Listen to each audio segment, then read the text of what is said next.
With summer in full swing, welcome back to the Wera Tools British Kart Championships. Situated not far from Motorsport Valley, Whilton Mill in Northamptonshire is our host for event 4 of the season. For the IAME classes, this is their second double-header meeting of the season, with rounds 3 and 4 taking place this weekend. They're joined by Honda Cadets, who ramp up the stakes in their championship campaign. For them, this is the first double-header of the season. Tillotson T4 also joined for the second time this year for another qualifier meeting for the T4 Nations Cup. Both senior and junior classes are in action this weekend. Drivers to look out for this weekend include Alfie Davidson, who dominated the IAME Waterswift restricted category at PF International for event number 2. IAME Waterswift promises to be as competitive as ever. Jarlath Sayer starts the weekend as points leader, looking to go one further than he did in PF and achieve his first finals victory of the season. Harrison Mackie has been on supreme form across the UK and Europe the past 2 months. Could the Fusion driver further assert his command over X30 Junior this weekend? And the regulars in X30 Senior will be focused on accumulating points to complete the first half of their season. Freddie Lloyd is best positioned after the first 2 rounds, showing that Fusion are definitely the team to beat in IAME so far in 2024. For Honda Cadet, this is their return to Whilton Mill for the first time since the O-Plate, who will be able to get on top of the double-header format this time round. Will it be Lark Hall winner Ed Spain and a circuit the Ambition Motorsport team know well? All the action, every lap of every race can be followed across the Motorsport UK and Alpha Live platform of channels. It's time to go racing here in Northamptonshire for event 4 of the Wera Tools British Kart Championships. And welcome back to Whilton Mill. Sunday, the second race day of this doubleheader for the Wera Tools British Kart Championships. And all set to go for another fantastic day of racing. My name is Andrew Mather. Alongside me in the commentary box again is Anthony Jordan. Anthony, we had a stunning day of racing yesterday. Lots of drama. But it's back to 0 points for everybody today. It's a brand new race day.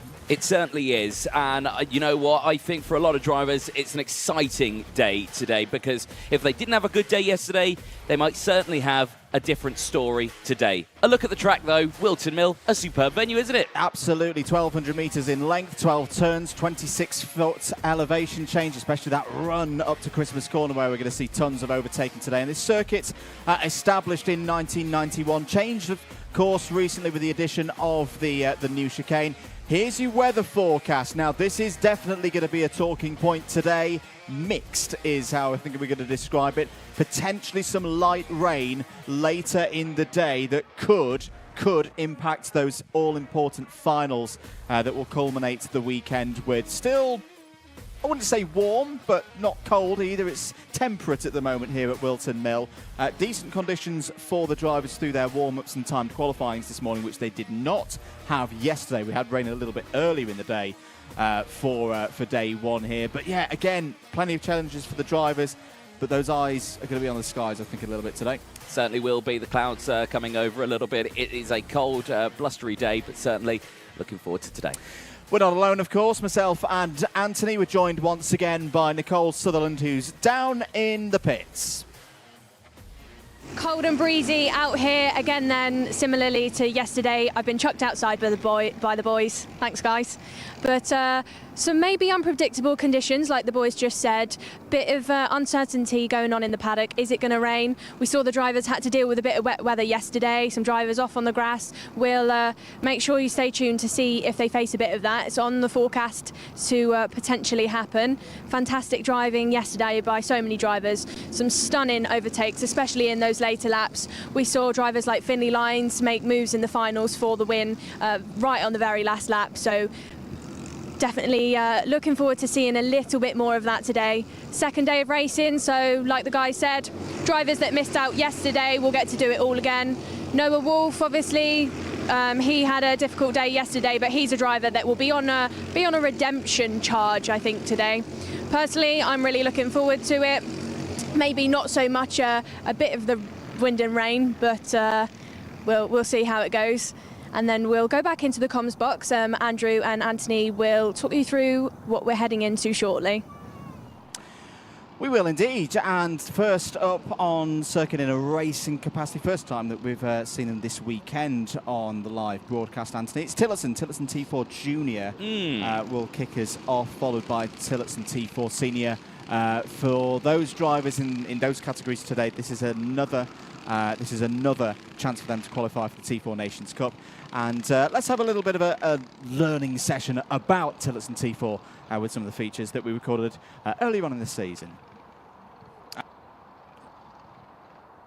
We're here at PF International in Lincolnshire for the opening round of the 2024 Wera Tools British Kart Championships.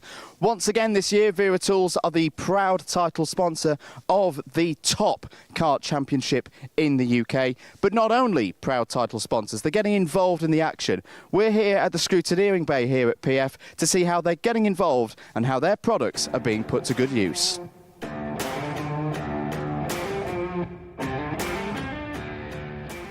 Here we are in the scrutineering bay at PF International. This is where the scrutineers are busy at work throughout the course of a race weekend, making sure everything's being run to the standards required by the championship. We've got the Tool Rebel roller cabinet here. This is here in the scrutineering bay. Key always in a motorsport environment, quality, ease of use. And we can see here, just opening some of the trays, up to 94 pieces can be equipped with one of these Tool Rebel roller cabinets. Beautifully laid out, very high quality tools, and it's the details, it's the little touches that really set this set apart. You can see all of the sockets here, all the different sizes color coded for when it's that quick moment of needing a different size. It's not just reading the numbers, you can see 10mm spanner. How many times have we all lost our 10mm spanners? Little yellow detail on there makes it really easy to find. The tools as well, that ease of use and ergonomics. The handles on the Allen keys fitting beautifully into the scrutineer's hands. Really is a fantastic set to be using here in the Motorsport UK British Kart Championships presented by Wera Tools, bringing once again high quality into the championship.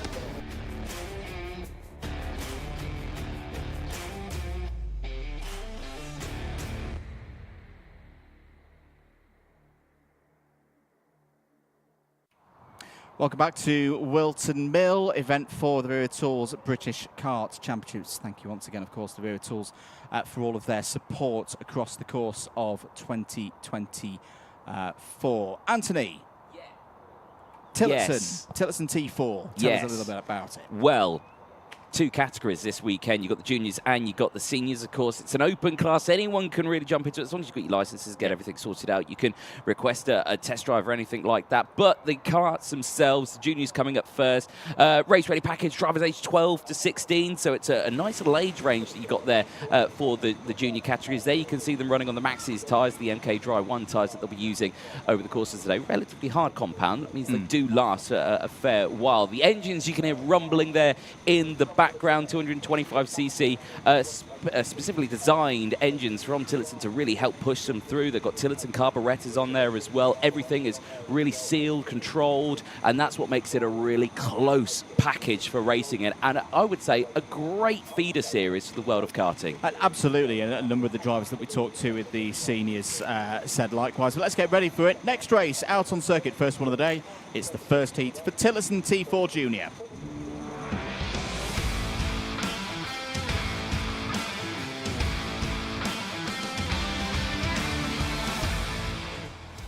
Let's have a look then at the grid. This is the first time we've seen Tillotson T4 Junior in a race capacity this weekend. This was a grid determined by timed qualifying yesterday. Amelie Ackitts is on pole position. Joining her on the front row of the grid is Martin Wright. Thomas Harper and Daniel Hartley go from row 2. William Omar and Sean Donegan start on row 3. Warren Russell and Josh Allen, they start on row 4. Joey Kearney and Harry Ward round out row number 5 and the top 10. Ronnie Legg rounds out the entire field of 11 drivers. Shotgun at the back of the field, qualifying not fully going his way, but like you say, this is a full day of racing they've got ahead of them today. 2 qualifying heats, of course, that they've got, and then, of course, later on in the day as well.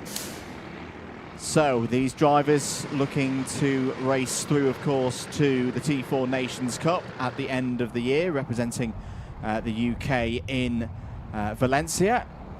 The Cartodromo Internacional de Lucas Scalero, where that event will be held later on in the autumn. These junior drivers have had to be very patient. They weren't with us at PF International for Event 2, where we did see the seniors. We'll have the seniors coming up as well for their second opportunity to qualify through to the T4 Nations Cup. They'll go through the cut-through over the old piece of track before going into the tram lines for the first time today. 8 minutes plus 1 lap. Eyes on those lights. Out they go, and we're racing on day 2 for Event 4 of the Wera Tools British Kart Championships. Good start for Amelie Ackett. It's got the advantage running up to Christmas Corner for the first time. All looking clean through Oblivion, through the crook into Christmas Corner for the first time. It's been a decent start as well for Martin Wright with the O plate there, holding second place from where Martin started this race. The number 15 of Thomas Harper also has held position from the race start there in third. It's a clean start, Anthony, for Tillotson T4 Junior. It certainly is, yeah. Nice breakaway for the entirety of the field. A little bit of a mistake there out of Wilkins for Amelie Ackett, just trying to get it squared away, still controlling the lead, but you can see there by the body language, really pushing it forward, and the pressure from Martin Wright there in second place into the boot for the first time, into what we're going to dub the heel of the boot section now as they exit out. A lot of them avoiding the curbs there in the junior category, not hitting them too much as they head back across the line. It's Ackett from Wright, Harper from Hartley, then it's Omar, Russell at one position ahead of Dunnigan, Allen, Kearney, Legg and Ward. Indeed, Martin Wright putting a bit of pressure on Amelie Ackett now there in the number 11, looking keen to get through here, down towards Ashby here on lap number 2. Still close at the front. Daniel Hartley, you see there with the red shoulders on his race suit in fourth place at the moment. Amelie Ackett dealing with the pressure well at this stage of the race, not getting too defensive out there. Martin Wright waiting for a better opportunity, it would seem, to nip through, if he can nip through, of course, because, say, Ackett's positioning the kart very well out there. There's the number 63 of Daniel Hartley, challenging Thomas Harper at the moment for that third place. So end of lap 2. No changes at the moment, still just a couple of overtakes where Russell got past Donegan on lap 1, Legg got past Ward, but here we go. Martin Wright down the inside, going for the lead. And a good move there, Anthony, into first position. Yep, no trouble with that whatsoever. Had the slipstream up into Christmas Corner, utilised the braking zone up the hill. You can brake super late for Christmas Corner.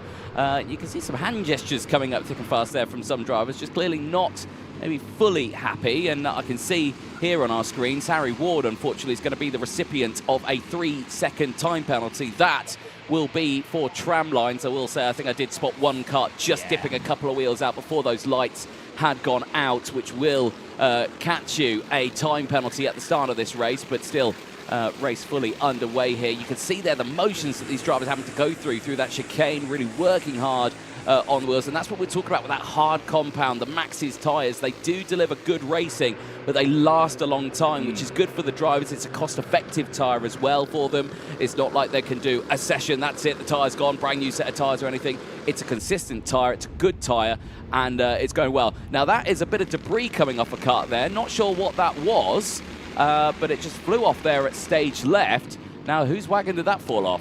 Not sure from that initial angle. We should notice as well that Daniel Hartley's got past Thomas Harper for third place. Hartley now going on the attack, it would seem, to try and get second place away from Amelie Ackett. Down the inside of the initial run into the boot. Ackett tries to hold it round the outside, but there was no stopping Daniel Hartley there. Daniel through into P2. Good scrap going on behind between William Omar, Warren Russell and Sean Donegan. Hartley sets the fastest lap of the race so far as well. It'll be interesting to see here if we can continue that pace. But hang on a minute, plus 5 second penalty to Daniel Hartley. I'm not quite sure what that is for, but never mind that. We'll stick to what we know in terms of the facts. That is going to mean that Hartley right now would slip down to 10th place with that 5 second penalty. So for the remaining 4 minutes of this race, plus the 1 lap, Anthony, he's got to get his head down and push up the road. Yeah, he certainly does. And with that fastest lap of the race, though, he's certainly doing the right way to go about it. Closing in on Martin Wright at the moment, breaking away from the rest of the field. But certainly still, all of these drivers just doing what they need to do. like you say, it's a tough time at the end of today. You know, one of these drivers in this class, one of the drivers in the senior class will get a ticket to go to that Nations Cup. That is going to be held later this year. You know, really big step up for the drivers for this season. It is going to be a challenge, but right now, Martin Wright looks to be going that way. Look to the inside there for Thomas Harper, not close enough to go for it. Emily Ackett's holding on to third place. Indeed, and Harper with that, as I say, with that fastest lap of the race, 53.54, looking pretty good here. Remember the timed qualifying, the order from timed qualifying determined by the 3-lap average. So in terms of single lap pace, in theory, there could be a driver out there who's got a tenth or so on the rest of the field, but in time qualifying didn't quite have the consistency to get them up the order. Of course, longer race as well, focusing on stringing 8 minutes plus 1 lap together here. 2.5 of that time to go. Change for 5th place on that last lap. William Omar has got past Warren Russell. That's the 41 past the 78, and he had a quick sight of Josh Allen there in the number 76 also. Is up 1 position so far in this heat. Results from this heat and the second one later today. Those results are combined to set the grid for the final, and then that ticket to Valencia is determined in, or the recipient is determined in the final, I should say. 2 minutes to go. I've been impressed here with how Thomas Harper's come back, Anthony, because he looked a bit unsettled in the earlier stages of this race. A few gestures out of the kart, but he's got his head down now and is pushing on and looking for that 3rd place. Yeah, again, just consistently looking to the inside here and there, just assessing the sort of situation and crucially not dropping back. You know, a driver who is trying to get his kart down the inside there usually results in mistakes and errors, and that's where you start to see the gaps open up. But he's stuck there with that lead group at the moment, doing a really good job. And as well with that, it really plays into the hands of him because, of course, he'll know that Daniel Hartley, with that 5-second time penalty, is in a danger. He's not 5 seconds down the road, but crucially, needs to be careful because, yeah, the worst that could happen is he could only drop back to P4 here. Because if you look, William Omar, who sits there in P5, is 3.3 seconds down the road. Another couple of seconds, he might be in danger here, but there's a less than a minute to go of this race, so I think they're still in good positions here with the group of 4 leading the way. This is that group just behind, led by the number 41 of William Omar. Warren Russell just behind it, Josh Allen and Sean Donegan just there as well. And there's plenty of support out on the stream for many of the drivers. Jack Brum joins us on the Alpha Live chat going, come on to driver number 41, William Omar, so support there as well. Get your comments coming in. I've got the live chat from Karting UK YouTube channel. If you're watching on the Karting UK YouTube channel, get your comments in. I'll give the drivers a good shout out as well as on the Alpha Live stream as well. Keep those comments coming in and let us know where you're watching. Change here for the lead. Daniel Hartley gets to the lead, but that is too little too late because that 5-second time penalty, he will still tumble down the order. He will. That was wisely done by Martin Wright there, aware probably that the number 63 has a penalty, so didn't need to fight that one too hard. He is still effectively in the lead of this race. This is now all about, can Daniel Hartley pull out 1.6, 1.7 seconds to clear William Omar and Warren Russell on the once that 5-second penalty has been applied. Imagine that Martin Wright will just push along here and look to keep Amelie Ackett's there, 3rd on the road, 2nd in the classification once that 5-second penalty has been applied. What is the pace like? Well, 53.3 for Hartley last time around. 53.4s for the Omar Russell and Allen battles. They're all going along quite nicely in terms of pace right now. It's not done. So this battle on your screen now, Wright, Ackett's, Harper, this is for the race win because as long as they stay with Hartley through the last couple of corners, which I'm sure they will do, is Martin Wright going to hold in here? Very experienced driver on the UK karting scene, of course. Through the final chicane, Hartley's going to take it on the road but has a 5-second penalty, so it'll be Martin Wright who takes heat 1 ahead of Amelie Ackett. Thomas Harper will be elevated to 4th, and then where will Hartley slip into? It'll be 5th place. So there was a bit of a to-do on the last lap there, you'd imagine, between Allen, Omar and Donegan, because they all lost a fair amount of time. So yes, so Hartley will slip behind Josh Allen, who is 4.4 seconds behind on the road, but ahead of William Omar, who is 5.9 seconds behind on the road. But there's your provisional result. Hartley, with the 5-second penalty, will drop down, as we say. So Wright takes the win ahead of Ackerts, Harper and Allen. Hartley then there in 5th place. Omar, Donegan, Kearney, Legg, Russell and Ward. Your 11 finishers in that one. Well, a nice, close, compact race then for the field in the T4 Juniors. Certainly looking forward to seeing what is going to happen later on today, because it was a real shake-up there in the order at the start of that one. Yes, okay, you've got your man who takes the win on this one, Daniel Hartley, but with that 5-second time penalty, he will want redemption later on today. I suspect he's going to come back a lot stronger, and I think the same can be said for many more drivers. Racing technically isn't over yet, of course. Drivers will have to come in, they'll have to get weighed, everything like that, but we're going to take a short break. Don't go anywhere. The seniors with the T4 Tillotson Cup, they're coming up next.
Welcome back to Whilton Mill, live coverage of event 4 for the Wera Tools British Kart Championships here on Sunday, the second race day of this double-header meeting. Getting ready then for the first race of the day, first of 2 heats for the Tillotson T4 senior category. 11 drivers ready to go racing around this 1.2 kilometre circuit, looking to, across the course of the day, these 2 heats and the final, of course, book their spot on the plane to Spain for the T4 Nations Cup later on in the year. Good morning to Jordan Montgomery.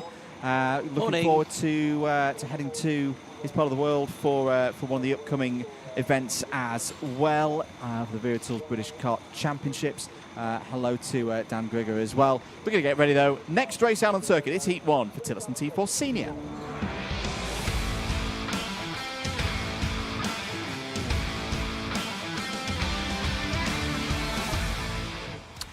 Here we go then, 8 minutes plus 1 lap to decide this. Here's your grid for Heat 1. George Townsend starts on pole position. Jason Bradbury alongside on the front row. Ben Higginbotham and Chris Alcock start on row number 2. On row 3 we find John Nuttall and Anwar Barul Smith. Owen Roberts and Mike Coppin go from row number 4. Row number 5 sees Calvin Pratt and Edward Nuttall. Then it's Oliver Greening who rounds out the field. 11 drivers in the senior category here. A look at the senior kart itself. No major differences apart from these are faster karts. That are slightly the slightly bigger karts, but the similarities between the junior and the senior are very minimal. Yeah. Again, keeping those costs down, helping a driver progress from the junior into the senior while keeping those costs down. That's the beauty of the Tillotson T4 package, that these drivers can really help progress them through junior and seniors, because the seniors 15 years plus for anyone, and we've got lots of experienced drivers in this category. We have lots of drivers who've driven this circuit many times in different machinery. A bit of a reminder of what we saw at PF International. We have had one qualifier already for the T4 Nations Cup. Phil Rawson took the first of the tickets at event number 2. George Townsend was second on that day, and of course starts this one from pole position. Rawson not here this weekend. He's already got his ticket, of course. So this is a good opportunity for the rest of them to join him later on in the season. Lights are out, we're away, and racing for 8 minutes plus 1 lap. Good start for those on the pole side of the grid. Oh dear, one driver going off a little bit wide on the exit of the crook there, and hopefully been able to get back on circuit. Yes, they have. We'll find out who that was in a moment's time. Mike Coppin round the outside of Chris Alcock there. Two drivers who know each other very, very well, of course. But at the front, it's Townsend leading. Ben Higginbotham in the red suit and the red and black helmet there is up to second place, using the advantage there, Anthony, that inside line through the initial part of this course. Yeah, certainly so. Well delivered into the corner again, keeping it nice and calm on the opening laps as well. It's only their first qualifying heat. It does mean something, but again, it's not the end of the world if you don't get a good result in this one. But I've got to say, George Townsend probably going to be the most threatening driver to the rest of the field in this one, of someone who wants to win. Like you said, second at PFI. It's the horrible way to say it. It's the first of the losers, basically. He's going to want to take that into himself and say, I'm winning this one. Down the inside, John Nuttall looking for the move here on Ben Higginbotham. He's not going to get it done. Higginbotham with the power out of the corner retains second place. Yeah, and using the positive camber there through Christmas corner. For those who've driven this circuit many times, they'll know you can use that outside defensive line through Christmas to hold on in, you know, push your tyres into the surface and retain your position. That's exactly what Ben Higginbotham has done. Bit of news from race control. We have our first notification of this race. Jason Bradbury will have broken tram lines there. As a quick view of Dave Cam, with Alfie Briggs in there as well this weekend as the driver's representative alongside David Manchester. And they've, of course, seen with the other officials as well that Jason Bradbury hopped out of those tram lines before the lights went out. That'll be a +3 second penalty for the driver in cart number 17. Nice little scrap there just in the background. You can see Anwar Smith and Calvin Pratt having a good little scrap. They're chopping and changing positions here. Again, just looking to the inside there is Jason Bradbury, who's got that 3 second time penalty. So he needs to be careful with any moves that he plans on doing. But he's still there in a good position. Clear breakaway for the top two. They've got a nice gap from themselves and the O-plate of Owen Roberts. But at the moment is controlling that second group. You can see him there in the black helmet, black suit, and that's a spin. A spin for George Townsend out of the lead of this first qualifying heat. And a shake of the head, completely understandable. What on earth happened there? That's a really disappointing moment for Townsend there. Drops all the way down to 10th place. Just to report as well, it was Edward Nuttall who had problems on the first lap, but Nuttall is running again in this race. There's a good fight between Anwar Barul-Smith and Calvin Pratt. So new race leader, Ben Higginbotham at the front of this one now. Owen Roberts, the fastest driver out there on circuit P2. John Nuttall and Mike Coppin coming into play as well. Coppin, who had a difficult final, was quick in the heats, had some good results at PF International, but then an incident early on in the final in Lincolnshire took him out of that one. He's looking to make amends here this weekend. And down the inside goes Coppin. Nuttall move there from Mike Coppin. He's up into third. Yeah, that was actually nicely calculated there. Says immediately, let's go to John Nuttall. Let's see if we can close in on these drivers ahead. And with that fastest lap of the race as well as an overtake, that's actually really good going there for Coppin as he breaks his way up. Very big oversteer moment under braking. Of course, the brakes on this one, they are CRKFIA homologated, but they're only on the rear axle. Of course, no front brakes. You can see they're locking up again into Ashby Hairpin, really keeping the temperature up in those brakes, a vital thing to do, and an investigation coming out to Ben Higginbotham. Now, he is our current race leader and the driver who is in second place right behind George Townsend. When that spin came around, was there drama or was it just a mistake?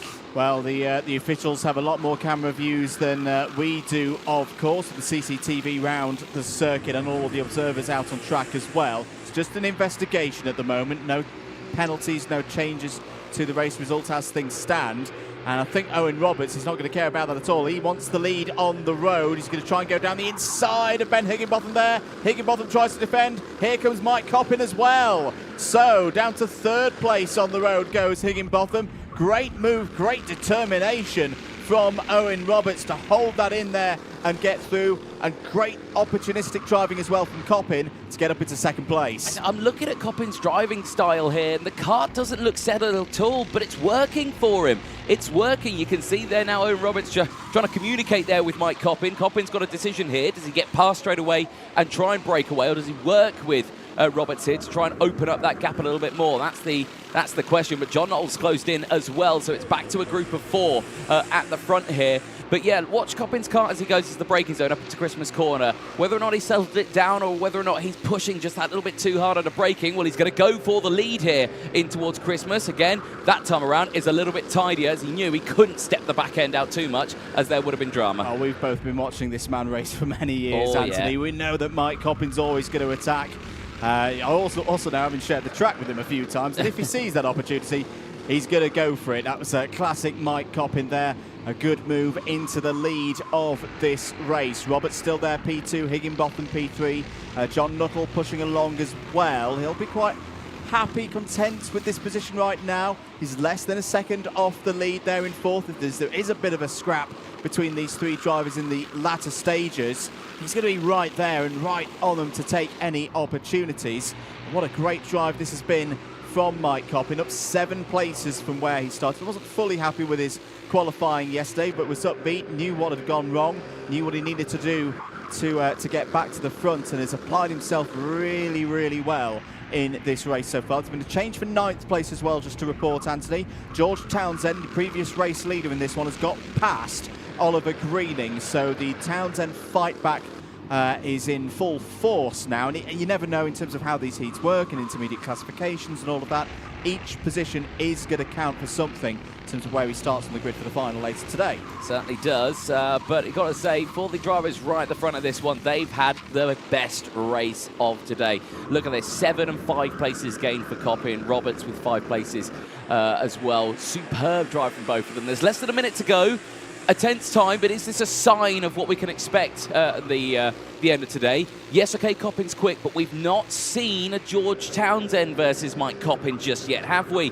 Townsend's been taken out of the equation with that spin earlier on. Still no news about what's coming out of that one. Actually, we're seeing warning flags coming out for drivers, but just warning flags. Nothing yet is gone the way of Ben Higginbotham just yet, but still a very tense time. Only 20 seconds left on the board. Yeah, there'll be this lap and probably just the one more. I think we will tick through on time at the end of this one. Here's a battle between, again, 2 drivers who know each other very well from the karting pathway, from Arrive and Drive from Club 100, Jason Bradbury and Anwar Barul Smith. Anwar Barul Smith, front end of the kart, not quite getting into the corner there. We are going to get an extra lap in, so the leaders cross the line with a couple of seconds to go. So there'll be this one and another. We'll go through to 11 laps. At the front, Coppin and Roberts have eased away from Higginbotham now. Higginbotham still with that investigation hanging over him at this stage. Into Ashby Corner once again. I tell you what, Bradbury and Burrell Smith are finishing this race strongly. Bradbury still has that +3 second penalty from earlier in the race, of course, for a start infringement, and has had a warning flag a couple of moments ago as well. But John Nuttall could be under a bit vulnerable here going on to the last lap. Certainly could be. Tense times though in this one. Timer has clocked down to 0 now, going on to the last lap. Coppin still with that fastest lap of the race, is looking strong but not undefeatable here. Nope. Roberts now fastest up of the race, and a big check over the shoulder there for Coppin. Is he worried? Well, I think he's definitely got cause to keep Owen Roberts in mind. Owen Roberts, a great driver, especially in these one-off events. Through Ashby Corner for the last time in this heat. Roberts not within striking distance yet. Coppin won't need to defend as they go through Osiers here on lap number 11 towards the new boot, towards the new chicane. There's the initial entry to it, which is unchanged, of course, but this is where things get a little bit different. Coppin's going to hold it in tight, surely control it through to the end, and from 8th place on the grid, Mike Coppin is going to take race victory in Heat 1. A very accomplished drive. 2nd place to Owen Roberts, 3rd place to Ben Higginbotham, 4th John Nuttall, who holds out ahead of Jason Bradbury and Anwar Barul Smith. Have just seen another under investigation notification come through there for Bradbury. Calvin Pratt, Chris Alcock, George Townsend, Oliver Greening complete the top 10. Edward Nuttall, after that problem on lap 1, will be PL11. But all smiles for Mike Coppin. That's more like it after a difficult time at PF International last month for the first of these T4 Nations Cup qualifiers. That is a win from the 4th row of the grid in heat number 1. Yep, superb effort. He'll be delighted with that one, I'm sure. The same for the O-plate, of course, of Owen Roberts. 5 places gained in that one. Ben Higginbotham getting the support on the broadcast as well. Max Racing joining us on the chat. Welcome, one and all. Ben Higginbotham finishing in 3rd, but of course under investigation. His race far from over just yet. But for all of them, certainly be delighted. Nose cone watch coming in. I'm sure we'll see Dave Hillary on the left-hand side of your screen, aka the small angry man. There he is. Well, there's his legs, there's his face, but all good for the top 3. All is well. Yep, all good for the Tillotson T4 seniors. As I say, that's their first 2 heats today. Their second one will be, and just consulting my notes, at 150. 150 for the seniors, and for the juniors as well, we should note at 135. That is when the drivers from Tillotson T4 will be back out on circuit for that second round of heats. Don't go anywhere though, plenty more racing to come here at Whilton Mill. We move into the IAME categories in a short while after this short ad break.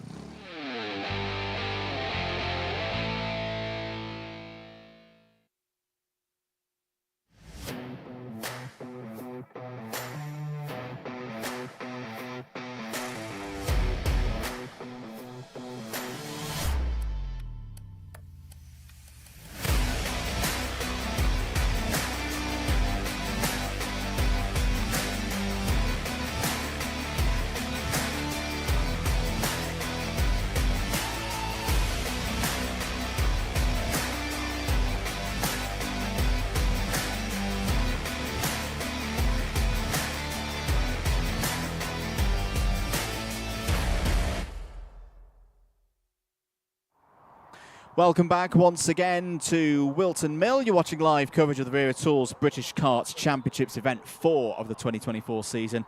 Andrew Mather and Anthony Jordan on commentary duties for you throughout the course of the day. If you've missed any of the action so far this weekend, you can, of course, watch it back on the Karting UK YouTube channel. If you've not subscribed yet to the Karting UK YouTube channel, why haven't you? Do it now. Get on it. Let's try and get the new channel, the new home of all things British karting, up to 1,000 subscribers today. That's your challenge, ladies and gentlemen.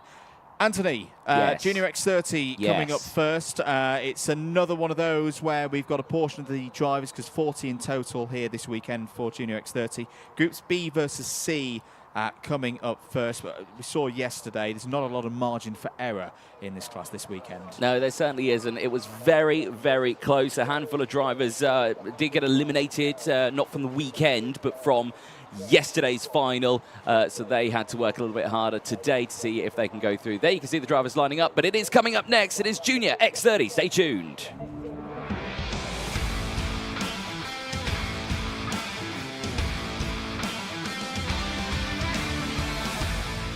Take you through the grid then for Junior X30, the B versus C race. The group's determined by the results of timed qualifying earlier on this morning.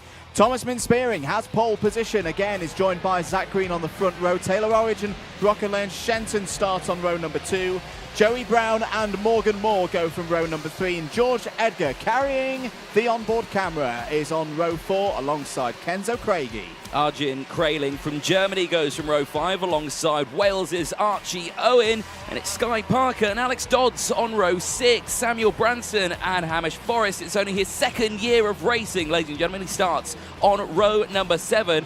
Then it's Charlie Myers and Monty Braithwaite on row number 8. Jake Brook and Alexander De Benedictis go from row 9. Ethan Woodward and Leif Khan start on row 10. Leif Khan had a tough day yesterday. Evan Purcell and Jacob Backler start on row 11 ahead of Ashley Harzer from Jamaica, or representing Jamaica, and Seth Nurnberger on row 12. It's a 26 karts field that's completed by Monda Junior Canini and Josh Parker. Not a good qualifying result at all for Canini, who was a star yesterday. Here we are on board with George Edgar, the number 17 for Mick Barrett Racing this season. I think we might be going round again here for another formation lap. Yes, we are. So a bit more time to go over what we saw yesterday in Junior X30, and my oh my, what a day it was. What a final it was. What a final. If you've not watched it, I think it's definitely going to be a contender for Alpha Live Race of the Week. But the result from yesterday's final, Taylor Orridge was your race winner, of course. Harrison Mackie P2, Riley Cranham P3. Cameron Edmonds and Kenzo Craigie also in the top 5. Monda Junior Canini, Rockaway and Shenton, Mayan Patel, Monty Brathwaite and Harrison Whitcomb. Those were your top 10 finishers. In terms of championship points, because that was a full and complete round of round 3. This is into round 4 now. Mackie still has the championship lead, 377 points. Riley Cranham P2, 348. In third place will be Kenzo Craigie on 335. All of the details available on Motorsports Timing UK, of course. But this is going to be a key one yet again for all of the drivers. It's their first of 2 heats. And especially those in Group C, they will need to score well here, because they will have a tyre disadvantage later on in the day when they race up against Group A. Eyes on those lights. Out they go. We're racing 8 minutes plus 1 lap. Good start for Spearing. Good start as well for Taylor Orridge. Immediately up to second place. They're all through the first couple of corners clean. No need to defend if you're Thomas Mint Spearing. Is down the inside there is Rockaway and Shenton going for a move on green. But that was an absolutely spot-on start, Anthony, from Thomas Mint Spearing. He shot away from pole position. Yeah, certainly so. And he brought the drivers behind with him, of course, as well. Like you said, Taylor Orridge there into second place. And then the mighty mullet himself of Joey Brown in that number 11 for Fusion there in second place. Now, I heard intel. We'll come back to that later. Down the inside, big send for Shenton, but he completely outbraked himself. Did he hold on to that one? I don't think he did. I think he went down one there as well. Now he's under pressure from Kenzo Craigie. So that was a very dramatic lunge there, but certainly a good attempt in the early stages. Yeah, he's always going to go for his Rockaway and Shenton. So end of lap 1, Spearing leads from Orridge. Brown, Edgar, Moore is your top 5. Shenton P6, Craigie P7. Not a good start at all, Anthony, for Zach Green. Down 6 places from the front of the grid. Down the inside goes Taylor Orridge. Takes the lead. Another great move from Taylor Orridge. He's really fired up for this weekend. Full of confidence, of course, off the back of that round 3 victory yesterday in this category. And early stages still of this one. He's gone for the lead and got it. Yep, certainly so. And Zach Green looking like he needs a good day as well, going back to that one as well, like you were just talking about. But yeah, yesterday wasn't a good day for him in that final. Out of the final, dropped down. Oh dear, and that's Jake Brook. Yeah, his rear wheels come off. Yeah, that's completely sheared on the bolts there. And, well, that has not gone well at all. Oh, good to see that Jake's out of the karts and okay physically, but will be very disappointed with how that one has ended. He needs a good result in the second race later on in the day. Otherwise, it's going to be repechage for Jake Brook. Remember, of the 40 drivers, 28 of them will qualify directly into the final as Rockaway and Shenton down the inside of George Edgar and makes it work. That's 4th place. Yep, nicely done that time around. It's tricky to get an overtaker out of the exit of Ogiers. You've got to really time it well because the gap closes so quickly on the exit. Oh, there you can see, I think that may have been one of the bolts from one of our missing wheels of Jake Brook, potentially there through the boot section. But the race continues. 5.5 minutes to go on this one, and well, Taylor Orridge doesn't look comfortable where he is, spearing with the fastest lap of the race right on that rear bumper. Is he going to go for the move straight away? Thinks against it. Is maybe trying to work with Orridge here to try and break away from Brown. Yeah, I'd think so. It's been a good run for Thomas Bin Spearing. I think he's very much in the mindset at the moment of, with that move from Taylor Orridge a few laps ago. It's like, okay, if you want to lead this one out, Taylor, that's absolutely fine. I'll sit behind you. I'll use the slipstream. I'll try and take care of my tyres a little bit at this stage. Let you do all of the hard work. Stick with you and try and get you through later on in the race. One board once again with George Edgar. That's Zach Green ahead of us. So Edgar slipped back a couple of positions in the last lap or so, through Oblivion immediately into the crook. Amazing set of corners, full commitment from our juniors here into Christmas Corner. Morgan Moore there in the number 16. Racing with Premium Karting again this weekend. Has had tough times in the final so far this year. He's having tough times right now as Kenzo Craigie's gone down the inside with a lovely move by the Mercedes-AMG junior driver. That's going to be Craigie up to 5th place. Zach Green has followed through as well there into 6th. Morgan Moore still scoring well there in the top 10. He's got to rebuild himself now for the next couple of laps. Yeah, looking a little further down the order here, just keeping an eye on the drivers. A driver who's certainly not had a good qualifying, but is making up for it in these qualifying heats. Monday Junior Canini, the number 9 seed from last year, is up 12 places now. No, scratch that. 14 places. He's up into 11th place now after getting past the likes of Sky Parker. Zach Green down the inside of Kenzo Craigie. Pretty simple move that from Zach Green. Up to 5th place is out of the race. That looked to be Ashley Harzer. Yes, it is. The number 33. He's had a really, really tough weekend. An incident on Friday. He's racing a little bit wounded.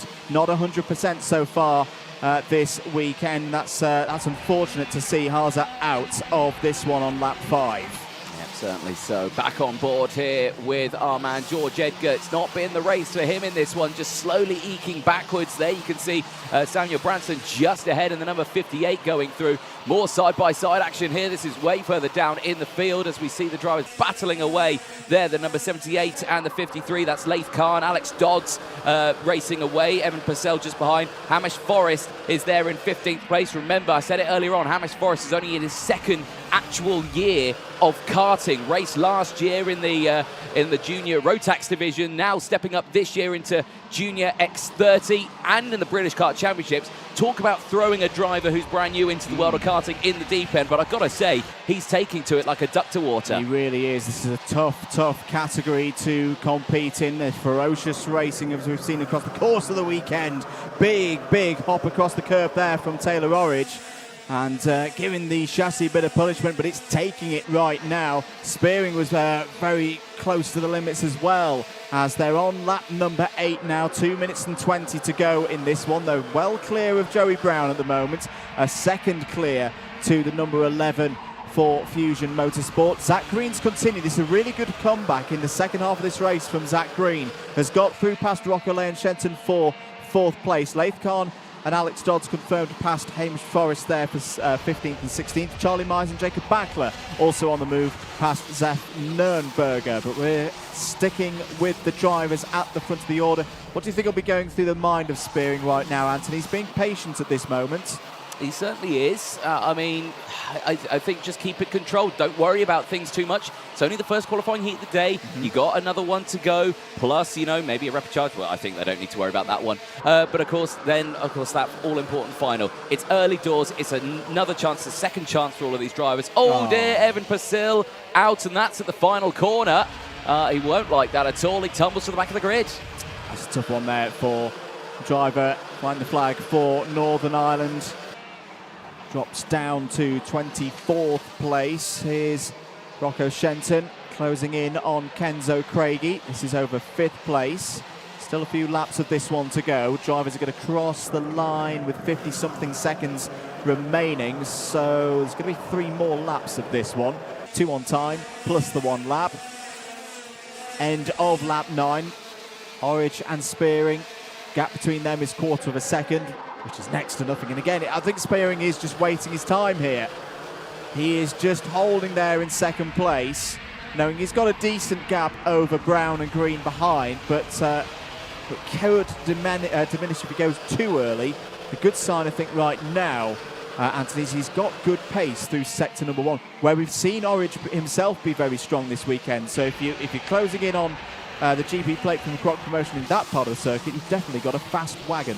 You certainly do. Again, just keep it consistent, keep it going, and yeah, you're all going to be okay here. Big use of those curbs, and Zach Green up into 3rd place as well. He's got past the likes of Joey Brown despite his best efforts. Slowly starting to fade backwards here. Timer strikes 0. We'll be going on to the last lap next time around, and we're going to see a change for the lead here. No, we're not. It's Spearing holding on to 2nd place. He tried to get past Orridge there, but couldn't quite get the job done. Now goes defensive, does Orridge. This is quite early on. This is going to be a long fight all the way to the end of this race here. Yeah, and we've seen Taylor Orridge be involved in these fights across the course of the weekend. He had a very close one with Harrison Mackie yesterday in one of the heats, and look at that, Zach Green's right there. Yeah. Zach Green has closed in with his rapid pace that he's got for Jamie Green Racing in the latter stages of this one. Joey Brown hustling as well. There in 4th place. Last lap board is about to come out. This is just a qualifying heat, ladies and gentlemen, but it feels like a lot more than that. Taylor Orridge still has the lead of this one,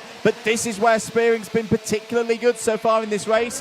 White lining there is Orridge. Zach Green's going to try and get around the outside. There's not quite enough grip there this weekend to try that kind of move. Kenzo Craig is involved again there in 5th place. Rocco Shenton as well for 6th. Big Still defending is Orridge. He's holding on to the lead. Green's got through into 2nd place. Brown as well up to 3rd. Spearing now down to 4th, but it looks like this defence, it's an alternative tactic, isn't it, Anthony? You defend, you get everybody together, and then push off the front. It's perfect. Textbook defensive line there. Back each other up into the pack. As you can see there, Shenton trying to get past Kenzo Craigie. Taylor Orridge, I think, absolutely deserved on that one. Brilliant, brilliant defensive drive after a final win yesterday. He starts the day perfectly with a P1 finish. He does indeed. Taylor Orridge shows that the form of Saturday has not eluded him overnight. It's another win by 1/4 of a second ahead of Zach Green. Brilliant response there from Zach Green. Remember, he fell all the way down to 8th on the 1st lap. Fights back to P2. That is a good sign for later on in the day. Joey Brown P3. Thomas Min Spearing ahead of his Argenti Motorsport teammate Kenzo Craig. That's his top 5. Rocco Shenton P6. Morgan Moore, good result again for the Irishman in P7. Ian Crailing, Sam Branston and George Edgar complete the top 10. Monte Junior Canini was your biggest mover in that race, up 14 spots to 11th ahead of Monty Brathwaite, Archie Owen, Alex Dodds and Alexander De Benedictis. That was the top 15. Hamish Forrest P16 ahead of Leif Kahn, Ethan Woodward, Charlie Myers and Jacob Backler all inside the top 20. Zeph Nurnberger, Sky Parker, Josh Parker and Evan Purcell were the last of your finishers, 24 of them in total. 2 retirements from that race, Ashley Harzer and Jake Brook. Well, certainly a dramatic race. Do keep comments coming in as well if you are joining us on the live chat. If you're watching Karting UK YouTube channel or on Alpha Live YouTube as well, make sure you hit that subscribe button, the like button as well, and drop a comment in wherever you're watching. I can see Emmanuel is joining us. Where is William Omar? Well, he's in T4 Junior. You've missed him already today, but he'll be back out later, 1:30. We're going to take an ad break. We'll see you in a few moments' time, because coming up next, it's Water Swift Restricted.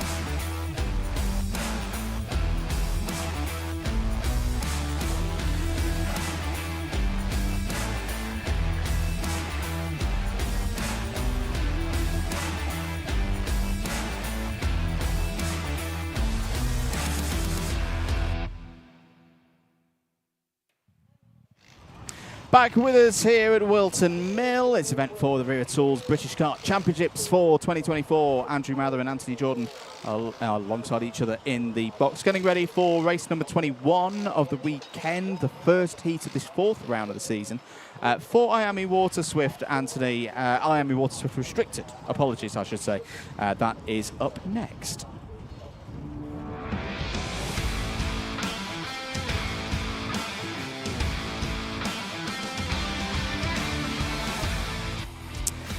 Let's take you through the grid then for IAME Water Swift Restricted. Alfie Davidson continued his domination of this category yesterday, and he has pole position again for this one. Chester Fawkes joins him on the front row of the grid.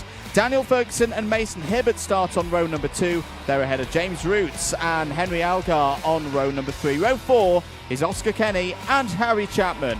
Row 5 is Alessandro Sales, not having the qualifying like he had yesterday, starting it from the 9th spot on the grid. We'll have Reggie Chandler alongside Ethan Robinson and Ilya Sami going from row number 6. Championship standings after yesterday's results. Davidson a still perfect score, 390 from 390. Daniel Ferguson P2 on 362. Chester Fawkes third on 353. That's actually a tie at the moment with Mason Hibbert. Alessandro Salas completes the top 5 in the point standings overnight here at Whilton Mill. But this is a completely brand new round. Everybody back to 0 points. First job of the day are these qualifying heats. The first of them, 8 minutes plus 1 lap. Looking nice and tidy into the tram lines then. Are we ready for racing? No. No, we're not. False start, and drivers at the back of the grid there having to be a little bit careful. I'm seeing some wheels out of them lines. They've got to stay in them tram lines before those lights go out, but they do need to be careful there. Yesterday, the final, brilliant job, like you've already said, the domination already from this one from Alfie Davidson. Superb weekend for him. James Roots had a really good final as well. His first podium, I do believe, of the season. First in terms of confirmed results. Yeah. He would have had one at PF International, but was underweight and got disqualified. Right. So yeah, good to see James Roots this time. A well-deserved second place yesterday. And yeah, Chester Fawkes on the podium again. 3 times in a row he's got third place this season. Three times third place. That's got to eat a driver a little bit there. Be like, oh, I want second, I want first. You know, it's one of those.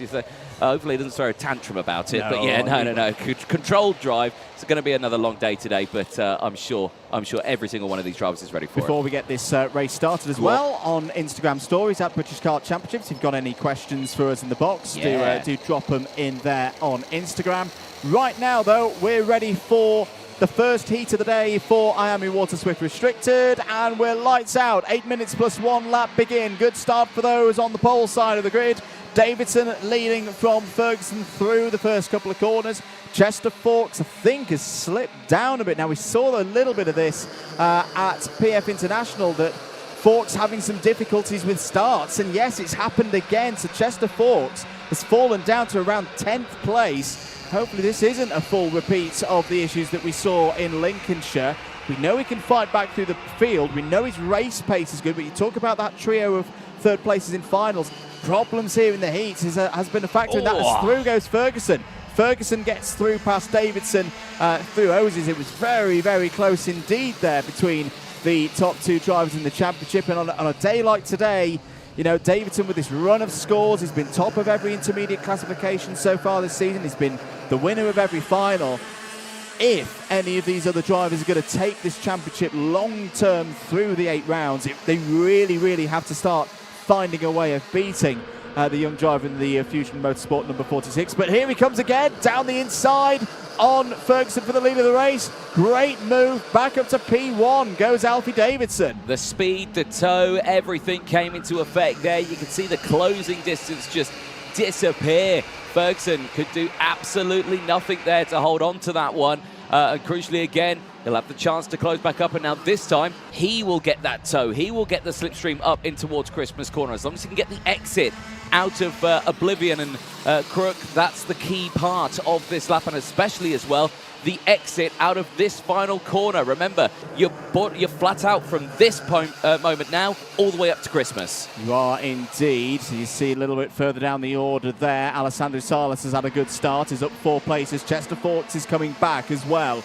Again, is the same pattern that we've seen in earlier parts of the season, that once that number 38 gets going, it is a very, very quick race machine. The trouble is there too much to do for Fawkes in the remaining 6 minutes of this race. It's staying tight at the front. Mason Hibbert's going along with Ferguson and Davidson. Start of the weekend second in the point standings. James Roots fighting in there as well for third place. Hibbert's going to have to give that one up. 2 drivers who know each other very well. They've raced through the Bambino categories, raced each other for a good couple of years already before their introduction here to IAME Water Swift Restricted.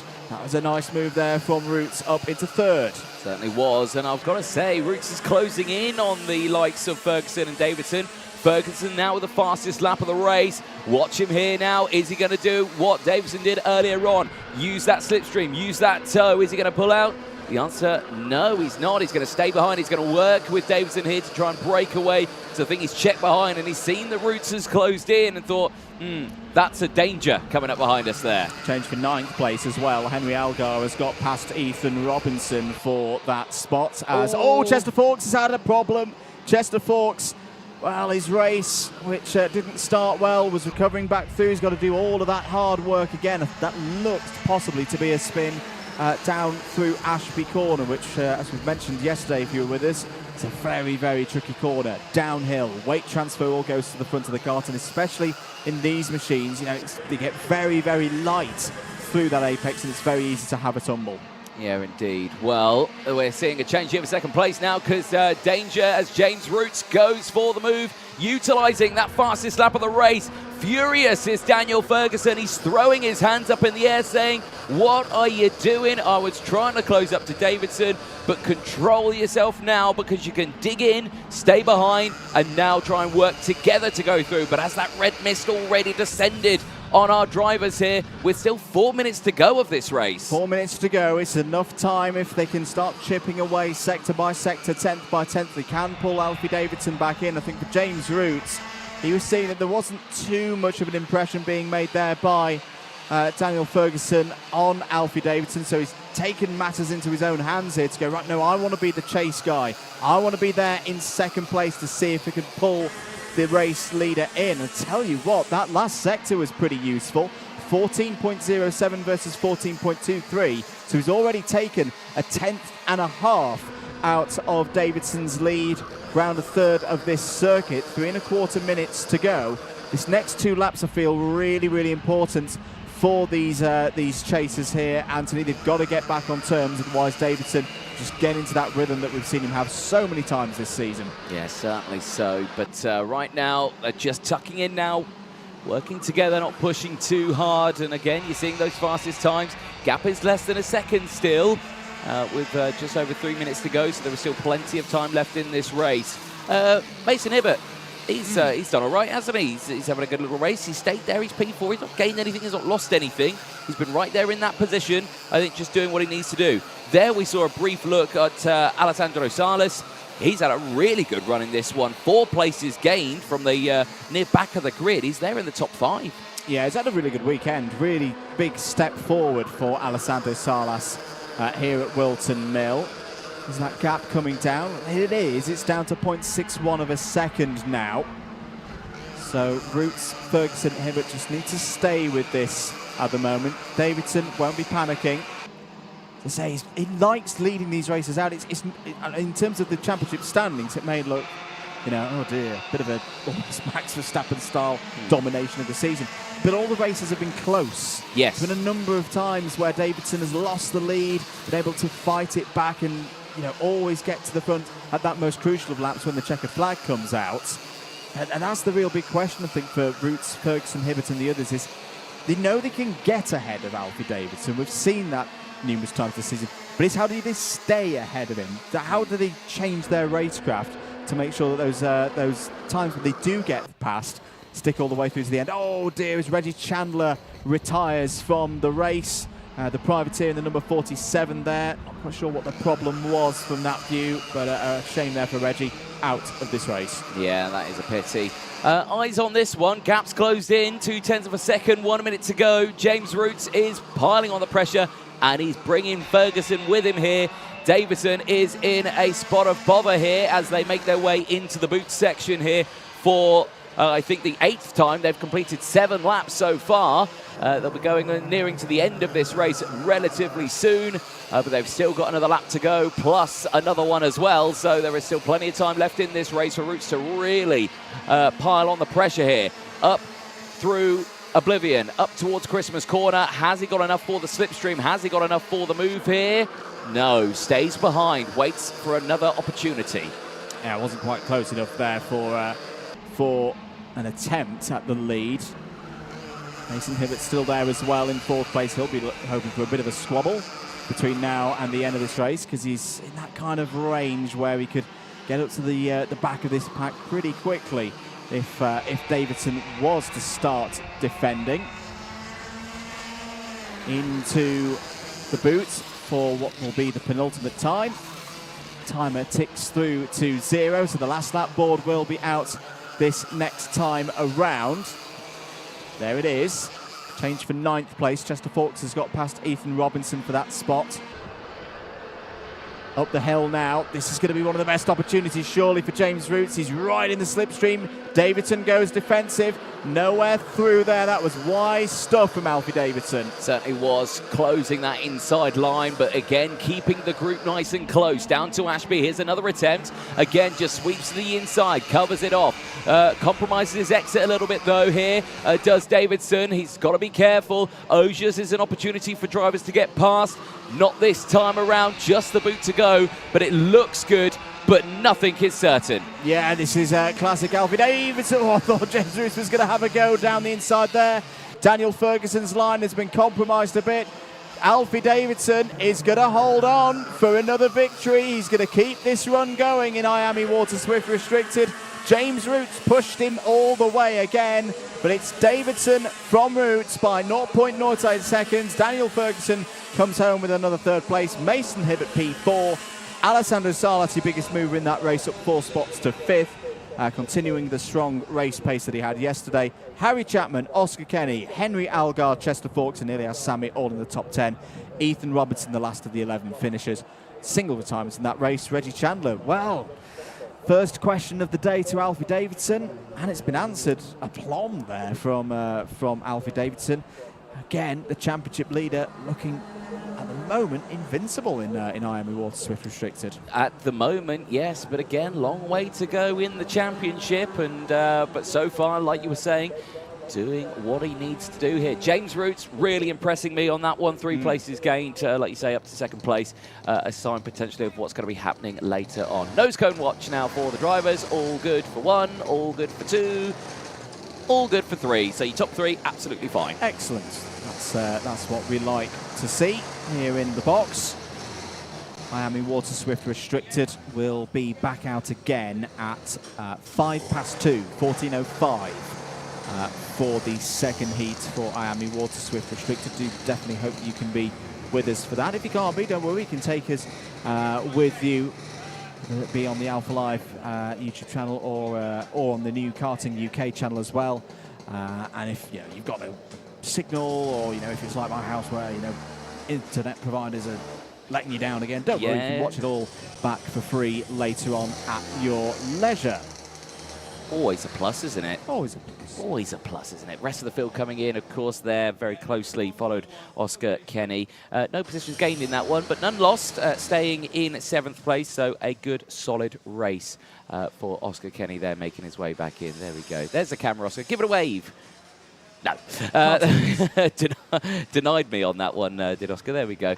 Shows tense time, though, for all of the drivers, because I think they're just thinking, what on earth can we do here to beat Davidson? We just don't know. But we'll take a short ad break. Don't go anywhere. We'll be back very soon with the next racing coming up. It's Water Swift.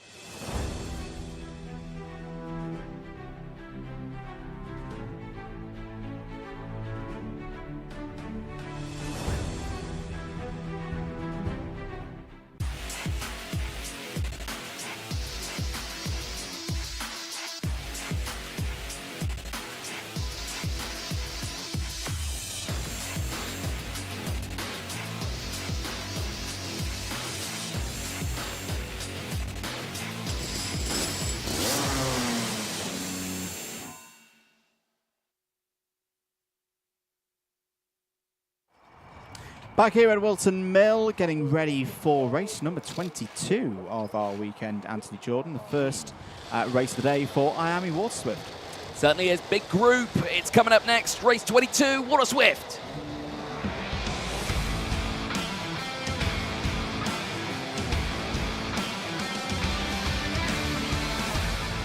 Take you through the grid then from time qualifying earlier on this morning. Teddy J. Porter on pole position, alongside on the front row is Will Green. Finley Lyons and Austin Newstead start on row 2. Harry Williams and Austin Gibson on row 3. Blair Smith and Henry Clark go from row number 4. Row 5 is Luca Narroway and Sukmani Kira rounding out the top 10. George House and Colby Patterson go from row 6. Harley Musk and Night Measures round out row 7 ahead of Mason Brooks and Jensen Ackerman. George Clark and Jarlath Sayer go from row number 9. Freddie Wood and Jonty Restrick complete the top 20 on row 10. Max Mason and Charlie Clough starts on row 11. Work to do from row 12 for Aaron Nair and Christian Kobe. Sophie Campbell and Callum Graham go from row 13 ahead of Jesus Bartolos and Javier Fonge on row 14. Joseph Davis and Andy Stewart go from row 15, giving us our top 30 ahead of Grayson Wortley and Johnson Stewart. Drive us to the lines. Are we going racing? Yes, we are. It's a great start from the entire grid as they whiz through Oblivion for the first time. Really good start then once again from Teddy J. Porter, looking for race victories. He's been a factor at the front of these orders across the course of the season so far. Great start as well for Finley Lyons. Immediately up to P2. Oh, there's a bit of a squabble there as Blair Smith's half on the grass on the run through Boxing Day and towards Inkerman's. Look at Finley Lyons all over the back of Teddy J. Porter, trying to tell Porter to say, keep going forward, let's break away. Problems with Sukmani Kira there in the number 9, it looks like. Sukmani Kira, who won a few weeks ago here for the Kart Club meeting in preparation for this round of the Vera Tools British Kart Championships, but just hasn't had things go her own way so far in event 4. Round 2 completes the first lap then of this first heat of the day for IAME Water Swift. It's Porter from Lyons, Newstead, Green, Williams your top 5, Gibson, House, Smith, Narroway and Clark in the top 10. Here comes Finley Lyons down the inside. How many times have we seen Finley Lyons do that this season? He takes the lead. Yeah, he does, and very early on in the race as well, which means he's going to have to hold on to that one,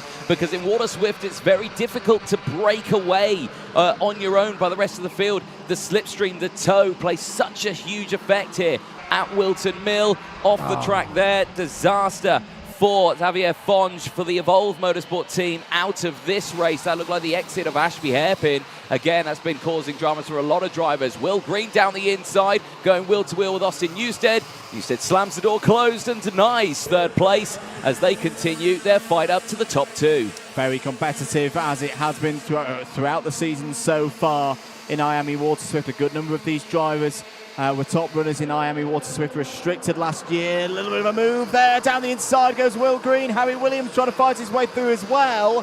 And they both do so, demoting Austin Newstead down to 5th place. Lyons continuing to lead this one from Porter. Green trying to get on terms with them right now, a bit further back as well. Blair Smith has recovered from that difficult start, is there in 8th place. Biggest mover so far. Christian Kobe up 6 spots. Jarlath Sayer up 7 spots. Jarlath Sayer high up in the points at the start of today. It's up to 11th place. Yeah, indeed. Oh, off the track as well. That is a disaster for Sophie Campbell, for Fusion Motorsport, out of the race. And yeah, that's just not what you want to see. Night Measures as well, dropping down the order, same as Andy Stewart. So there's battles happening thick and fast. The yellow flag's there, of course. That takes away an overtaking opportunity for a handful of drivers as they clear that one nicely. Lyons leads the way by 0.3 of a second. Teddy J. Porter, though, is there in 2nd place. Fastest lap of the race is still closing in. At the moment, this is a repeat of the result that we had in the final yesterday. Lyons took it from Porter ahead of Green. With it, Will Green took the championship lead, only by 5 points though. And with Jarlath Sayer a little bit further down the order, that is your driver second in the point standings at the moment. Will Green knows that this is a big opportunity. It's not an absolutely critical opportunity, I'd say, but one that he's got to take to extend that championship lead. Third's okay by his lofty standards, but he wants to be up at the front. He wants to dominate this one. He wants a repeat of the Sunday final victory that he had at PF International during event number 2. Down towards Ashby Corner then. We're nearly into the second half of time on this one. Finley Lines continues to lead by 0.4 of a second ahead of Teddy Porter. Bit of a status quo at the moment. Oh, Austin Newstead was a bit wide there, out of Wilkins' corner with a touch of oversteer. Blair Smith has got past George House as well so far on this lap, so Smith back up to 6th place, moves a bit further down the order. Jensen Ackerman past Henry Clark for 14th, and Freddie Wood has got past Christian Kobe as well. That's Wood up to P17. Well, we'll keep an eye on all of those battles all the way throughout. Nice little run through there. 3.5 minutes to go. And again, the gap staying the same between first and second. The top 4 with a clear breakaway. Then it goes back to Newstead in 5th. He leads a huge group of karts in the likes of Blair Smith, George House, Luca Narroway, Austin Gibson, Colby Patterson, all there as well. So really good showing from the entire field. There is a new poll out on the chat. I've got to say, it's kind of pointless one a little bit. What would you prefer, wet tyres on a wet, or dry tyres on a wet track, or wet tyres on a dry track? I prefer neither. Completely opposite way around. But of course, if you're forced, have a choice. Action here though. Teddy J. Porter has slammed that gap closed, and he has closed right in on lines, but he's brought Green with him. It's dangerous territory now with 3 minutes to go. Yeah, this one's not done. Not done at all for any of these drivers. There's a problem for one of the premiums there. That looked to be Joseph Davies in the number 78, who was running in 25th place. I think there's been a problem for Henry Clark as well. Henry Clark has just tumbled down the order to P24. So that's not good news for the BMR team in that one. 2.5 minutes remaining. Lines still leading, not having everything his own way though, because Teddy J. Porter is right there, still in second place. And it's not going to be Teddy J. Porter for long, because Will Green's down the inside. Lovely move through Osies.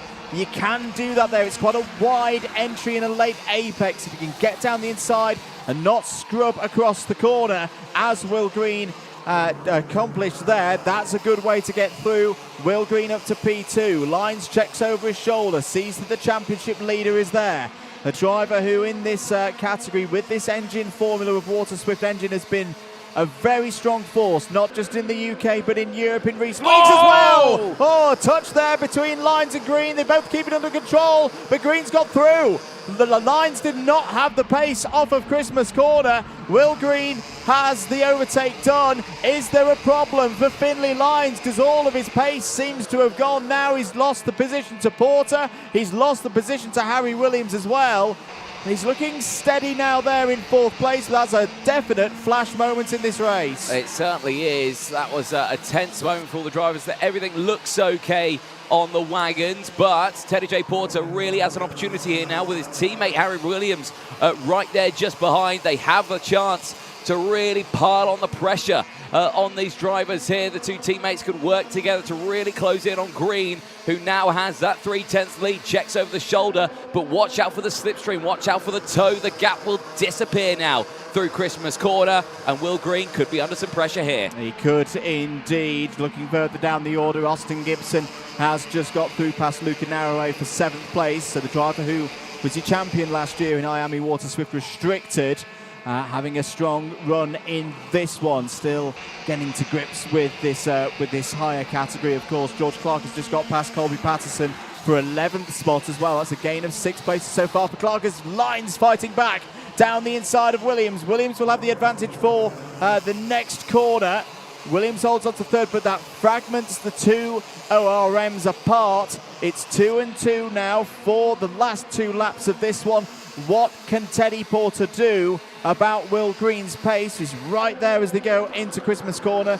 No move yet. No, timer striking to 0 now, which means it will be the last lap board for the drivers when they get to the start-finish line. Change for the lead. Teddy J. Porter goes for it down Ashby and holds it on the exit as well. Now Finley Lines gets through into 3rd place as well. He communicates with Harry Williams, says think, but down the inside goes Will Green. Retaliates immediately. This will bring the 2 drivers behind straight back into the battle for the race lead with that timer striking 0. It will be the last lap this time around. Remember, this is only their first qualifying heat of the day. They'll have another one and their final. But at the moment, it is Will Green who leads the way from Teddy J. Porter, Finley Lyons and Harry Williams onto the final lap of this race. This is a very, very different style of race that we saw from Green and Porter yesterday, where they worked together. They dominated in the heats. They took first and second places in each of the rounds on their way to locking out the front row of the final. But this is a scrap. This is a fight in this first heat of the day for round 4 of the championship. Finley Lyons is closing in all the time, as well as there's going to be an opportunity for Finley Lyons. There's a yellow flag out at Osiers, so there's going to be no overtaking in that part of the circuit. It's going to be into the boot. Green still holds the lead. Is there going to be an opportunity? Just sits the car a little bit to driver's right. Green's going to hold on for this one. There was another kart off through the boot there, so Will Green just is going to hold on. Teddy Porter takes P2. Finley Lyons, his head goes back, he goes, that is a missed opportunity, but it's still good points there in third. Harry Williams impresses again in P form. Blair Smith fights back into the top 5. Yeah, superb drive though from the rest of the field. There's a look at the provisional classifications at the end of that one. Like we say, talking about Blair Smith just inside that top 5. Austin Gibson finishing in 6th place ahead of George House. Jarlis Sayer, 10 places gained for the Fusion Motorsport driver to finish in P8 ahead of Colby Patterson. George Clark, superb race for the OMS Racing driver. Really showing some good performance here in that top 10. 7 places gained ahead of Mason Brooks, Max Mason, Charlie Clough, all gaining several positions in that race. Freddie Wood ahead of Jensen Ackerman. Night Measures in 16th place ahead of Christian Kobe. Harley Musk, Jonty Restrick and Sukmani Kira running out the top 20. Indeed. Well, there is Teddy Porter. He's had this run of second places in the stages of where the championship points are awarded, and he's continuing that good form.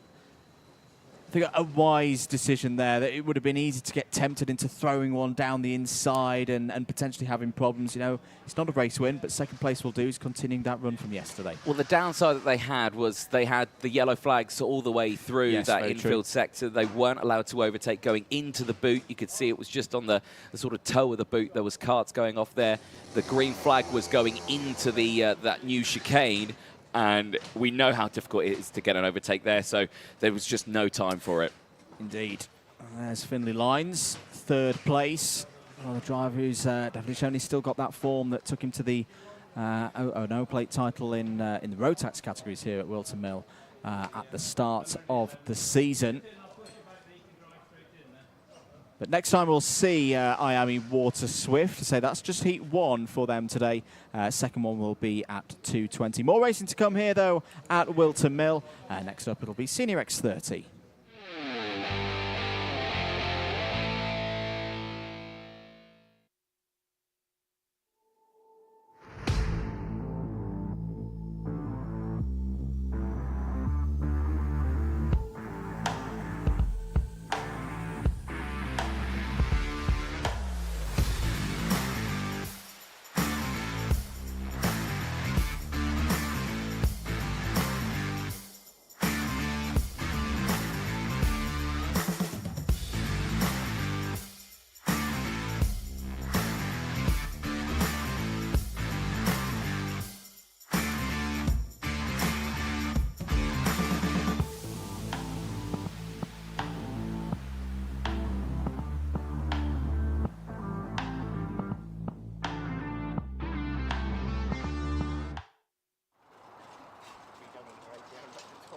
Welcome back to Whilton Mill. Andrew Mather and Anthony Jordan on commentary duties for you. Getting ready for the next race, Senior X30, their first heat of the day. Brand new round, of course, for them. Yeah, some good entertainment yesterday from Senior X30, Anthony. Certainly was. Yep, very dramatic race. Gus Lawrence doing a really good job. What he needed again in that race, but certainly just pushing himself forward. Championship though, still very, very close. Freddie Lloyd leading that one ahead of Kean Geraghty. Gus Lawrence still there in 3rd. Kean Geraghty again, another driver. Superb day. Yeah, took the final win yesterday. Did Kean Geraghty, and took a big step forward. Freddie Lloyd had a decent lead before the start of yesterday, but whilst his closest competitors fell back a bit, Noah Wolf and Lewis Bird as examples, it was, as you say, the likes of Geraghty, the likes of Lawrence, who had stellar days. particularly in that final, and closed the gap to 9 points as the advantage for Freddie Lloyd now over Cian Geraghty. If you missed that final yesterday, there was a moment, of course, between Lloyd and Lawrence. Let's see how this next race goes, though. Senior X30, their first heat, is up next.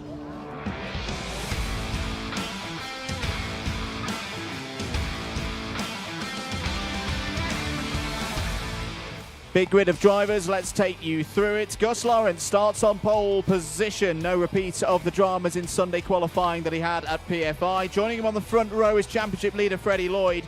Henry Gregory and Cian Geraghty, the winner from yesterday, start on row 2. Fred Green and Oliver Stilp start on row number 3. Harvey Roth and Lewis Bird go from row 4. Finn McLaughlin and Noah Wolf round out the top 10 on row 5. We'll look forward to seeing them trying to make their way through the field. Hayden Eldridge and Oliver Rands go from row 6. Alistair Cresswell, a.k.a. Lando Norris, goes from row number 7 ahead of Rylan Eschberg. Joseph Smith and Cian Gamio round out the top 8 rows. Aaron Brown's had a good season so far, but starts this one from the 9th row of the grid. Archie Tillotson joins him on that one. They're ahead of Robbie Buckley and Harry Ewell on row 10. Dylan Briley and William Smith start on row number 11. Row 12 is completed by Scotland's David McIntyre and Kasper Pajecki. Connor McPollin and Oliver Harris go from row 13. David Marshall and Juan Pablo Gerard go from row 14. Ty Stansfield and Freddie Housley round out the 30-kart grid on row 15. Again, welcome, ladies and gentlemen, on the live chat. I see Michael Burke joining us. Good racing so far today, Michael. Good to hear from you. Louis Johnson Cool joins up the Geraghty. Bubby 115 liked the Lando joke. There we go. He does look like him, I swear. And more of that on the Paddock Show later that you will be able to see premiering during the lunch break. Here we go then. Are we good to go? No, we're not. We're going to go around for at least one more formation lap. Keep your comments coming in. Let us know who you're supporting. This heat for the seniors and then the first 4 Honda cadets following afterwards. We'll then have a 25-minute break here at the circuit to allow a bit of time for hard-working marshals, corner workers, observers, staff out there on the circuit who've been going all the way from early this morning with the warm-ups and then the time qualifyings as well to give them a little bit of refreshment before we then continue with the heats from 1:20.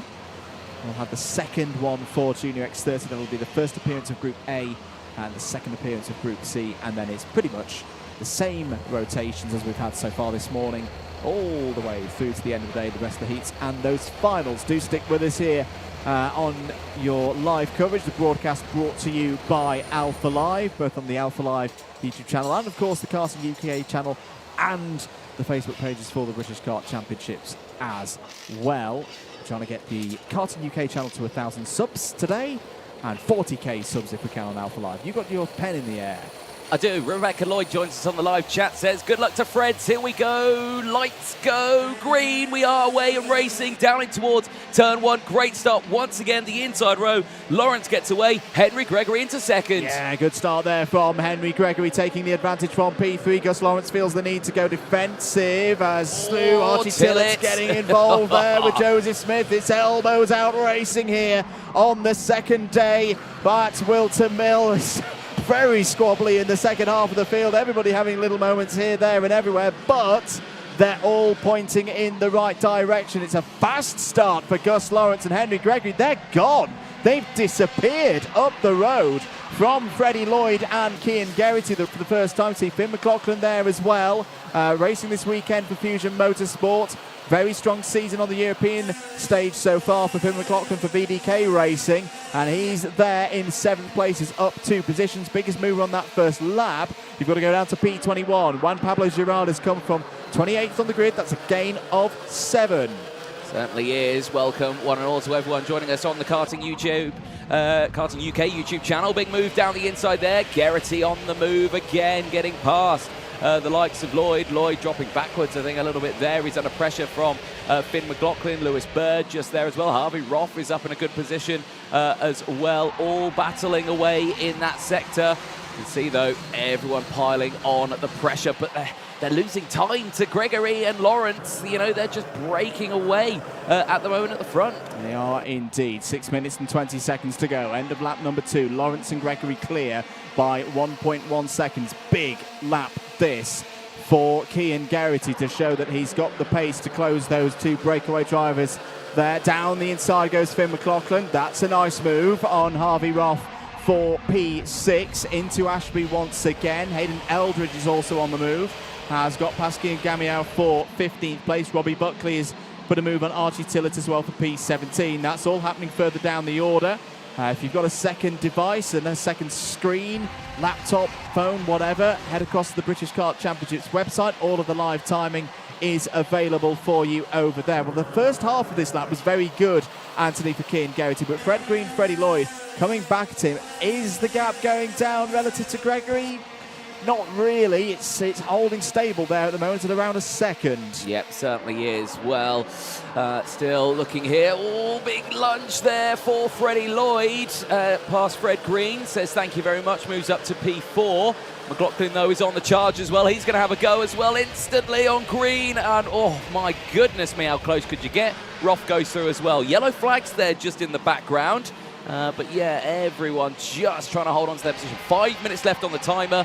What is the gap between Lawrence and Gregory? It's 0.4 of a second. What's the gap between Gregory and Geraghty?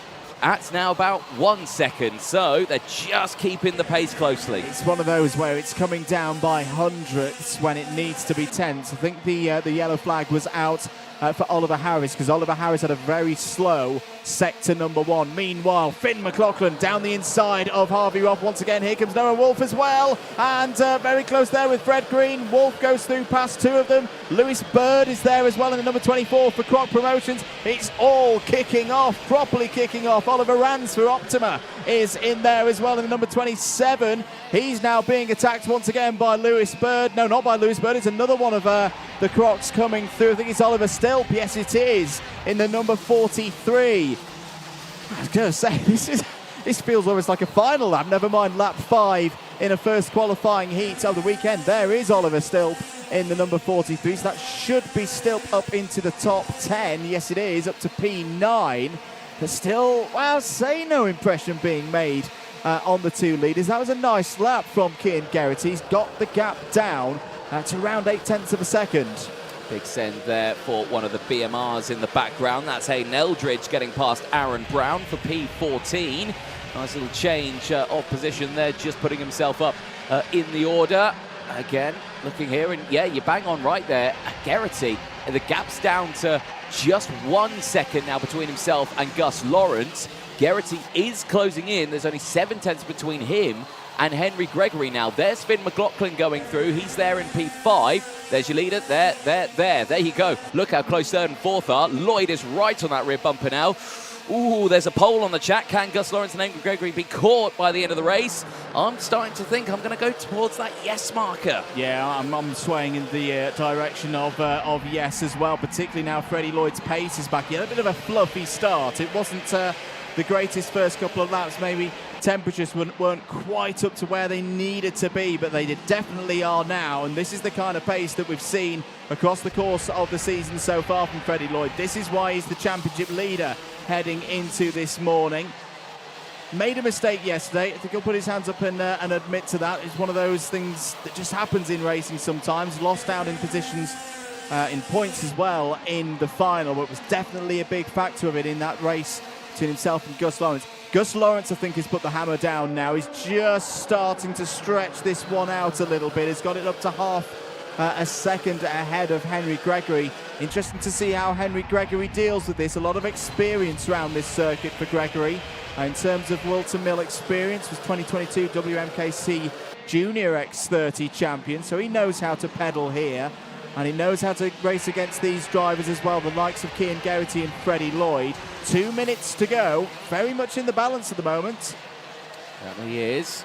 Well, more action coming thick and fast throughout the day here. Lloyd, with that fastest lap of the race, is going to be putting on that pressure. Lawrence is in a good spot here now. Nice little buff between himself, because the battling is going to be here for second place. As soon as the first move happens, with the time that there's remaining, there won't be enough time to close in. Down the inside, Kean Geraghty moves into P2. Lloyd follows through as well. Gregory down to 4th. Good assist there from Freddie Lloyd, realising, just give Geraghty the tiniest little bump draft to make sure that they get that overtake done nice and cleanly. And look, they're dropping Gregory now. Henry Gregory might have to hope to fight in the second round of heats later on today. A little couple of moves further down the order. Oliver Rands has started a recovery drive after a problem. He's now back up to 18th place past Kasper Piecki. I think there's also been a move involving King Gamiao as well for 23rd. But focusing back at the front, Freddie Lloyd, what does he do now? Does he keep working with? No, he's going to go down the inside of Kean Geraghty and take second place. Good move there from Freddie Lloyd, and a decisive one at the same time. Certainly is. Again, really showing strong performance there. Unfortunately, though, for other drivers out of the race there, the number 20 pulling into the pit lane. That Freddie Housley for the Paul Sexton Racing team out of this race. 20 seconds left on the board. Gus Lawrence leads the way. Freddie Lloyd there in second place. There is Kean Geraghty, who's there in third. Can they close a half a second gap in this last lap? I'm going to say probably not. Yeah, it's looking difficult at this stage. There's a notification from race control from the officials, plus 5-second penalty in race time penalty to Joseph Smith for Mick Barrett Racing in the number 15. Now, where is Joseph Smith at the moment? I think he's somewhere in the midfield. And either way, that's not the kind of news. Oh, no, he's out of the race. He's out of the race. No, apologies. So that's fairly inconsequential that Joseph Smith already out of this one, as is Rylan Ekberg. And now Freddie Housley, as we saw. Time up then, but we're not quite on the last lap yet. Well, we say Gus Lawrence can't be caught, but Freddie Housley on this last lap has done a sterling effort. And he's going to close this gap to around quarter of a second as we go on to the final lap. This is not done. This is not done for Gus Lawrence. This is a resumption of the battle that we saw in the final yesterday. This is champion the last 2 years versus championship leader. And Freddie Lloyd is putting Lawrence under the pressure now. Lawrence has a bit of a move to the inside, a bigger move to the inside now through Ashby Corner. Gets the drive off of off Ashby right. This is where they clashed yesterday, these two. Look at the line. Lloyd's trying to go around the outside. He's done it. What a move from Freddie Lloyd. How on earth did he achieve that? Gus Lawrence is surely going to have a go back into the boot. Kean Geraghty's still there as well. What a way to finish this first heat of the day for Senior X30. Freddie Lloyd is back, ladies and gentlemen, and he takes the first heat of the day in Senior X30. That was superb. I think Gus Lawrence was more focusing on defending that inside line. It looked like he'd really hit the anchors to try and stop it on the apex. Didn't know that Lloyd had gone to the outside line, and that's why he was just able to carry that speed out of Wilkins and get that overtake. Absolutely textbook there.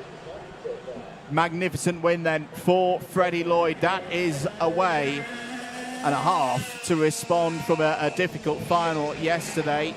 Job not done, of course. Still a second round of these qualifying heats to go and that final later on today. But in terms of this title push for Freddie Lloyd, that is the way to do it. That is the way to get back on track. Wins by 0.2 of a second ahead of Gus Lawrence. Kean Geraghty, Henry Gregory and Finn McLaughlin all in the top 5. Good drive there from McLaughlin, up 4 spots. Fred Green, Noah Wolf, Lewis Bird, Alistair Cresswell and Harvey Roth in the top 10. Good news there for TWM. 2 karts up in the top 10. Oliver Stilp, Hayden Eldridge, Aaron Brown, Robbie Buckley and Archie Tillett all get top 15s for that one. Oliver Rands, William Smith, Darren Marshall, Harry Ewell and Kasper Piecki were next up, taking us down to P20. Colin McPollen, Kean Gamiao, David McIntyre, Ty Stansfield, Juan Pablo Girard, Dylan Briley and Oliver Harris, the last of the finishers. 3 retirements in that one. Freddie Housley, Rylan Ekberg and Joseph Smith. Nice little catch up there of the grid. Great stuff from Senior X30. They'll be out later today. Quick update on the story for the Wera Tools British Kart Championships Instagram page. You can head over to that one. Ask the commentators anything. We have got some questions. Who would win in a kart race at Whilton Mill against DJ or Andrew? 100% myself. Yeah. What sauce goes in a bacon roll? It's definitely ketchup. If you have brown sauce, you just don't talk to me. And then Red Bull or Monster? 100% Red Bull. I'd agree with all of those answers. Yep, there we go. Even that first one. Driving days are behind me. There you Need go. to get in the gym. Yeah. Keane Geraghty, good pace again. And having a little chat with the team there. And one more race before we get to the break. Honda Cadets are up next.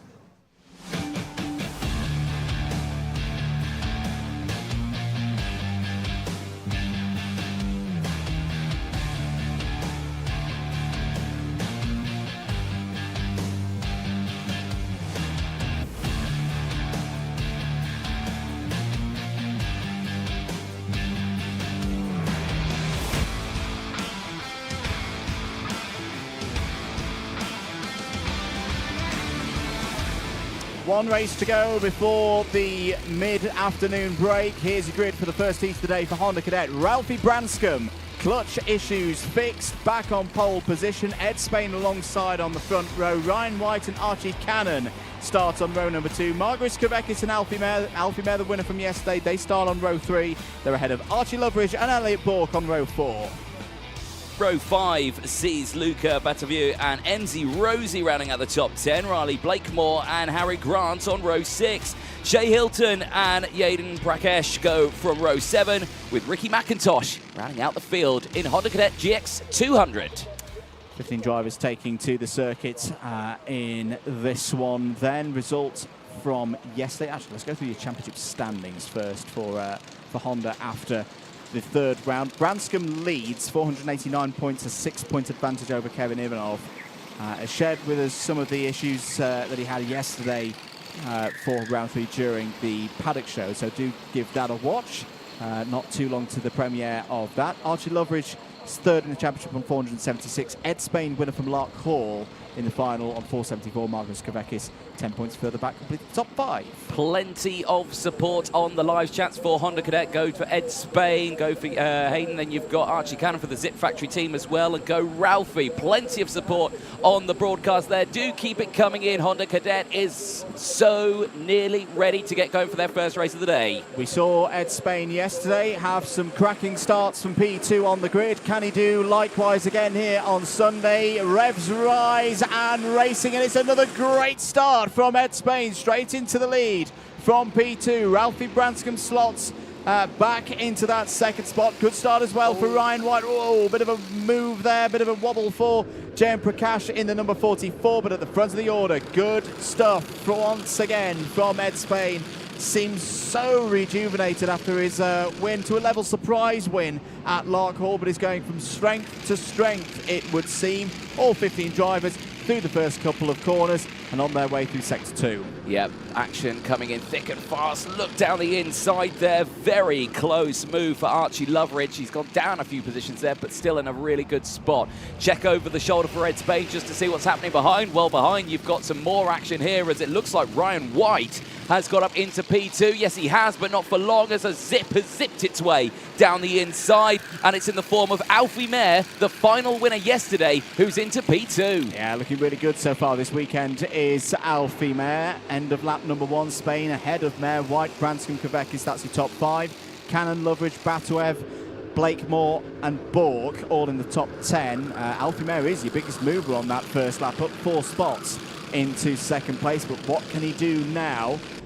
You've got that curious scenario of a sole leader and then a pack of 5, more, up to about 6 or 7 now. So if these drivers chasing work together, they will pull Ed Spain back in. Anyone who's watched enough Honda Cadet racing around this Whilton Mills circuit knows that that is the case. It's a very, very difficult circuit to break away from, especially those straights up to Christmas Corner and down into Ashby as well, and of course the infield straight into the boot. As through there comes Luka Batuev. First race weekend for Luka Batuev in the Rear Tools British Kart Championships, and I've got to say I think Luka Batuev has had a really, really strong start. He's running there in 8th place. Yes, indeed. Good running all the way throughout.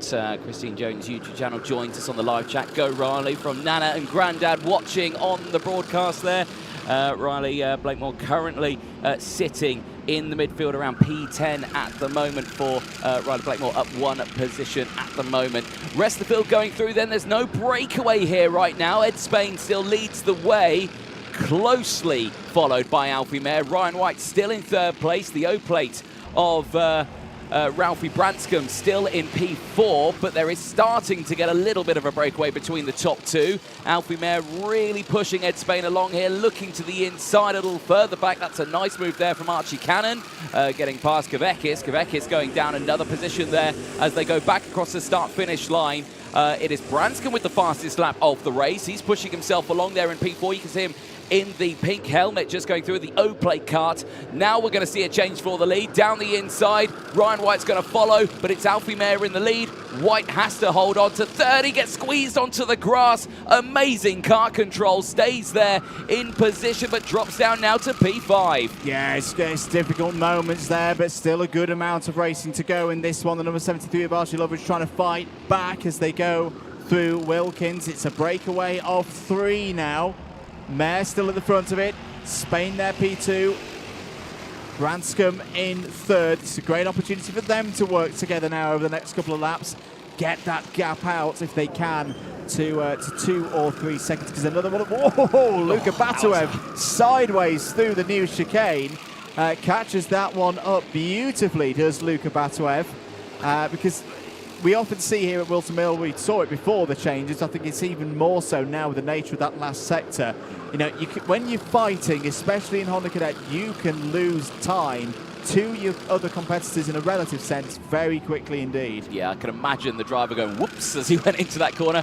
Archie Cannon to the inside at Ashby. Nice move there on Ryan White. Last year's champion in the Honda Cadet category. He's now going wheel to wheel with Kavekis. Kavekis gets squeezed out wide on the exit. Now will concede to another one of the zip carts coming through of Archie Loveridge. Well, Kavekis not happy at all with that, understandably. No one likes to be squeezed out in these races, but again, racing is racing. Back here at the front end of the field, Branscombe is up now into... Is that the lead? I think it is the lead. He is indeed. Well, the O-plate of Rousey Branscombe now leads the way ahead of Alfie Mayer. Ed Spain's down to third. Hand gestures coming up thick and fast saying, come on, go, go, go, stop attacking. But Alfie Mayer says, no, I'm going to take the lead of this one. There's still 3 minutes to go of this first qualifying heat race of the weekend for them on Sunday. This is what we love about Honda Cadet. Properly close racing, young drivers developing their racecraft skills and putting them on a bit of a show here for the Wera Tools British Kart Championships. Now, we should note as well, we have got one kart who we in the box were expecting to see in this race. The eagle-eyed amongst you will notice that we've not got Kevin Ivanov in this race, unfortunately. So that is a bit of a developing story from what we know here in the commentary box. The driver second place in the championship before the start of today. You can see on the board there, investigation underway into something that's occurred with the number 42 of Archie Cannon. Archie Cannon currently 4th on the road. Just an investigation at this stage. This race going back and forth. I'd say there's only 0.6 of a second, well, actually more like 0.5 of a second between Ed Spain there in third and Archie Cannon heading up that chase group in 4th place. And remember, one of the very first races I called here at Wilton Mill, it was a race in Honda Cadet. 5-kart pack at the front of the order, going to the last corner on the last lap was the driver in 5th who actually ended up winning. My favourite memory from Honda Cadet definitely has to be Kart Masters a couple of years ago, where you had, we were on the old regulations still with the 160 engines, and I think there was about 28 karts battling for first place. That's probably my favourite memory of karting in general, actually. And it came from this very class here. You do get the best racing in the Honda Cadet category, and we're seeing that right now, and it's only a qualifying heat, which is superb. Big check over the shoulder there for Alfie Mayer just to assess the situation. Top 3 looking comfortable. Archie Cannon now leading that second group. He's in a really good position here when these 3 really start to battle. He can close up, but he's got to be careful with the likes of Ryan White, Archie Loveridge, Quebec is still there, Luca Batavi's still there as well, now with the fastest lap of the race as well. Elliot Bork closing in, he's there in 9th place ahead of Riley Blackmore. So all of the drivers really doing a good job in this race, just keeping up with the pace, keeping up with the momentum, and doing a good job here, because it's not an easy track, is Wilton Mill. No. It's a driver's circuit, and these drivers are very early on in their careers, but still, these drivers are doing a brilliant job. And particularly through that new section. I know it's not to everybody's taste, but what I do like about it is how you've got to get the line right. It's a technical challenge through that part of the course, which really does separate the best out from the others. Just had more news as well on the Kevin Ivanov situation. Sad news, at least for us in the box, because we love seeing Kevin race, of course, is that kart has been disqualified from the whole day. Technical irregularities during warm-up this morning is the reason why Kevin Ivanov is not in this race. So that is the latest news on that one. Back with this first heat of the day for Honda Cadet GX200. Alfie Mayer continuing to lead this race and has got a bit of a gap ahead of a change for second place. Ed Spain has gone through past Ralphie Branscombe. Archie Cannon there still in fourth place. No further news to us in the box regards the investigation for the number 42. If any does come in, we will bring you it as soon as possible. We go on to the final lap though, Anthony. Alfie Mayer, again, we've mentioned it yesterday. It's all about confidence, I feel, for Alfie Mayer. I've seen him race for a good couple of years. He's on top form right now, looking pretty good for this one. He certainly is, yeah, controlling that race. No defensive lines on this last lap. Could see the gap that he's got from the rest of the field, and it's just saying, yeah, I'm going to hold my line here, don't need to worry about doing anything. The same can be said for the rest of the field as well, doing a really good job. I mean, the top 14 are separated by less than 10 seconds in this one here.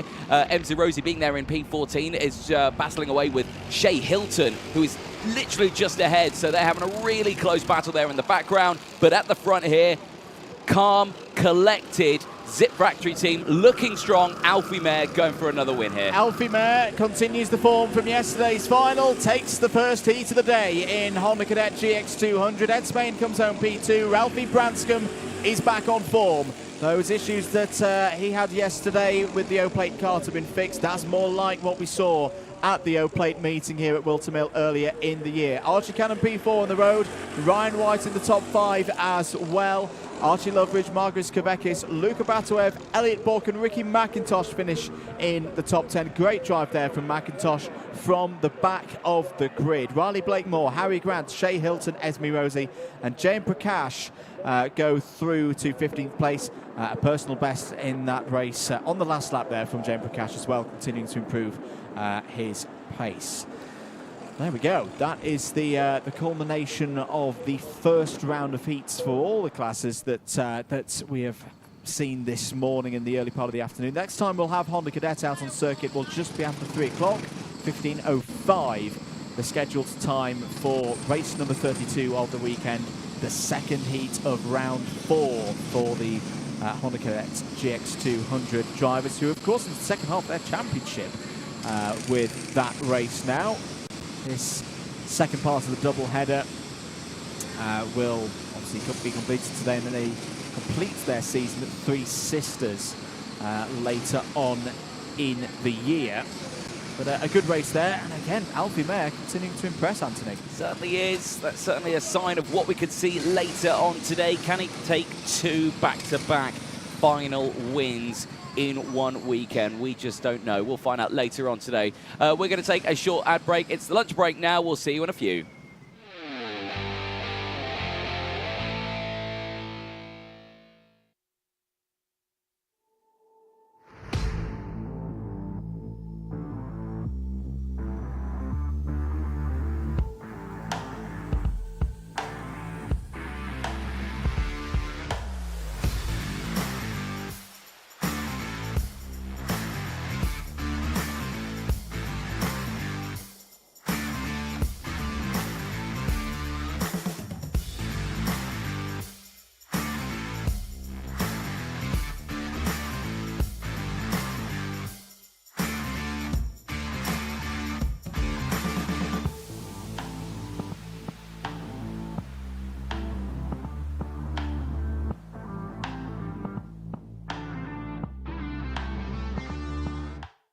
Welcome everyone to Whilton Mill once again. Paddock show time for event 4, the Wera Tools British Kart Championships, which of course means it's round 3 and 4 for IAME and for Honda Cadet as well, their first double header of the season. And we've got Tillotson T4 here this weekend.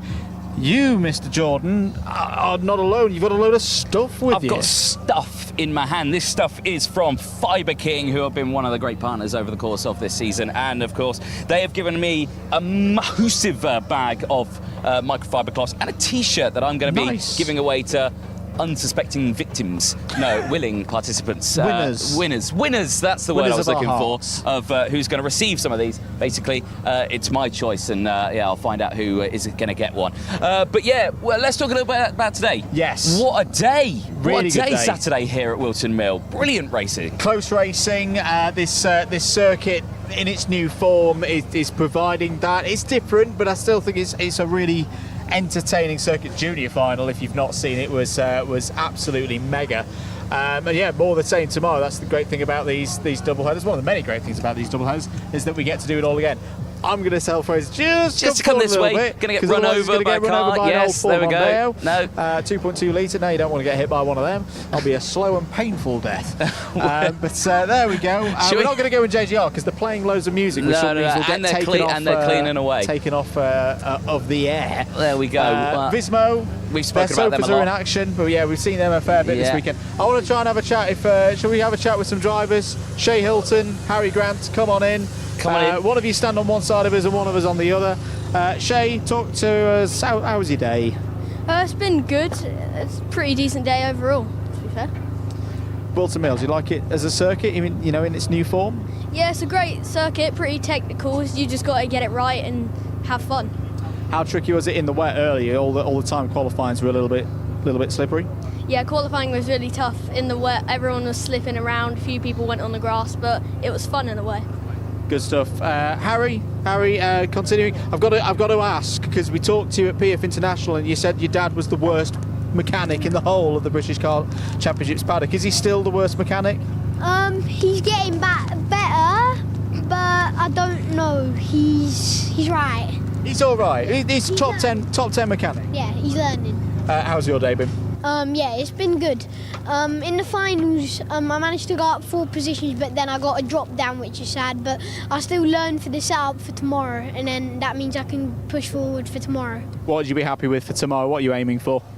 Top 8, because it's the British Champs. It's super hard, and then it's the top of karting, so you got to go for it. Good stuff. Well, thanks for talking to us, boys. Have you prepared? No. Well, you look messy there. Have a fibre cloth, courtesy of Fibre King. There we go. Shay, you can have one too. There you go. Courtesy Fibre King. Perfect. Thank you very much. That's the funny thing. Do you actually need one? Yeah. Well, perfect. There you go. Do you want another one then? If you need one, you can, you can have 2 because I'm nice. I'm like Father Christmas. Thank you. Well, as you're there, fine, you can have one too. There we go. Perfect. There we go. Sorry, we got in the way of the van. Hey, look at it. I'm getting filmed. It's Man Earl, big Man Earl. How are we, lads? Put the drink down. How are we, lad? Are you well? Are you well? Not too bad. You boys did all right. Nice. Yeah, these are Fibre King Fibre. Would you like one? Yeah, if you don't mind. No. Your driver's been all right. Yeah, very well. Yeah, we just got 1-2 today. Yeah. So we're perfect. Yeah. That's what you need, and it's another day tomorrow as well. Oh yeah. Do you know what? These double headers are so good, especially for the younger ones, because if they do have a bad one, they can claim it back on the next one. They know they've got a chance to straight away the day after. Yeah. So yes, amazing. Perfect. That's what you need. Do you actually want one? Yeah. Cool. I'm nice. These cloths are pretty decent as well. There you go. Hey, yeah, you have a Fibre King. Thank you, King one. Fibre King. You're welcome. Whee! Good stuff. Right, let's shimmy up. I didn't want to give him the T-shirt though. No. I think it'd be too tight for him anyway. Evolve Motorsport. They've had an interesting day. Quite a few of them in the categories of the Water Swift classes. Some of our people in here will jump on in. Have we got a driver in here somewhere? Luca Narroway. He's tidying up. Why are you carrying rags around? Why am I carrying rags? Why are you carrying a bag of rags around? Well, because I am this weekend Father Christmas, and I bring no, don't steal my microfiber cloths. But no, Luca, how has your day been? It started off quite rough, but as the day got on, we started to progress.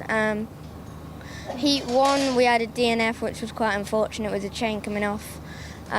Heat 2, we were quite far back on the grid due to quali, but Quaid made quite a good amount of positions up to 14th, and then in the final started 18th, got up to 9th, so that was what I'd say one of my favourite performances. First top 10 for him as well. Yeah, looking really good. Really Hopes for tomorrow. What would we want to do tomorrow? Top 5. Top five. What do you think's what's going to be needed to be done overnight to go from that top 10 to get that top 5? Do you think? I'd say it's just consistency because quali we were a bit messy on track, and and then I'd say it was a bit aggressive. That probably could have caused the chain to come off in Heat 1, but other than that, probably would have been a lot higher on the grid. But lots of learning, lots of promise for tomorrow. Reasons to be happy. Yeah. Yeah, the pace has been good, hasn't it, mate? It's just, we always have, on each day that we have a DNF, and you can't hope to do very well, can you, with a DNF in the final, and we messed quali up. You know what I mean? There's always one element of drama. So tomorrow we're having a dramaless day, aren't we? It's going to be calm, and then we're going to have a pot. Excellent. A nice little pot. I think that's a prediction of the future. Right, now, another thing. Luca, are you cleaning your kart tonight? No. No. Say yes. Say yes. Yeah. Yes, you are cleaning your car. Now, your mechanic's got a terrible, terrible thing. Hold on to the chain. Hold on to the chain. Take the chain. Get rid of that. There, from Fibre King. Perfect. No. Only one. That's yours now to clean everything with that cart He's with, got Luca. a 10-pack of clean ones there. No, he hasn't. No, he hasn't. You've got one. That's yours now, Luca. Clean the cart. There we go. Perfect. Lovely. Right. Can you swap a grey one? Fine. Blue is more of an attractive colour. It's the colour of my eyes. There you go. You can have that one. Is that perfect? There's a Fibre King 5 o'clock. No, green's a good colour as well. They can have that one. Bye, Evolve Motorsport. There we go. Good stuff for them. We're on the wrong side. We are on the wrong side. Right, okay. Back up here, Premium Karting. They've got quite a few drivers. Oh, there's a very sad and unwilling, probably Morgan Moore, to chat to us. Yeah. He's had a rough day, hasn't he? It's just not quite fallen for him yet in the finals. It's kind of similar to what we saw at PF International. Great in the heats, some really good pace, but no luck, it would seem. Look at the scene we've got here. Look at how useful. They're not just cloths. They're not just for cleaning. They're for keeping yourself cool. I wonder who gave them. Mill. I wonder who gave them those. Ralphie anyway. Branscombe would like one as well. Ralphie Branscombe. We've got to talk to Ralphie because I'm nice. There you go. No. There we go. Perfect. Ralphie, Perfect. tell us about your day. Let's get that out of your face. Third in the final. You look really pleased with that. Yeah, from the heats, it's insane. Like, I started 9th because the cart's slipping, so then I got up there in the final and managed to get P3 on the final lap in the boot. So I was going to ask, had you identified what the problem was? Because the pace that we saw for O Plate wasn't there, clutch being the problem. That all seem good to go now for tomorrow? Yeah, we fixed it from the heats to the final and it definitely worked. Good stuff, and you've still got the championship lead as well. You've extended it a little bit with that last lap. You happy with that? Yeah, I'm really happy with that. Good stuff. We did a further interview with that Ralphie earlier on in the weekend, so do make sure that you give that a watch on the Karting UK channel. Anything to say, Mr. Jordan, on that one before we move on? No. The sun's shining. It's sun shining. I'm going to get run over. Oh yeah, there's a Toyota there. Oh, right, let's move on. Yeah. See you in a bit, Ralphie. Sorry, right, excellent, good perfect stuff. Great chat. So Tillotson. Many Tillotsons. What do you call a pack of Tillotsons? Tillotsi? A flock? Well, I'll tell you what. We'll ask Mike Coppin. Mike Coppin, what do you ask? What do you call like a swarm of bees? What do you call a group of Tillotsons? I'm not sure I can answer that question legitimately on air. Hold on. Give me I was that. going to say, get rid of that. Mr. Jordan's come back from Spain. Thank you very much. That's very kind. From Fibre King. You've just had your qualifying, haven't you? How did it go? Not brilliant. I think qualified 8th, but the field is so close. I mean, I think the top 8 are separated by 2/10. I think it's really close. So, and of course it's average lap time, isn't it? So there was more in mind. We sort of agreed that we were going to do a bit of a tandem work, and I think it didn't quite work out. It is what it is. So it just makes it fun tomorrow now. You've done plenty of laps around this circuit over the years. How does one of these handle around Whilton Mill? Oh, they're glorious. Yeah, it's very, very different to a lot of stuff I've driven in the past. These are lovely around here. I'm not sure I love the new last chicane first time here. I'm not sure my kart does either. Looking at the other side of it, but yeah, I love this place. It's always good fun to be here. Yeah, and good to bounce back. PFI didn't end the way that you wanted it to, but a good opportunity to race again tomorrow. Yeah, definitely. There's definitely time on the table here, so I'm looking forward to tomorrow, mate. PF was a bit of a shambles. There was definitely a win in the kart at PF as well. So to not make the final, I was gutted. But as I said, another chance tomorrow. Good stuff. Have a good one, mate. I'll see you in a bit. Enjoy your new Fibre King branded. Thank you. Excellent. What is it that they're all putting them on their heads? I don't understand. Right, you squeeze through there. There you go. There's a car door there. It's perfectly placed. There we go. We'll squeeze through here. What was the answer about a group of Tillotsons? Not broadcastable.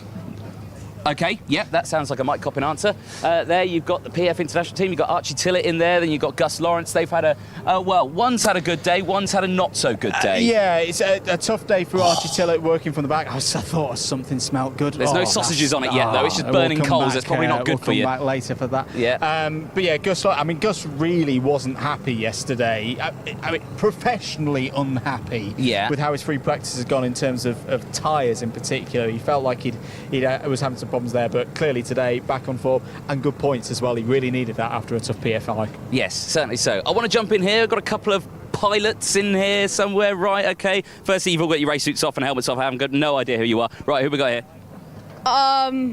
What's your name? Well, my name is Max. Max. Excellent. Max, how has your day been, Max? What's the last name? Help me out. Well, I wasn't out today. You're not? No. But you're not racing this weekend? No, What are you doing here then? I came to watch and come to Austin's birthday. Oh, fair enough then. Austin's birthday? Oh, Austin Newstead's birthday? Yes. Excellent. Right, okay, fair enough. Oh, there is Austin Newstead. We spoke to you earlier on, didn't we, Austin? Well, as is your birthday, happy birthday again. Here's a microfiber cloth. There you go, take that. Take that. Perfect. There you go. Courtesy of Fibre King. Thank you very much. Thank you very much. Who do we have here? We have Henry Clark, Water Swift. I'm also very conscious that we're near a motorhome. The last nothing time goes wrong in a motorhome on a karting weekend. You know, absolutely nothing. None of them get pinched and stolen. That's only a PFI thing. Seriously, Henry, how's your day been? Ups and downs, but the final was good. We had a great final. What was good about it? What did you enjoy most? I bogged down at the start, so I was in last, and then I went from last to 14th. So I think that's a really good comeback for me, and good to get some more points for the championship. How does tomorrow look? What are we looking for? What are we working on overnight? I know obviously we're going to be getting the sausage and the burgers for Austin's birthday barbecue on in a bit, but racing-wise, what are we thinking for tomorrow? Maybe just add some little tweaks and then just try and push even harder. Good stuff. Well, a Fibre King microfiber cloth will help you on the way to greatness on that one, and we'll move on because I think we've already gone past half of our time. I'll be back for birthday sausages later on. Absolutely. Thank you. Excellent, perfect. That's the answer I wanted to hear. Good to see. Wrong side again. There we go. The sound of a paddock. You've got the smell of a barbecue. You've got the sound and smell of generators going. The sun is shining. Oh, it's a proper karting weekend, isn't it? Here at Whilton Mill. It is a proper karting weekend indeed. Let's march on because I want to try and get to some of the privateers. Yeah. Always like to give a little bit of love to the privateers. I'd like to see if Chester Forks is around because Chester Forks wasn't here yesterday. Hold on. There's a wagon here. There's no one here. Yes, there's Jake Brooks' wagon. I don't know whether feel like here. Maybe we'll just sneak in a brand new. There you go. A nice Fibre King cloth there. Or maybe we'll put it somewhere where it's not going to get blown away. There we go. Perfect. Nice little present there for a driver who sure doesn't know. So perfect. There we go. Ashley Harder over there. I want to have a chat with Ashley Harder. Excellent. Go. Ashley, come on in. What's happened here, son? Yesterday in the last practice session, I had crash into oblivion, straight into the wall, like flat out. But yeah. But you've come back strong today. Some a testing day. But you happy with your racing? Yeah, it's quite decent. Comparing that I've got I don't know if it's broken or not, but my hand is quite sore. It's a bit sore. Yeah. Boats tomorrow. What are we looking at for tomorrow? Hopefully I'll feel a bit better and I can actually make the A final, which I didn't get today because I've got engine failure. But yeah. Oh well, I'll tell you what will help. A Fibre King. Yes, the perfect cure is a Fibre King branded fibre cloth. There you go. That will fix your arm. Ricky Tick. Lovely. Thank you very much there. Right. More action, more people standing around, doing things. Mr. Shenton's dad there, he's had a tough day, I think, at Rocco Shenton, hasn't he? Had a penalty, unfortunately, in the final. It was coming through the field really, really nicely, but again, knows this circuit well and a good chance tomorrow. Fraser, I think if we can cut up to the top here. Well, before we go anywhere, I'd like to pop into Tim Wilson Motorsport. Let's get that in. The first thing I'm going to say to them is turn the music off, if it's theirs. Good evening. Good evening. How are we? Perfect. We got many people in here. Gabe Stilt with the ball coming in. Perfect. Got it. Look at that. Let's throw it back. That wasn't my bad. Right, this man here, ladies and gentlemen, it's a very important day tomorrow, which is technically when we're watching this live. It's today. Yeah. It's your birthday. How old are we? 20. 20, a big 2-0. Right, we need to get everyone involved in this. Shut the music off. We don't want that music. We want the music of the vocal cords of everyone in this tent. Are we ready? Happy birthday on 3. 1, 2, 3. Happy birthday to you. Happy birthday to you. Happy birthday, dear Harvey. Happy birthday to you. Mega. Have a microfiber cloth. You look dirty. There we go. No, Jack, perfect stuff. Right, other pilots over here in the form of some water swifts. We've got Mr. Chapman over here. Yes. We've got Mr. Cresswell. We've got many more. I want to firstly chat to this man here who's rocking is that a Lando Norris cap there? A spitting image, if you zoom right in on that face, just there, how similar does he look like Lando Norris? Me? I don't look like him, he looks like me. No, I disagree with that one. I think, yeah, you like that. Right, Miss Chapman, let's jump in. Harry Chapman, 2023 Bambino champion. Let's jump in. Today, how has it been? Okay, not as well as I thought it'd be. Yeah. But predictions, what do you think tomorrow's going to be like? Hopefully dry and hopefully I get a top 3. Wow, that would be nice, wouldn't it? Do you think the championship's going your way this year so far? Probably. Probably, yeah. I'm 8th in the championship so far. That's a good round number, that is, P8. How old are you?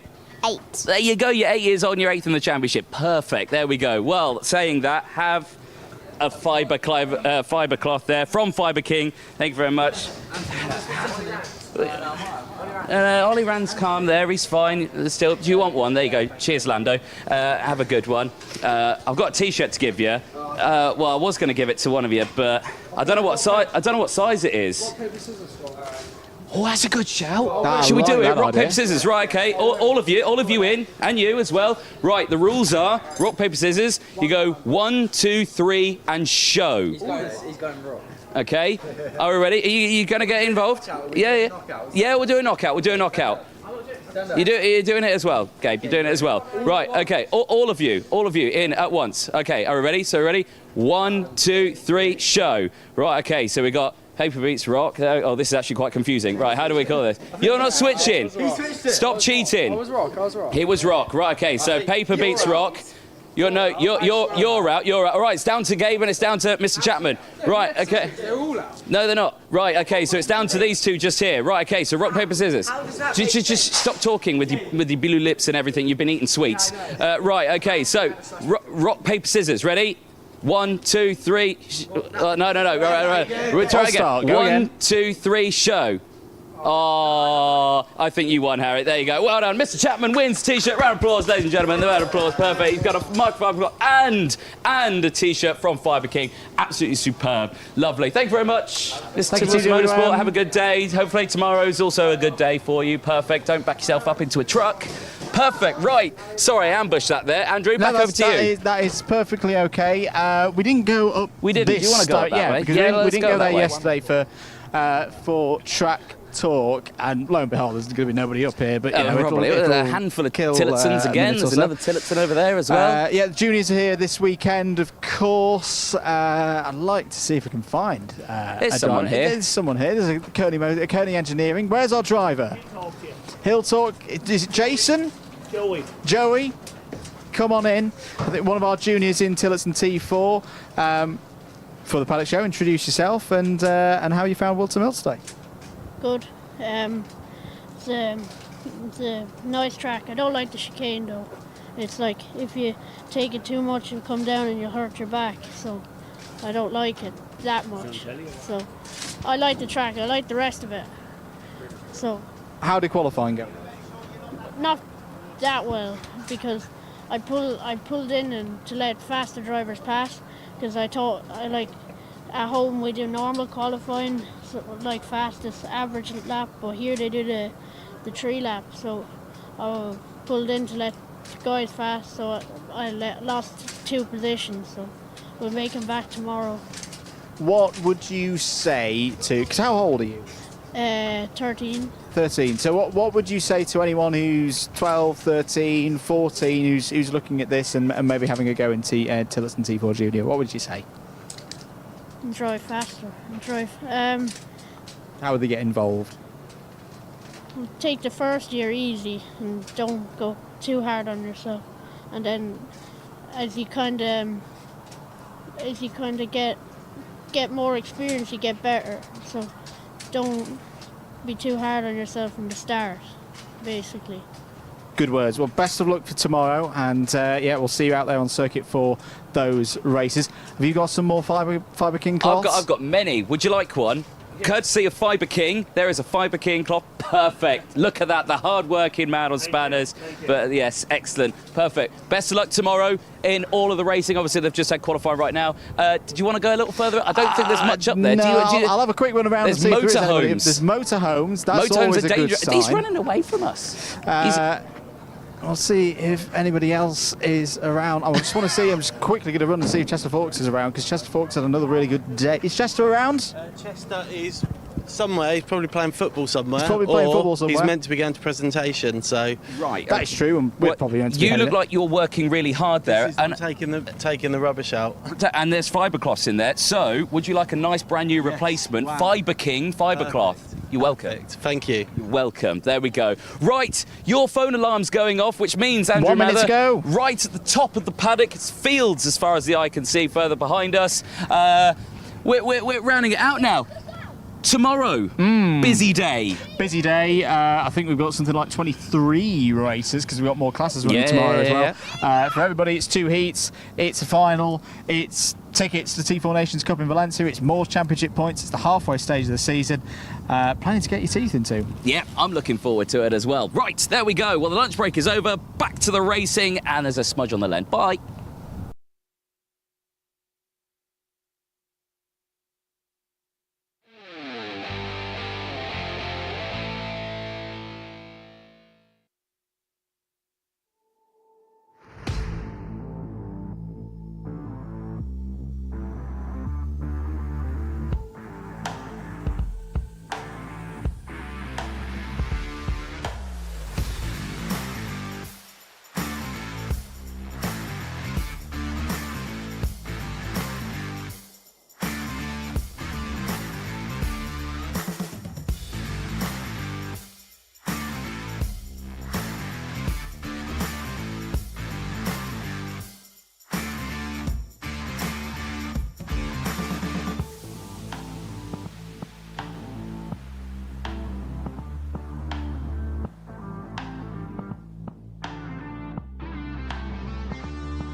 Welcome back to Whilton Mill, live here for Event 4 of the Wera Tools British Kart Championships for 2024. Andrew Mather and Anthony Jordan in the commentary box for you on Sunday, day 2 of this doubleheader for the IAME classes, rounds 3 and 4 for them this weekend. For Honda Cadets, same rounds 3 and 4 for them, and of course Tillotson T4 junior and senior categories. This is their qualifier for the T4 Nations Cup. All the world's best Tillotson drivers racing at that in Valencia in Spain later in the year. All to be decided, of course, who's going to go there. All going to be decided who's going to get the championship points for the IAME and Honda Cadet classes.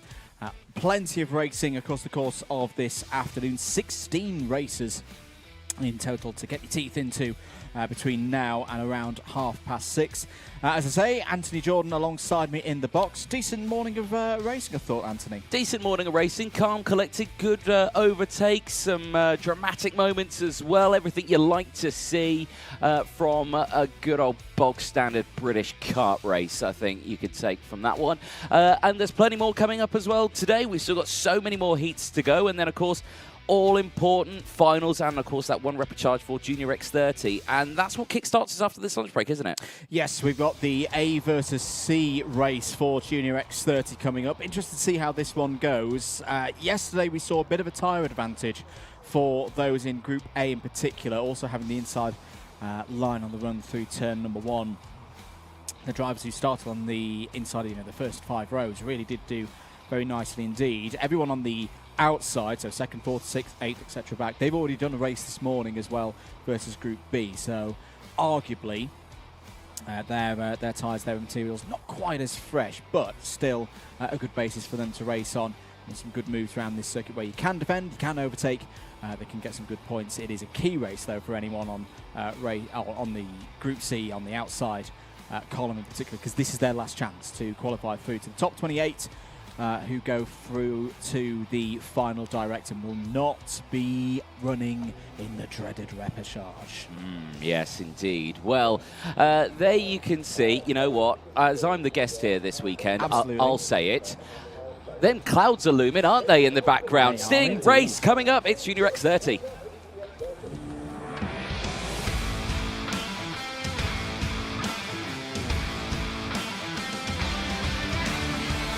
Let's take you through the grid then for this next race in Junior X30. Riley Cranham and Zach Green on the front row. Harrison Mackie and Rocco Shenton go from row 2. Aston Sharp and Morgan Moore go from row number 3, and then it's Mayan Patel and Kenzo Craigie on row 4. Row 5 is Harry Walsh and Archie Owen. They round out the top 10. Cameron Edmonds and Alex Dodds on row 6. Dylan Patel and Hamish Forrest go from row 7. Max Yule and Monty Braithwaite on row 8. Aaron Richardson has had a tough weekend, starts this one from row 9 alongside Alexander de Benedictis.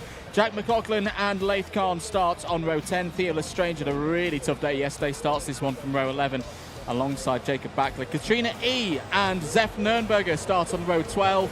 Harrison Whitcomb, problems in qualifying, starts from the back of the grid on row 13. He's joined by Josh Parker. They make up the 26 runners in this one. Remember, for anyone on the odd side of the grid, 1st, 3rd, 5th, 7th, all the way back, this is their first race. For anyone on the even, this is their 2nd of 2.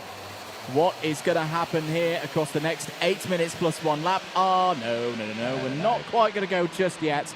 Amber flashing light is on the digi-flag there, indicating that race director Nigel Edwards is not satisfied that we are ready to go racing at this point. So, extra formation. Yes, indeed. More news coming in. Plenty of people. Shaz Walshy joining us. Harry Walsh, Junior X30. 1st year in the British, 2nd year in karting. Good luck, son, is watching on the broadcast there. Adam Disley coming in with Let's Go Cranham. It's the first time we're seeing Riley Cranham in the race today. Obviously, did a very good job yesterday, but certainly is a driver we need to keep an eye on in the championship as well. P3 for Cranham in the final yesterday. 2nd in the championship, only behind teammate Harrison Mackie. Harrison Mackie starts behind him in this race. Cranham on pole, Mackie P3. Second time of asking then, are we good for a start here for race 25 of the weekend? Yes, we are. Lights out, 8 minutes plus 1 lap, get underway. Good start for the Fusions. Bit tight in the middle there. Rocco Shenton slides his way to the inside to take 3rd place behind Mackie and behind Cranham into Christmas for the first time. Green's on the outside trying to find his way through. Has taken 4th in all of that, and Harrison Whitcomb is already on the move for Argenti from the back of the field. I think he's taken about 5 or 6 positions by the time they've even got to Inkermans. Through into Osiers then. It's the 2 Fusions at the front of the field. Cranham and Mackie, very good teammates, race together of course in this British Championship as well as across Europe. They know each other's styles, they know what the job will be, they know what the instructions will be from the Fusion Motorsport team. It'll be push away, work together, let's get a 1-2 on the board here in this heat. Yes, indeed. Plenty more comments coming in as well on the broadcast. Keep them coming in. You're watching Junior X30, their 2nd heat of the day, and a change for the lead down the inside. Harrison Mackie saying thank you to Riley Cranham, moving into the lead now. Is Cranham going to retaliate? The answer to that is no. Stays behind his teammate Luca Narroway, joining us on the live chat, as well as being here at the weekend as well, racing in his category, saying good luck to Archie Owen out there as well. Vinnie Phillips joins us on the Karting UK YouTube channel as well, saying come on Mackie. Well, certainly seems to be resonating through the comments section. He's leading the way. Is indeed. End of lap number 2. Then there's Harrison Whitcomb. Where is Whitcomb up to? He's up to 16th place. That's a big hit. Curb, and that's very close to, from the news that I've received here in the box, that it was cutting the corner, getting making contact with those flip-flops, as they're nicknamed, on the inside of the new chicane, and lap times being deleted as a result for Harrison Whitcomb. And at the front, still Mackie from Cranham. Rocket Shenton pushing along here.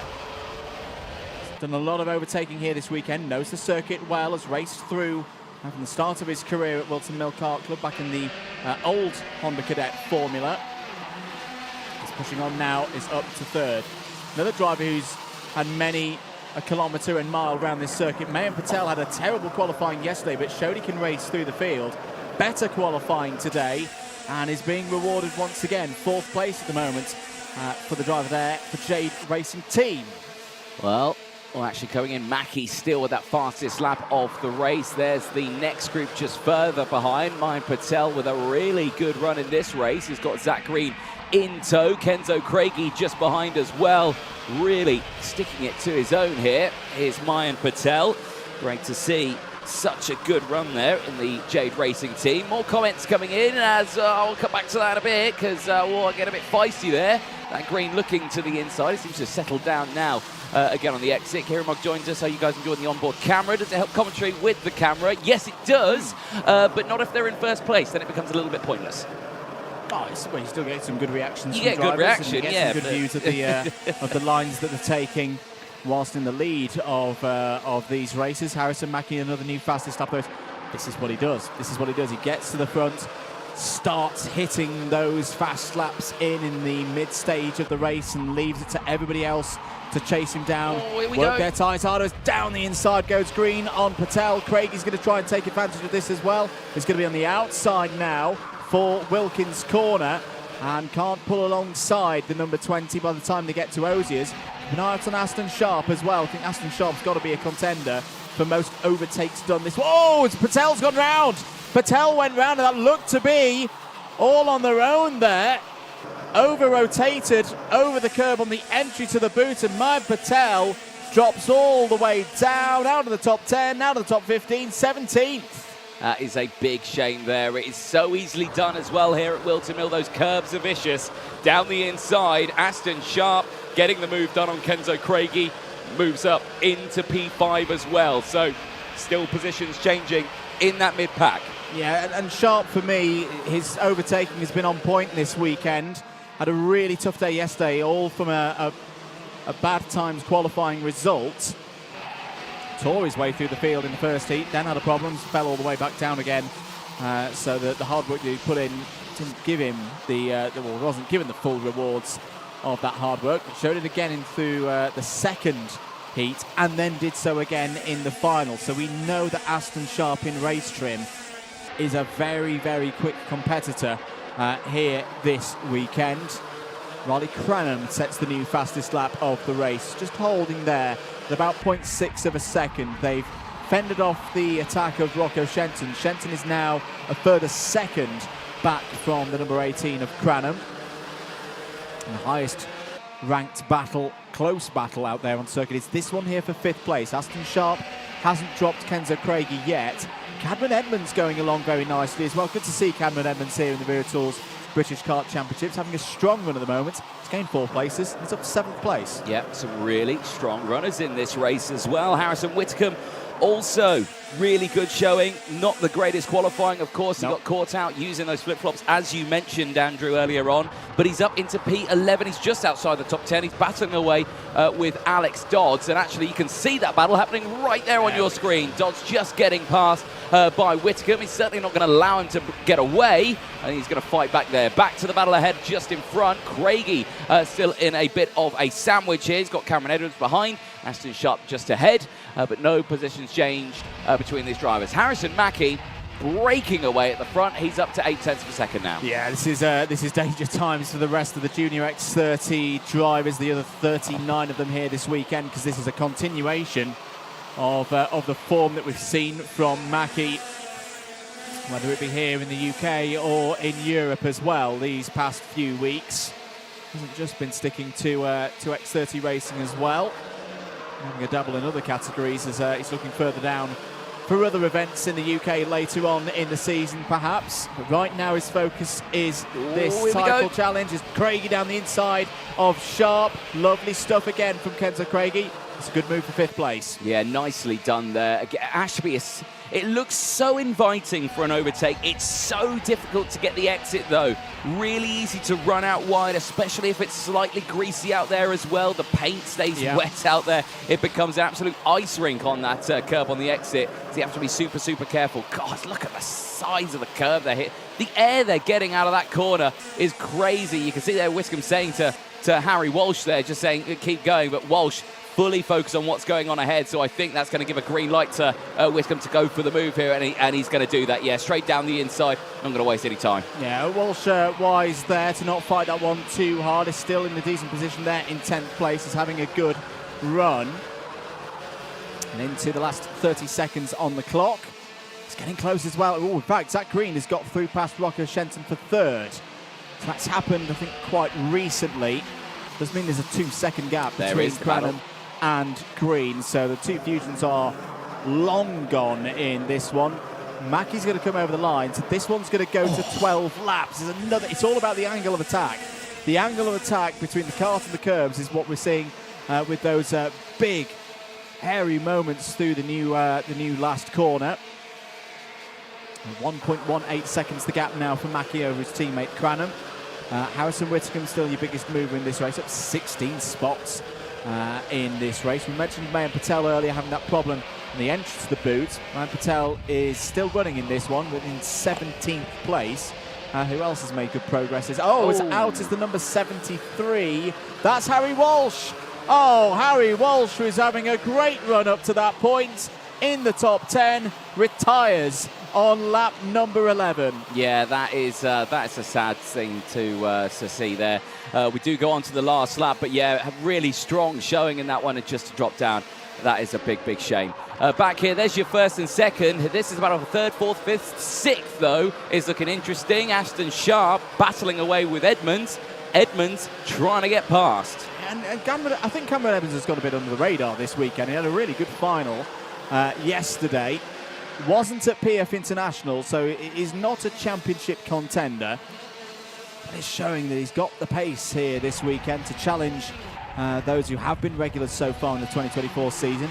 Notification from race control. Katrina Eade, kart number 43, has had a 5-second penalty. That's not going to bother the drivers at the front, though, because Harrison Mackey takes another victory for Fusion Motorsport, wins by 1.73 seconds ahead of his teammate Riley Cranham, and it's an absolutely dominant performance from Fusion Motorsport. That's more like the level of performance, Anthony, that we saw at PF International.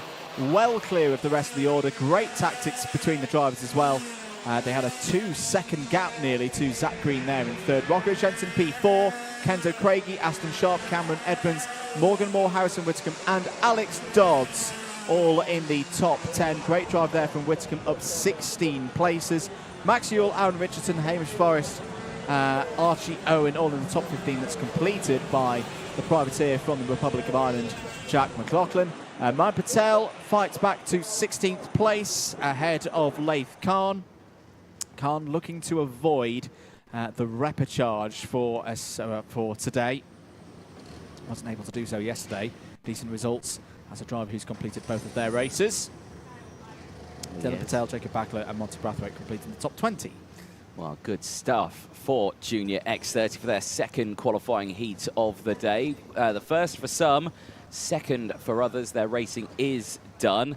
But good stuff from the entire field. Tell you, driver super impressed me on that one. Actually, 2 drivers super impressed me. Harrison Whitcomb won, 16 places going from the back of the grid. Alex Dodds, that's his best qualifying heat finish of the weekend, and I think maybe of the season as well. Yeah, that's a good, solid result for Alex Dodds, improving all the time for the MDL team. You know, had a good first day at PF International earlier in the season. 9th in the final. It's his best championship scoring point so far this season. But yeah, absolutely right. Good to see MDL moving in the right direction. Certainly so. Well, there you can see Riley Cranham just having a chat with, I think, mechanic there, Louis Diamond, just getting himself sorted out. We're going to take a short ad break. Don't go anywhere. Plenty more racing is coming up next.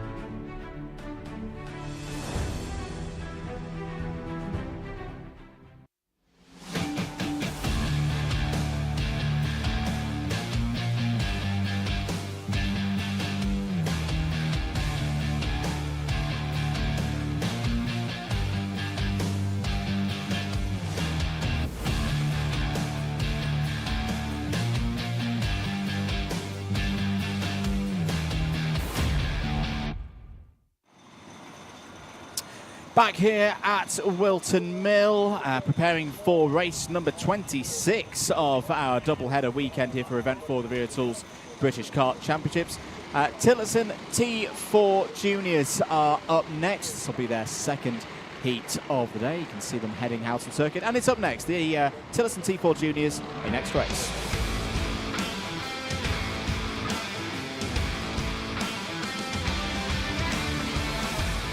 Take you through the grid then for the second heat in Tillotson T4 Junior in their T4 Nations Cup qualifier.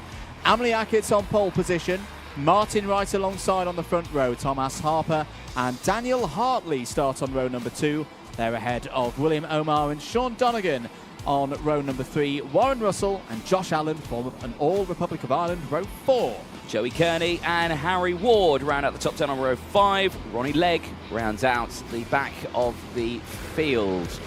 Tough time earlier on for some of the drivers. For others, it was a good race, but still some very strong running. Martin Wright taking the win after gaining one position. The O-plate looking strong. Emily Ackett's just dropping back at one spot, but still a chop and change of that order, wasn't it? Was indeed. Daniel Hartley did take the checkered flag first on the road, but had a +5 second penalty, which demoted him down to 5th place.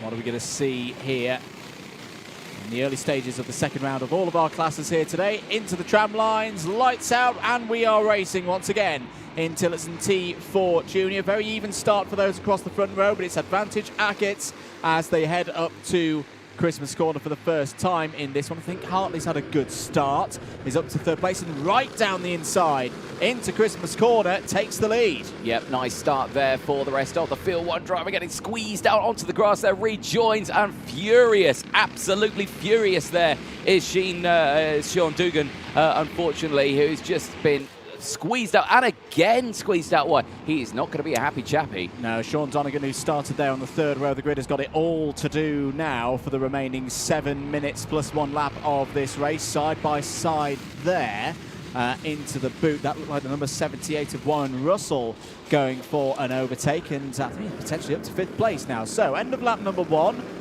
in this second heat for Tillotson T4 Junior. It is Martin Wright ahead of Daniel Hartley. Emily Ackett's in 3rd place. Good start for William Omar as well there in 4th place. Warren Russell, as we noted, is into the top 5. Harper down 3 to 6th ahead of Josh Allen, Ronnie Legg, Joey Kearney, Harry Ward and Sean Donegan with those problems on lap 1 in 11th place, but not too far off the back of the main pack. Holefield is covered by 5.2 seconds as down the inside once again. Right out to the edge of the runoff curb there was Warren Russell. That was less than an inch away from disaster because the curb properly drops away into the grassy verge. And I think Warren Russell, I think he's just gesturing there saying, I've got away with one on that occasion. It might be also a combination of, can I have a new race suit, please? After that one, that's as close as you'd like to get to the edge of a racetrack there. Through the final chicane, back on that start-finish straight. Daniel Hartley, fastest lap of the race.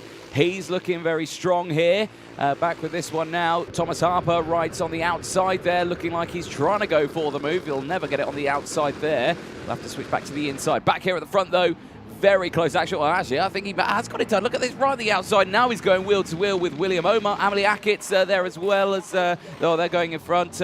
They're changing as well. So big swaps all the way throughout. But crucially, it's Daniel Hartley who now leads the way. Yeah, good race so far this for the Tillotson T4 Juniors. It's a little bit quiet in the first heat, but I think they know now it's all about getting those points on the board, getting those good grid positions for the final, which will be later on today. And Daniel Hartley, for the second time today, has worked his way to the front of the order. The difference now, though, is no penalties. This is one fully on merit that if he can hold it for the next 5 minutes, could be bumping up onto the first row of the grid. At the moment in the intermediate classification, it's Wright leading with 2 points. Remember, it's 0 points for a race win, 2 points for second, 3 points for third, and it's the lowest score in that intermediate classification that decides who gets the grid slots for the final. So it's Wright on 2, Ackett's on 5, Hartley on 5 as well. But remember, tiebreakers are decided by how the drivers performed in time qualifying earlier on this morning.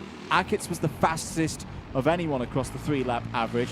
That's why at the moment, Hackett still has that spot on the front row. Yeah, William Omar, though, could play a pivotal role in this in terms of the grid for that final later on. Right there in 4th place in the number 41 there on your screen going through that final chicane. If he can close up and get past Amelie Hackett, could play a vital role there in helping, assisting Daniel Hartley to that front row. But at the moment, just fading in that background in P4.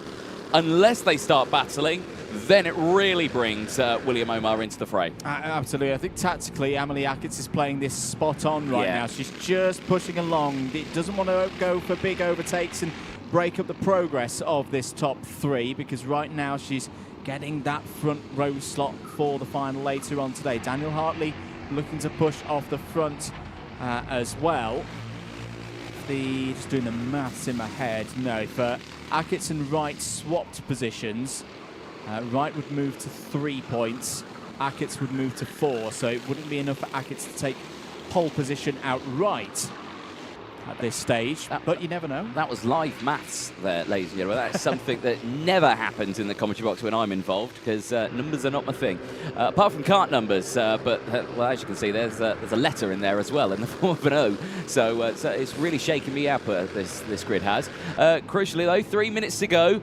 There's now a big gap between these top 3. They have really, they've said to each other, okay, let's just keep going, work together, let's not mess about, let's just go for it. But well, there you see, and the gap starts to open up a little bit between Hartley and Wright. I mean, Amelie Hackett needs to think here, potentially, I might need to force this move here. Might do indeed. And, you know, it's always good experience for the final as well, learning where the overtaking opportunities, because there have been subtle changes in terms of how this circuit races with this new chicane. Drivers would often try and set a move up for Christmas all the way back at the toe of the boot. I don't think that's quite the case anymore. There's more opportunities coming out of that final corner and through oblivion if someone gets the new chicane wrong, but none of these 3 are getting it wrong. They're running fast and true at the moment, with Hartley still in the lead. Wright and Hackett 2nd and 3rd. Change for 7th place to report in on. Thomas Harper has got past Joey Kearney there for that spot, so Harper out of that difficult start, trying to come back through now. He's got about 2 seconds to find up to Warren Russell ahead in the 78. Russell trying to close in on Josh Allen in the number 76. 2 minutes to go. 2 minutes to go, and the battle for first place starting to get a little bit more interesting here now. Hartley had a hint of a defensive line there with less than 2 minutes to go. Really feeling the pressure from Wright and Hackett just behind. We might see something come from this, and keep an eye on Omar again, still there in 4th place. William Omar is still in this race, still with an opportunity to close in. Check over the shoulder from Wright just to see what's happening with Hackett. A little bit of a gap forming up, but this time around, no defensive line. Watch them into Ashby, though. This is where it happened earlier on. No, this time stays on that normal racing line. And I think there is a fair amount of psychology coming into play here, because, yeah, on the mathematics front and the IC front, you know, Wright doesn't gain anything from getting past Daniel Hartley, because at the moment he's got pole position sorted for the final with the results going as they are. But it's still that psychological thing, as we say. At the moment, Hartley is on for finishing one of these races at the front of the order for the 2nd race in a row. Yes, he had that penalty in race number 1, which demoted him down to 5th, but in terms of the race pace and how things are looking, Daniel Hartley's going to be feeling good right now. Martin Wright's going to be thinking, how do I find a way back past this number 63 and stay there? Got 33 seconds to go in this one. New fastest lap of the race from Amelie Hackett. She's still there in 3rd place. Less than 0.3 of a second behind Hartley and Wright. And again, playing this very smartly, because if there's one moment where Hartley and Wright delay each other, Hackett will be right there with an opportunity not just to take the race win, but potentially, depending on how things shake out, pole position for the final. Yeah, exactly that. Timer, less than 10 seconds left on the board. These drivers will see the last lap board this time around. So, who will it be? Will it be Hartley? Will it be Wright? Will it be Hackett? Will it be Omar? Or could it be any other driver? Final lap board goes out, and it's still Hartley who leads the way. Up towards Christmas corner then on the last lap. That's a good run for Martin Wright. Defensive to the inside goes Hartley, sticks it down the middle of the road. That's nice driving through Christmas Corner, down the hill now, through the Inkerman's Kink, down towards Ashby. This is the difficult one, especially when you're off the racing line. There's not an opportunity, though, for Martin Wright. That's, again, great control from Daniel Hartley. Next opportunity is going to be Ozier's. Hartley pulls across to the middle of the road again. He's getting the exits right as well here, Anthony. This is a super drive. It certainly is, really positioning that car in a perfect spot out on circuit, holding it on that inside line, the chicane to go here, and again, solid positioning. No drama for Daniel Hartley. He helps himself out ahead from earlier on when he got that penalty. This time around, it is a win for Daniel Hartley across the line. He will start on the second row of the grid for that final, but it is Martin Wright in second place, the O-plate, who will start on pole position for that final later on. Emily Ackett finishes in third ahead of William Omar. Josh Allen in fifth ahead of Warren Russell. Thomas Harper from Joey Kearney. Sean Donegan finishing in ninth place ahead of Ronnie Legg, and Harry Ward rounding out the field. But for Daniel Hartley, redemption from earlier on. Yeah, really good run there for Daniel Hartley. There'll be a lot of confidence, I think, for Daniel building into the final, and a good spot on the grid for the final. Right, as you say correctly there, Anthony, will be on pole position. Ackett's will be on the outside of row one, so those two have swapped from where they were in timed qualifying and through these heats. So that'll be an interesting factor to see how that plays out. But then you've got Hartley on the inside on row two. And we've seen a lot of drivers take that to good advantage, hopping up from third to second in the initial stages of this of these races here today. Josh Allen will be on the second row of the grid as well. Great performances from Josh Allen. Fifth in that last one, fourth in the first. And is clear of Harper and Omar. They'll be on row two, on row three rather. And then Russell and Donegan on row number 4. Good drive there in for Sean Donegan. Obviously, he had those problems at the start of the race, Anthony, but was able to get past Harry Ward and Ronnie Legg, get there into ninth place. Yeah, really good running from, I think, the entire field on that one. It's a tense time, of course, for a lot of these drivers. It's a new concept for themselves, you know, some of them fresh into it. There's some really, I'm not going to say novices, but, you know, there's some really new level karters coming into it. And it is great to see how close the racing's being as well. Absolutely, yeah, definitely looking forward to the final for Tillotson T4 Juniors. It will go from 15:20 local time here in the UK if you're watching around the world. Now we've got the likes of Michael Burke watching all the way from Australia as an example. Australia, indeed. A 12 minutes plus 1 lap final for the drivers later on today, and drivers are clearly very pleased with how things have gone in that one. Keep your comments coming in. We're going to get ready for the next race. Tillotson T4 Senior are up next.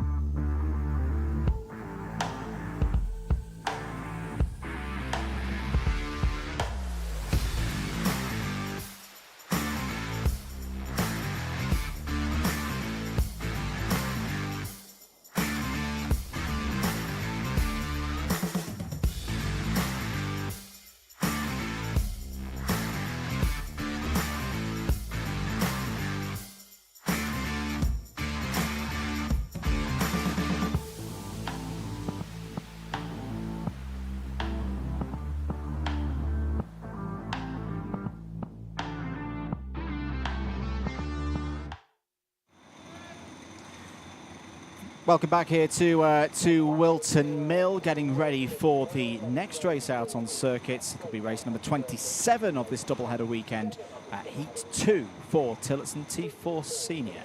Yes, indeed. Plenty of action coming up from the Tillotsons. Of course, this one will determine who's going to be starting where for that final later on today. Reminder of Heat 1, Mike Coppin, brilliant race, 7 places gained, ahead of Owen Roberts, who gained 5 places. John Nuttall finishing in third. There were penalties that came in. Ben Huggenbotham did see a penalty, but we'll talk more about that later on. Here it comes. It's Senior T4 Tillotson up next.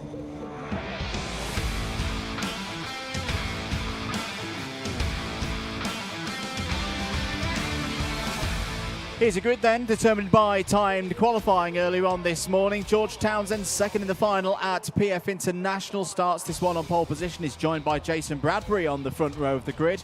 Ben Higginbotham ran well in race 1, starts this one from race 2. Is joined by Chris Alcock on row 3.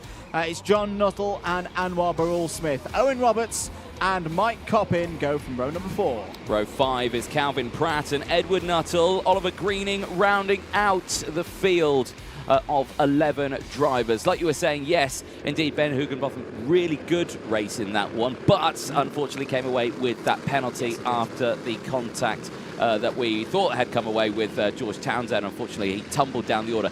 This time around, if it's a good race, I'm looking forward to seeing what Townsend can do. Yeah, it was kind of stole the opportunity to see if he could continue the form that we saw at PF International. Just as a reminder, the appearance of Tillotson T4 Senior at PF International, that effectively was one qualifier. That was one opportunity to race through to the T4 Nations Cup, and congratulations to Phil Rawson, who took the ticket on that one.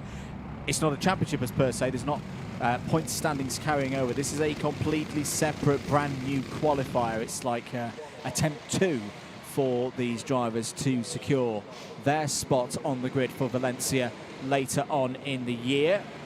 And this heat race will go some way to decide who's going to be taking that ticket into the tram lines.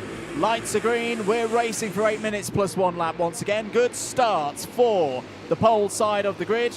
Townsend leads, Higginbotham straight into second place as well, heading up towards Christmas Corner right now. Jason Bradbury's getting swamped. That's Owen Roberts round the outside of Bradbury, who started on the front row of the grid. I think it's going to be a good start for John Nuttall as well in the number 23. Yes, it is. John Nuttall up to 3rd. Yep, certainly so. Well, keep an eye on this. A nice big train forming up. You're already seeing hand gestures coming in thick and fast. But a great start still from Townsend, controlling the pace of this one. But that's a big but. He's got Ben Higginbotham right there behind him. I'm sure no love lost between these two, but I'm sure everyone will have forgiven and forget the race earlier on. This is a new one here now, and let's see what's going to happen at the end of it. Back across the start-finish line they go. It's Townsend from Higginbotham, Nuttall, John Nuttall, that is, ahead of Roberts, Bradbury from Anwar Barul-Smith, Chris Alcock from Mike Coppin, Calvin Pratt, Edward Nuttall, and Oliver Greening still in that order. Little look there from Owen Roberts, and no position gained or lost. No, not yet. It's good to see all drivers part of the main pack. Edward Nuttall had problems in race number 1, which meant it turned into a bit of a glorified test session for the driver in the number 4. But Nuttall is there, part of the top 10 right now. A little look back there is Chris Alcock and Anwar Barul-Smith in close quarters, with Mike Coppin, the winner of race number 1, behind them there in 8th place. 3 drivers who are all very, very good friends of the circuit, have raced together through various categories over the years at Whilton Mill and other circuits around the country. 6 minutes and 10 seconds to go. New fastest lap of the race for Mike Coppin. So once again, we're seeing some good race pace there for Mike Coppin in the number 37. Has got past Chris Alcock for 7th place. It's Owen Roberts. He's very keen to get through. That's the right decision. Down the inside. Runs on a little bit there. Will have a loss of speed off and through Inkermans, but does enough to take 3rd place. And that gives Anwar Smith the green light to go for the attack as well, because that really backed up the whole pack behind there early on the brakes, but Anwar Barul-Smith just sending it down the inside there, well timed. Yeah, and Anwar Barul-Smith using all of his experience over the years, Club 100 heavyweight sprints champion a couple of years ago in a very fiercely contested championship, and the arrive and drive level on the karting pathway. There he is in the number 2, looking brighter than he did in race number 1.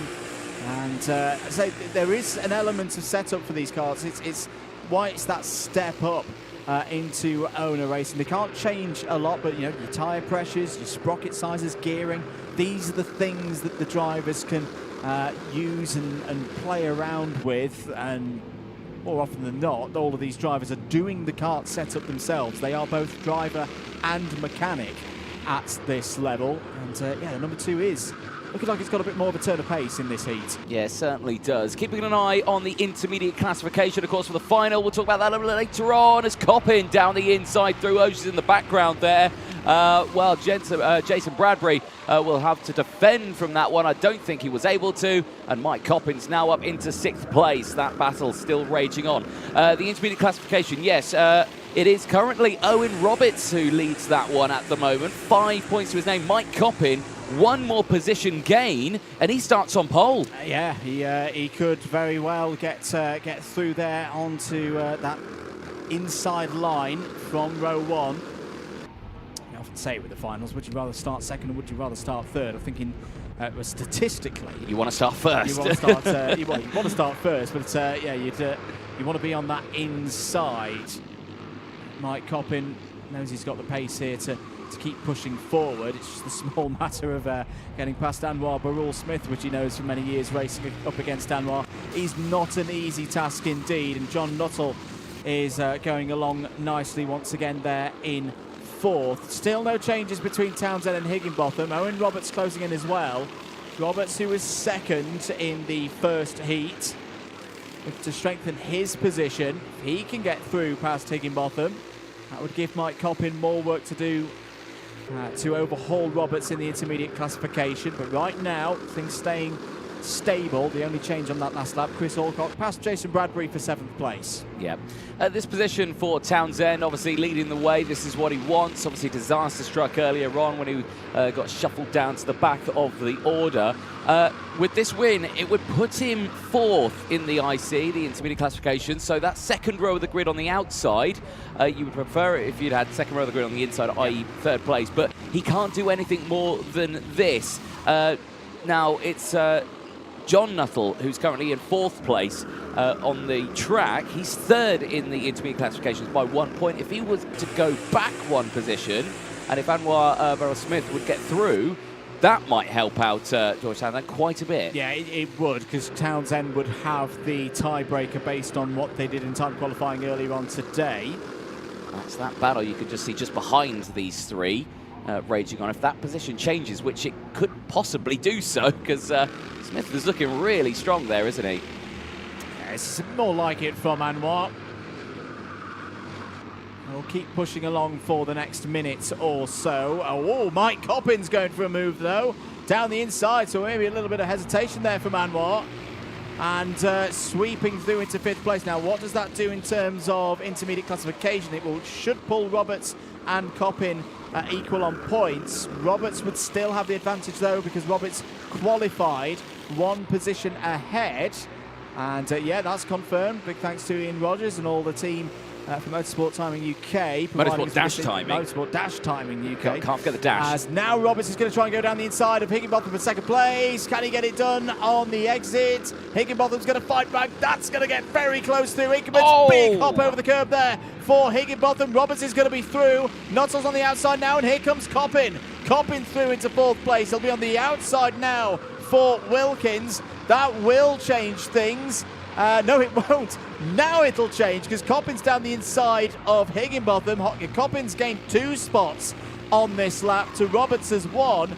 That will change the intermediate classification. I believe give Mike Coppin pole position for the final. There is more drama, though, for Ben Higginbotham. That very much looks like a dropped front fairing on the number 73. Good pick up by the camera ops. Yeah, potentially so. Yeah, it is wobbling quite a fair chunk there, so I do believe that is. He will not like that at all. That will be another post-race penalty that'll go his way. That'll be a disaster for the driver who started this one on the 2nd row from qualifying yesterday evening. Still, though, the intermediate classifications. Now it is Coppin who leads with 3 points. Owen Roberts is 2nd. George Townsend now 3rd, and he will have the inside line on row 2, and that is a very good place to be starting in a final. Yeah, it's not a bad spot at all through the toe of the boot once again. Now the question will be, will they get over the line with some seconds remaining on the clock? I think they will. Oh yeah. They will indeed. Oh, yeah. With these 4 or 5 seconds on the clock. So we're going to go to 11 laps here.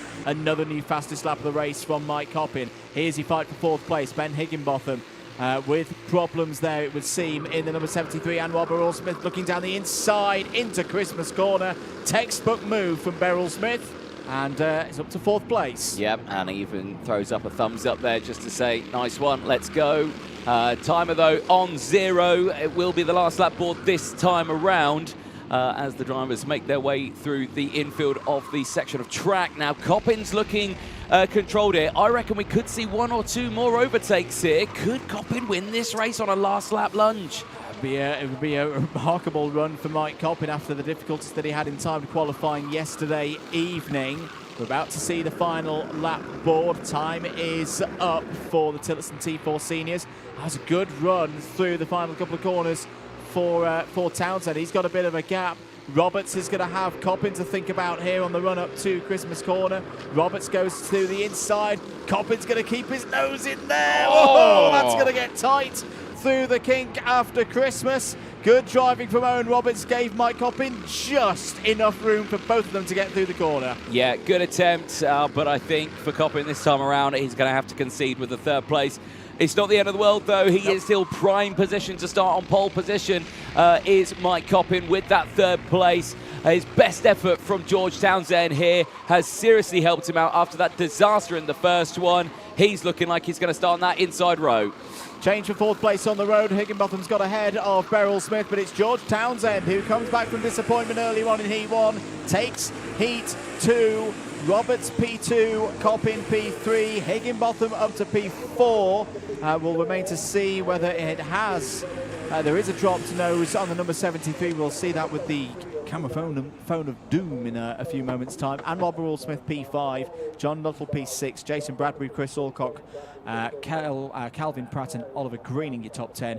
Edward Nuttall, the single retirements in that race. As things stand, how does that leave the IC? There were a couple of changes on that last lap. Coppin and Roberts on the front row, that's locked in, we know that. Townsend and Nuttall, John Nuttall that is, on row number 2. And Rob Earl Smith and Ben Higginbotham on row 3.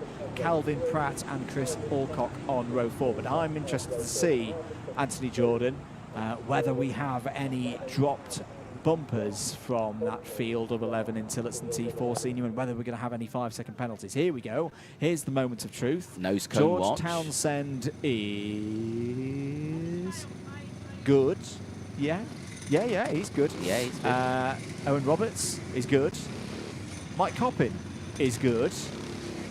Nope, that is not good for the number 73. That is going to be a plus 5-second penalty, unfortunately, for Ben Higginbotham, as we suspected. You know, Dave Hillary reminds me of a really terrible doorman on a pub. It's just like, yeah, through you go, mate. Through you go. No, not you. No, not you. You go that way. Yeah, trousers are the wrong length. Yeah, exactly. Well, his Ara as well. It's cold out there. He's wearing shorts, the madman. There we go. Tillotson T4 senior final will be later on this afternoon to see who goes on and takes their ticket. That's another man in shorts that we know there, Anthony, in the background. Is that Mr. Darren Clark out there? Oh, who's let him in? One of our technical people. Who let him in? The time for the final for Tillotson T4 Senior, 3:45 p.m. For that one. Do be tuned in for that. And both Roberts and Coppin looking pretty happy with that one, and George Townsend as well. Yeah, I suspect so as well. Plenty more racing coming up thick and fast. But, like you say, for Coppin, that's exactly what he needed. And I'm sure smiles around here, kind of. Maybe, I think so. Satisfaction. Maybe. I think satisfaction is probably a better word to describe there. We're going to take a short ad break. Don't go anywhere. Water Swiss Restricted is coming up next.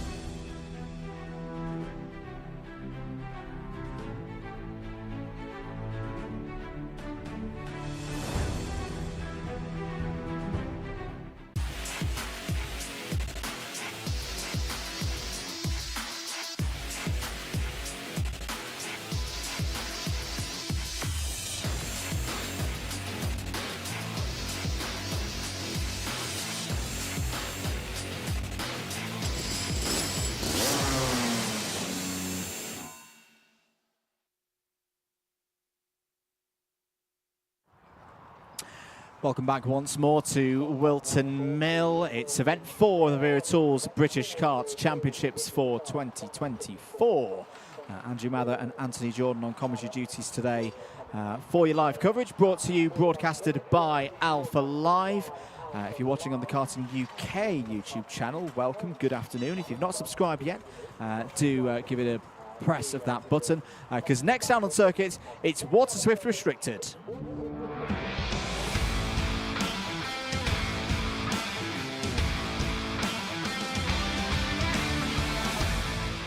Let's take you through the grid then for IAME Water Swift Restricted's second heat of their fourth championship round this year.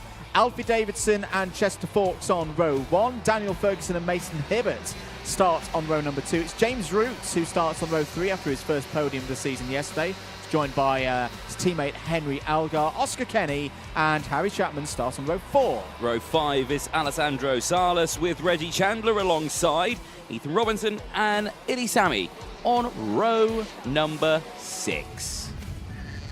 Keep your comments coming in. Who have we got in the comments, Mr. Jordan? We've got many people, a lot of people saying, watching the Tillotson racing there, good to see them supporting their drivers as well. JBR Kiwi says, these remind me of the old Royal classes from Formula 6 days.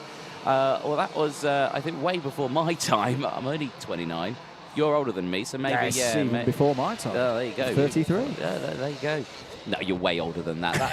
That's at least a 60-year-old hairline you've got. That's what 7 years of working in engineering does to you. So, getting ready then for IAME Water Swift Restricted, second heat of the day. Can anyone stop the Alfie Davidson Championship train of domination? We're about to find out. No, we're not, because we're going to go around again for another formation lap. That's a pity. Well, that gives us a little bit of time to talk about what happened earlier on. Then, obviously, we are aware of the Alfie Davidson domination that we have seen, and we saw that earlier on as well. But only just, though, 8 hundredths of a second just separated them from James Roots, who gained 3 places in that race. So really strong performance from him. Daniel Ferguson finishing 3rd. Alessandro Salas, despite a not a great qualifying, had a really good run in that one. 4 places gained. Yeah.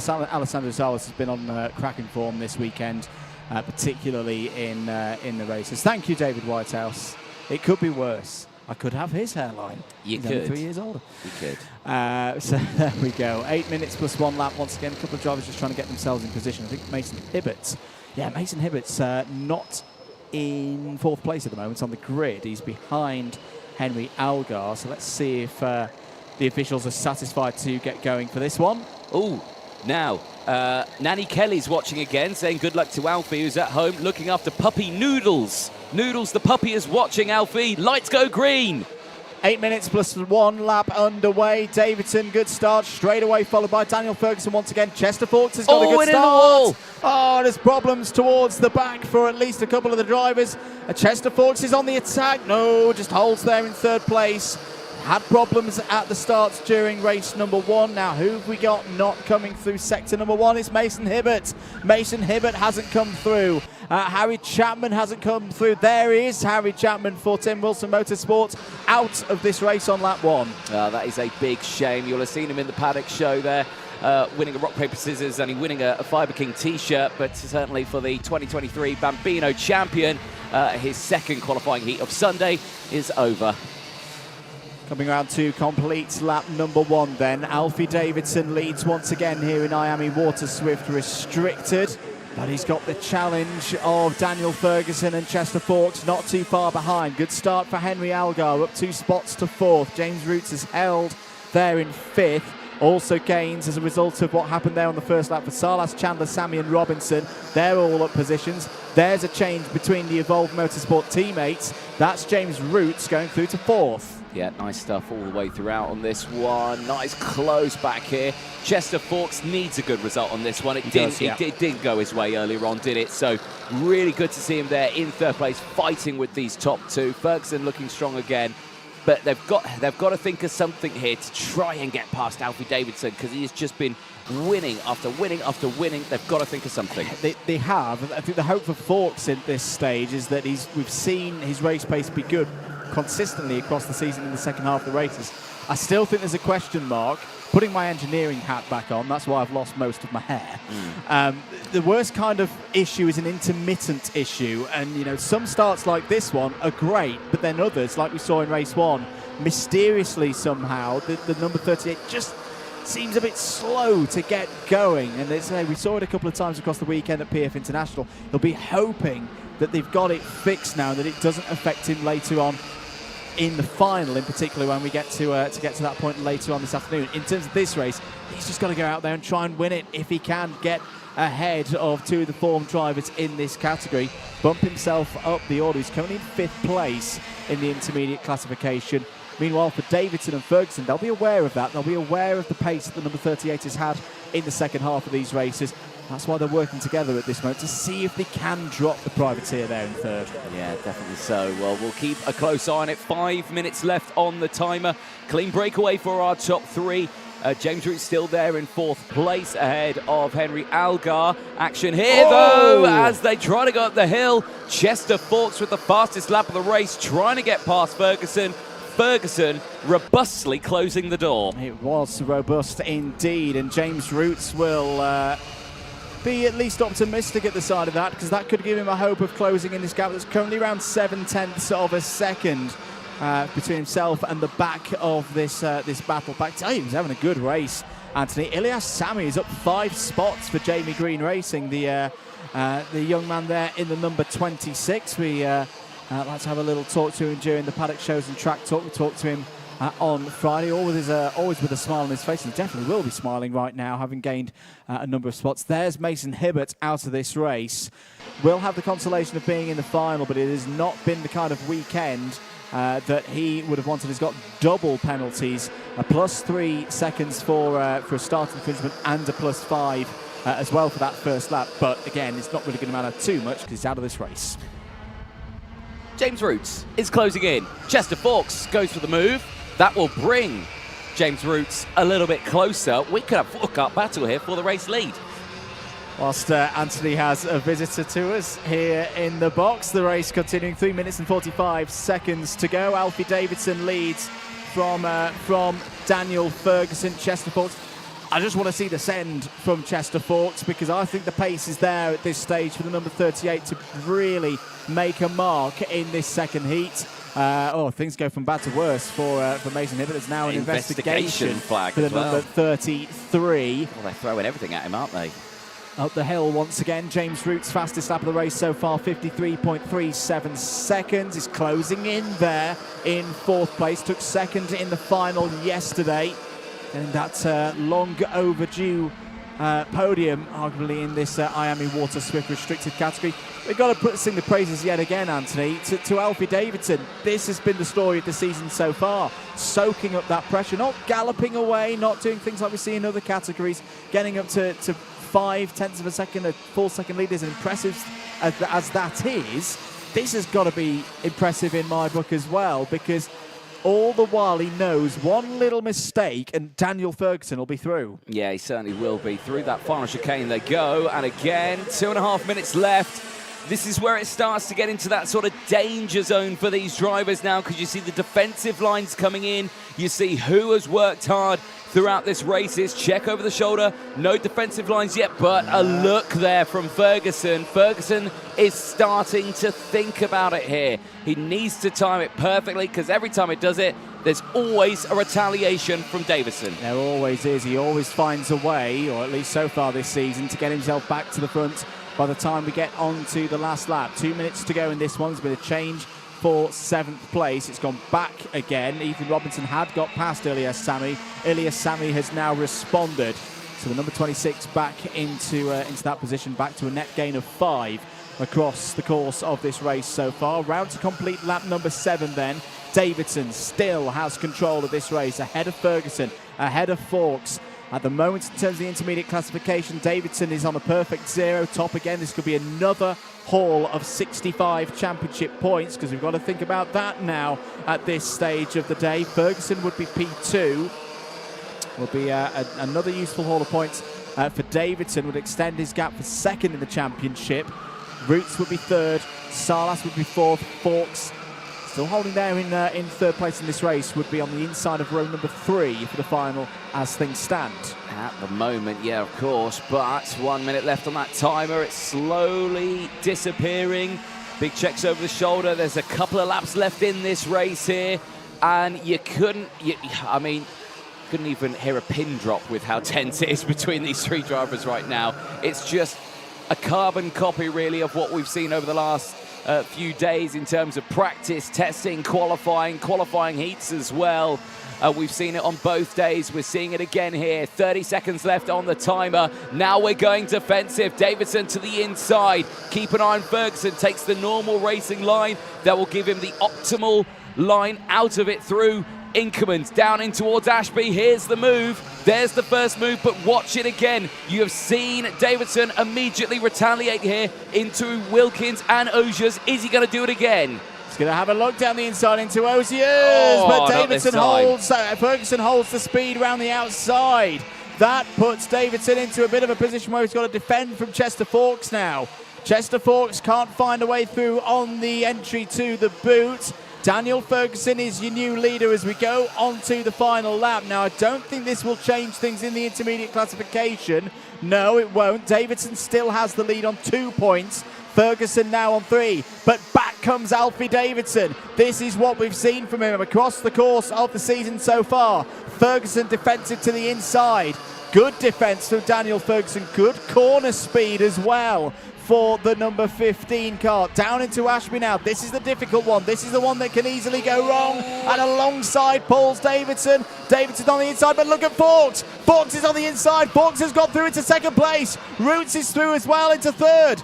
Into Osiers they go. Ferguson still defending. Roots has got Forks as well. James Roots is up to P2. What a brilliant finish to this heat. Very close between Ferguson and Roots there for second place. Forks has got back through. Daniel Ferguson is going to take the win and is going to take pole position for the final by a whisker, 0.06 ahead of Chester Forks. James Roots third, Alfie Davidson and fourth, and the run has been broken. The run has been broken. Daniel Ferguson, for the first time this year, sits at the top of a point-scoring stage. He takes the 65 championship points. Well, superb. That is what you like to see, isn't it? Ferguson from Forks, Roots from Davidson, Algar ahead of Salas, who gained 3 places. Ilya Sami, 5 places gained, finishing in P7 ahead of Ethan Robertson, and Reggie Chandler rounding out the top 9. Well, it's still a very good score for championship leader Alfie Davidson. He takes second place in the intermediate classification as the clouds roll in here in Northamptonshire. So 62 championship points will go to Davidson. James Roots will be on the inside of row number 2 for the final as things stand provisionally, with that third place in Heat 2 to go with the second place that he had earlier on today. He'll get 60 championship points as well.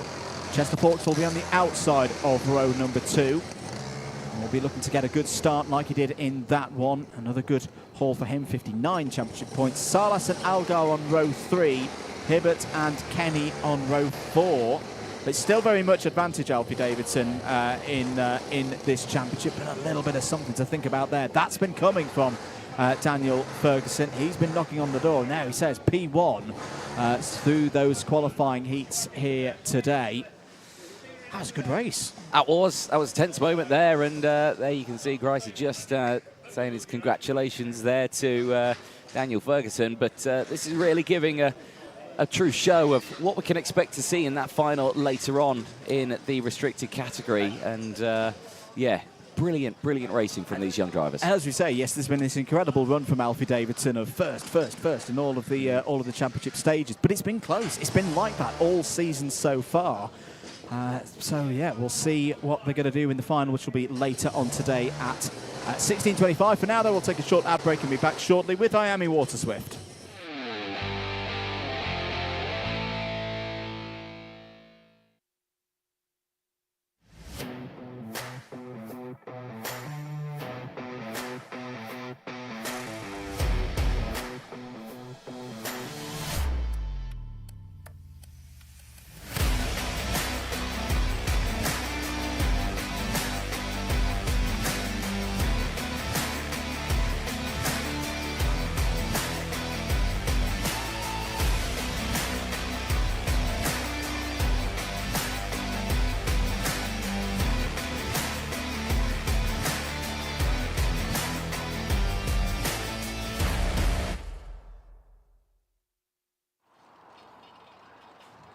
Welcome back to Whilton Mill, here for event 4 of the Wera Tools British Kart Championships. Anthony, you are guest commentator for this weekend. Clouds. Looming. You brought them with you from the terrible weather that Europe's been having. No, it was lovely and sunny. I was just looking out the commentary box window. I can see Dan Ashton's complaining about being cold. Yes. Other than that, I don't care. Let's get ready. IAME Water Swift out next.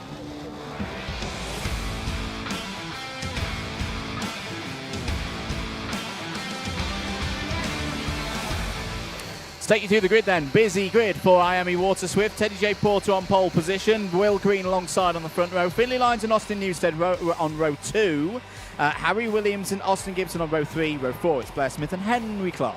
Luca Narroway and Sukmani Kiran out the top 10 on row 5. Then it's George House and Colby Patterson on row 6. Harley Musk and Night Measures on row 7 with Mason Brooks and Jensen Ackerman rounding out the top 8 rows. George Clark and Jarlath Sayer go from row 9. Freddie Wood and Jonty Restrick completes the top 20 on row 10. Max Mason and Charlie Clough go from row 11. And then on row 12, it's Arian Nair and Christian Kobe. Sophie Campbell and Callum Graham go from row 13. Then it's Jesus Batros on row 14 alongside Javier Fonge on that row of 17, or 14 I should say. Joseph Davis and Andy Stewart go from row 15 and give us our top 30 ahead of Grayson Wortley and Johnson Stewart. Busy grid, 32 drivers, but all of them guaranteed a spot in the final later on this afternoon. No repechage needed for Water Swift here this weekend, but still a crucial one here. Results from this race will be combined with the first heat earlier on this morning to decide who's going to be on pole position for the grid in the final later on today. Lights out, 8 minutes plus 1 lap underway. Big sweep straight away from Porter to defend that lead from Will Green. Finley Lyons has taken advantage, is immediately up to second place, up to Christmas Corner for the first time then. All looking good. So no, spoke too soon. One of the BMRs that might have been Night Measures in the middle of all of that. Is the number 82 is Henry Clark.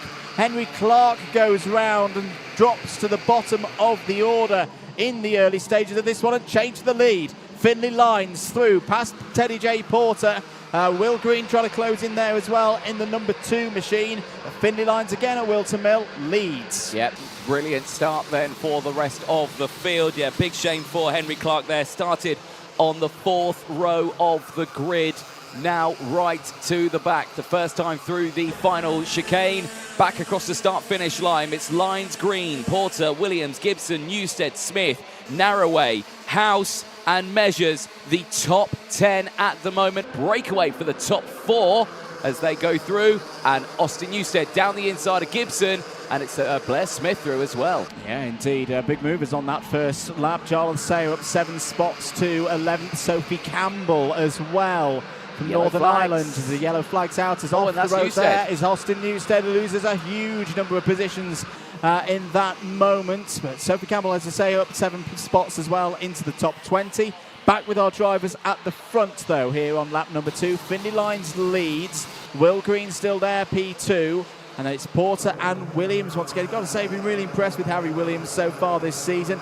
Has stepped up big time. Good support from the ORM squad as well, and good value there for 4th place. Will Green was looking for a move down the inside into oblivion there. I don't think that was ever going to work, and Lyons is going to go defensive with 6 minutes to go. Green on the outside will attack.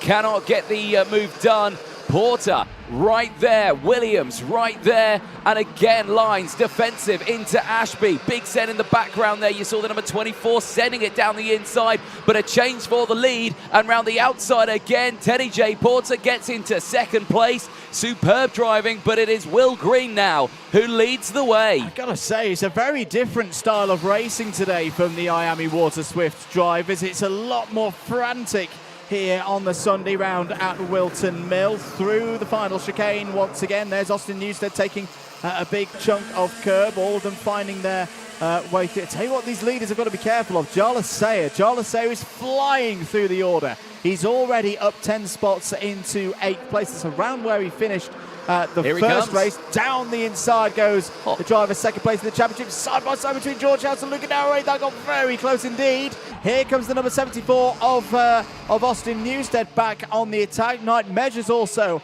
involved in all of that, and I think Colby Patterson is trying to break through into the top 10 also. Yeah, indeed. They've been making some big moves through there. That was the move I saw earlier on, and there's another one there for Patterson down the inside through Ogiers.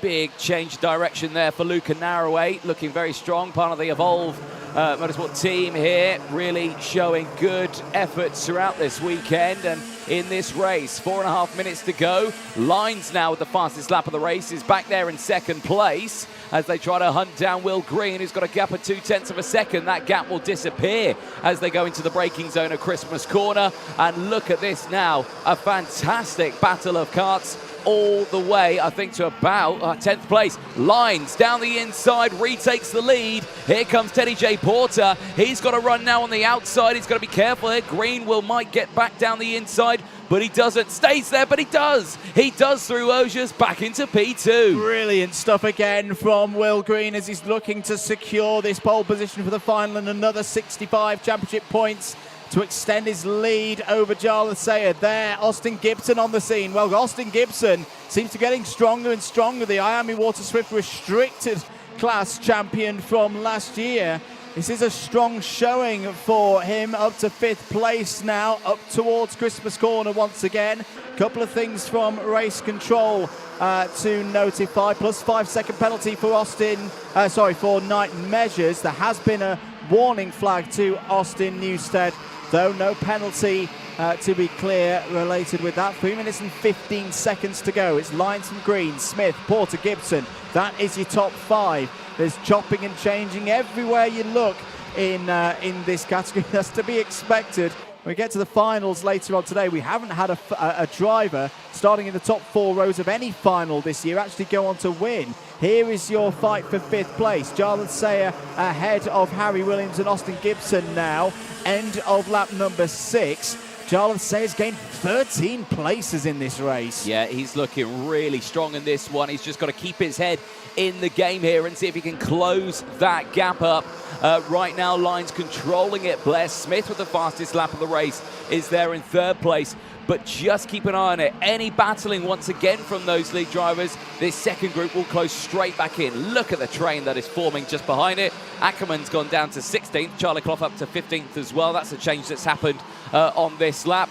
But such strong performances from the entire field here. Absolutely, and if you're enjoying it, do make sure that you click that like button. Subscribe as well if you haven't done already. Every single race day of this year's Wera Tools British Kart Championships available to you for free on the Karting UK YouTube channel and the Alpha Live YouTube channel and the British Kart Championships Facebook page. Jarlath Sayer, new fastest lap of the race, 50.49 seconds, looking to get across that gap, bridge that gap to Porter, Smith, Green and Lines up ahead. He's got to find another 0.7 of a second to do so, but if these 4 start scrapping, I'm sure they will in the time remaining on the clock plus the 1 lap, Sayer is going to be with them once again.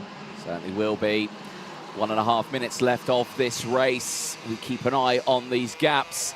Will Green checking over the shoulder there to check out the situation. It's still Blair Smith from Teddy J. Porter. The gap is still about a kart length between himself and the 2 just behind. Sayer, on the other hand, fastest lap of the race earlier on, is closing in. Back across the line again. Matching the pace just a little bit, actually, between these top 2 drivers. But Lines is controlling this still. The gap is 0.3 of a second. But will that stay the same? Less than a minute to go. Eyes fixated on the front here. A look back further in the field. Any other big movers? Max Mason is up 10 places as well. He's just outside the top 10 in P11 at the moment. It's got Colby Patterson. He's also on a charge in this race. The same for Charlie Clough. 7 positions gained. Christian Kobe from Ireland. 8 positions gained. They're 15th and 16th at the moment. Yeah, good progress by all of those drivers. Because huge amount of curve taken by Findlay Lights. He nearly took off like a rocket. It's going to be 2 more laps of this. 20 seconds to go on the clock as the drivers cross to start finish. Finley Lines, it's just got a bit of a gap at the moment. It's too far back for Will Green to make a move here. It's the interesting thing with the braking zones here. Oh, here we go. I say, he's had a really good run down the hill towards Ashby. With the elevation changes here at Whilton Mill, the braking zones can be quite short. Will Green's trying to go around the outside. Blair Smith's down the inside now. Porter through as well. That did not work out for Will Green at all. Down to 4th place. Finley Lyons taps on his head to think, let's think about this. I'm not sure he knows who's directly behind him right now, because it's the two Ollie Rowland Motorsports pilots of Smith and Porter onto the last lap. Finley Lines now takes the lead in the intermediate classification. And look at the advantage that he's got now at the end of that lap. I don't think there's going to be anything these two can do, but Porter's going to go down the inside of his teammate of Blair Smith. He moves up to 2nd place now. Off the track, that's Colby Patterson. Oh dear, Colby Patterson out of this race as Blair Smith fights back now. Blair Smith back up into 2nd place. Here comes Green again. Will Green's trying to get back into this fight. They have lost Finley Lines. Lines has broken away now and looks comfortable and leads the intermediate classifications. Like you said, this is looking comfortable for Lines. It is indeed. It's not decided who's going to be joining him on the front row of the grid yet, though. Finley Lines through the final couple of corners is going to take heat victory in the 2nd round for IAME Waterswift. Blair Smith takes P2. Porter holds on for 3rd. Green in 4th. What a drive from Jarlath Sayer. Takes him up to 5th place in this one. In terms of the IC, Lines from Green, Porter, Smith, Williams and Sayer. That is how things stand. That is, of course, provisional. Rest of this order, Harry Williams, P6. Austin Gibson, good drive there to P7. Luca Narroway will be pleased with another top 10 there in 8th. Austin Newstead fell down to 9th. Good drive from Max Mason there, up 11 spots to get into the top 10. Ahead of George Clark, Harley Musk, Charlie Clough, George House and Christian Kobe. That is your top 15. Good drives there from Clough and Kobe, both up 9 spots. Jensen Ackerman P16 ahead of Freddie Wood, 9th measures Grayson Wortley. Wortley from the back, a gain of 12 there into the top 20. A top 20 completed by Sufmani Kira. Mason Brooks, Henry Clark, Sophie Campbell, Arian Nair and Callum Graham take us down to 25th place ahead of Jonty Restrick, Xavi Fonge, Andy Stewart, Jesus Bartolos, Johnston Stewart takes us down to 30th place. The last of the finishers was Joseph Davies, one retirement being Colby Patterson. There we go, another pulsating Waterswift heat. All 32 drivers will start getting ready for the final, which is on later today at 4:50 local time. And it will have Finley Lines on pole position, Will Green alongside on that front row. Will Green does extend his championship lead as a result of that, because he's pulled points on Teddy J. Porter and Jarlath Sayer. Porter and Blair Smith will be on row 2. Sayer and Williams on row 3. Gibson and Clark on row 4. Finley Lines, cool, calm and collected there, taking another race victory. And knows how to lead finals around this place from P1. Did so earlier on in the season in the Rotax O-Plate. Good drive from Blair Smith there as well. That's his best result of the weekend so far, I think, up to 2nd place. And again, good value for being on the 2nd row of the grid. We'll have a bit of a challenge though, starting on the outside. Keep your comments coming in. We do appreciate them. Keeping an eye on them, both the Alpha Live and Karting UK comments. We'll be back shortly after this ad break. Next up, it's Junior X30.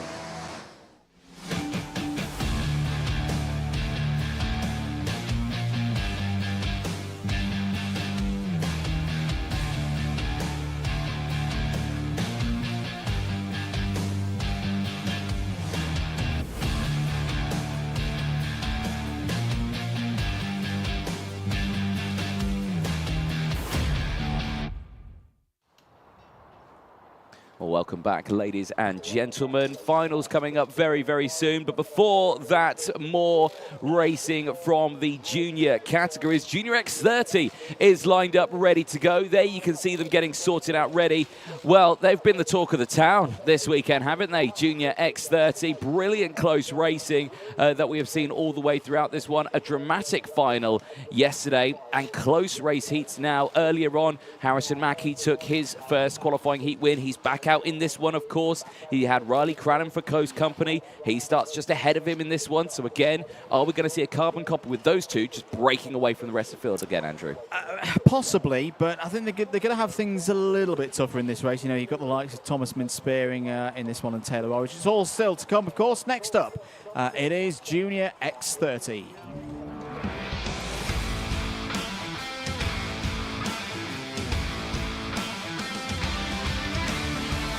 Let's take you through the grid then for race 30 here this weekend. The third heat of the day for Junior X30. Riley Cranham and Thomas Min-Spearing on the front row. Harrison Mackie and Taylor Orridge go into battle again from row 2. Aston Sharp and Joey Brown start on row 3, and then it's Mayan Patel and George Edgar. They start on row 4. Harry Walsh and Ian Kraling go from row 5. Cameron Edmonds and Sky Parker on row 6. Dylan Patel and Samuel Branston going from row 7, with Max Yule and Charlie Myers on row 8. Aaron Richardson and Jake Brooks start on the 9th row of the grid. Jack McLaughlin and Ethan Woodward start on row 10. Theo Lestrange and Evan Purcell start on row 11. Katrina E and Ashley Harter start on row 12. The 26 kart field is completed by a bit of a heavyweight row 13 there. Yeah. Harrison Whitcomb alongside Mondo Junior Canini. And both of them earlier on having an absolutely superb race. Harrison Whitcomb gaining 16 places, finishing P9. And then, of course, you had the likes of Mondo Junior Canini, who had a really good first race as well. He gained several positions also in his race, gaining 14 to finish P11. So, again, both of these drivers looking very strong for the back of the grid. So lots to be decided in this next 8 minutes plus 1 lap. Are we good to go this time around? Into the tram lines. Lights are red. No. Lights are amber, flashing yellow. I thought that was going to be the case. Gives us a bit of time to run you through the clubhouse leaders. So remember, a good segment of the drivers have already completed their 2 races. This is going to be all of these names. Zach Green is in the clubhouse on 5 points. Rocco Shenton on 10. Kenzo Craigie also on 10.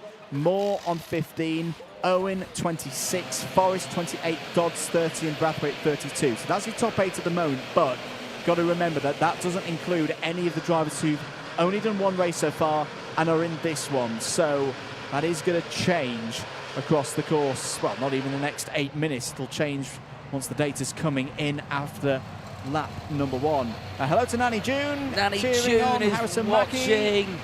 Good stuff. Good to see you, Nanny June. It's been a while since we've said hello. I'm sure she's got the gin there. Hello to Gillian Bennett as well, cheering on Aaron Richardson, who will be looking to fight through from the 9th row of the grid. Are we good for a start here in the juniors? We are racing. 8 minutes plus 1 lap. Big sweep across from Riley Cranham to start this one. And Harrison Mackie again has taken advantage from that inside row, immediately up to P2. Once again, it's the Fusions breaking away from the rest of them, running through Christmas Corner.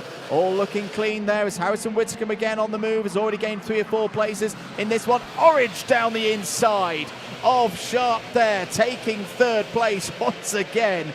Taylor Orridge is not afraid of putting a move in this weekend. That's off the road. Joey Brown's involved. I think Mayan Patel's there as well, and one of the Mick Barrett racing machines. Is it George Edgar? I think so. As well, that's a straight. All my years of commentating here at Whilton Mill, Anthony, I don't think I've ever seen 3 karts on that piece of grass before. No, and there's more off there going into the boot. It's all trying to sort itself out now, so let's go through the order. Confirmation it was Joey Brown, Mayan Patel, and the likes of George Edgar, who had gone off the track. Back here at the front, though, change for the lead. Mackie now leading the way. Cranham back to 2nd place. The rest of the field do not want to see this, because this is exactly what they saw earlier on. Taylor Orridge right there in third place is in that spot. This is that battle again further back. This is the likes of Thomas Minspearing, Cameron Edmonds and Harry Walsh. Remember Walsh earlier on having a disaster after he was having a really good race. Right now again he's looking much stronger. Is indeed. So that change between Mackie and Cranham will also change things in the intermediate classification. It elevates Harrison Mackie onto pole position for the final at this stage as Harrison Whittaker's on the charge through the field. He's up 7 spots now. How's Junior Canini getting on in a similar fashion? 5 spots. Whittaker has just had a warning flag, though.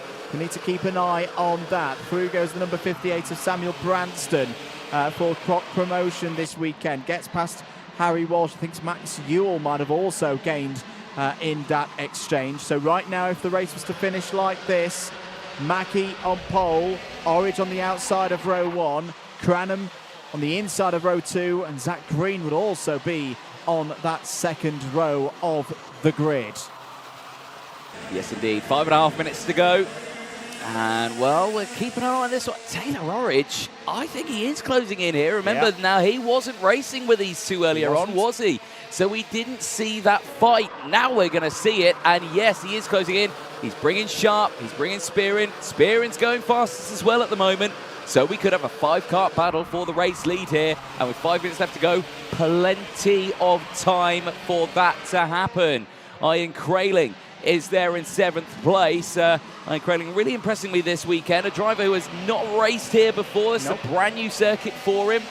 This is a brand new class for him as well. He raced Junior X30, of course, at PFI. It was one of the rounds, obviously testing for the FIA World Karting Championships that are heading to PFI, of course, in other category of karting, though.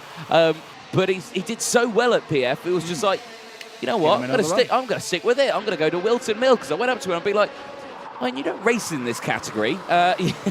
You've never been here before. Why are you here? I'd be like, oh, I just didn't really enjoy it, and I want to come and do some more. And I was like, fair play, welcome, enjoy the racing. And enjoying it, he's doing so. P7 at the moment. And I'm sure that is the primary reason why he's here. But again, for those World Championships later in the year, British weather, maybe gaining advantage of getting some loading. There may be a little bit of rain coming on later on this afternoon. That's still to be decided, of course, by what the weather gods present us with this afternoon. Meanwhile, we've got a proper race on here in this heat for Junior X30, because Taylor Orridge has closed in to the back of Riley Cranham. Thomas Minspearing, who was top of the intermediate classification for yesterday's round, so we know he likes this format. We know he's got some pace as well, and he's just set the fastest lap of this heat so far, breaking the 47-second barrier in race trim. That is some really good going from Thomas Minspearing, but at the moment it's all about these top 3. Mackie, Cranham, Orridge, sharing the top 3 spots in the intermediate classification right now.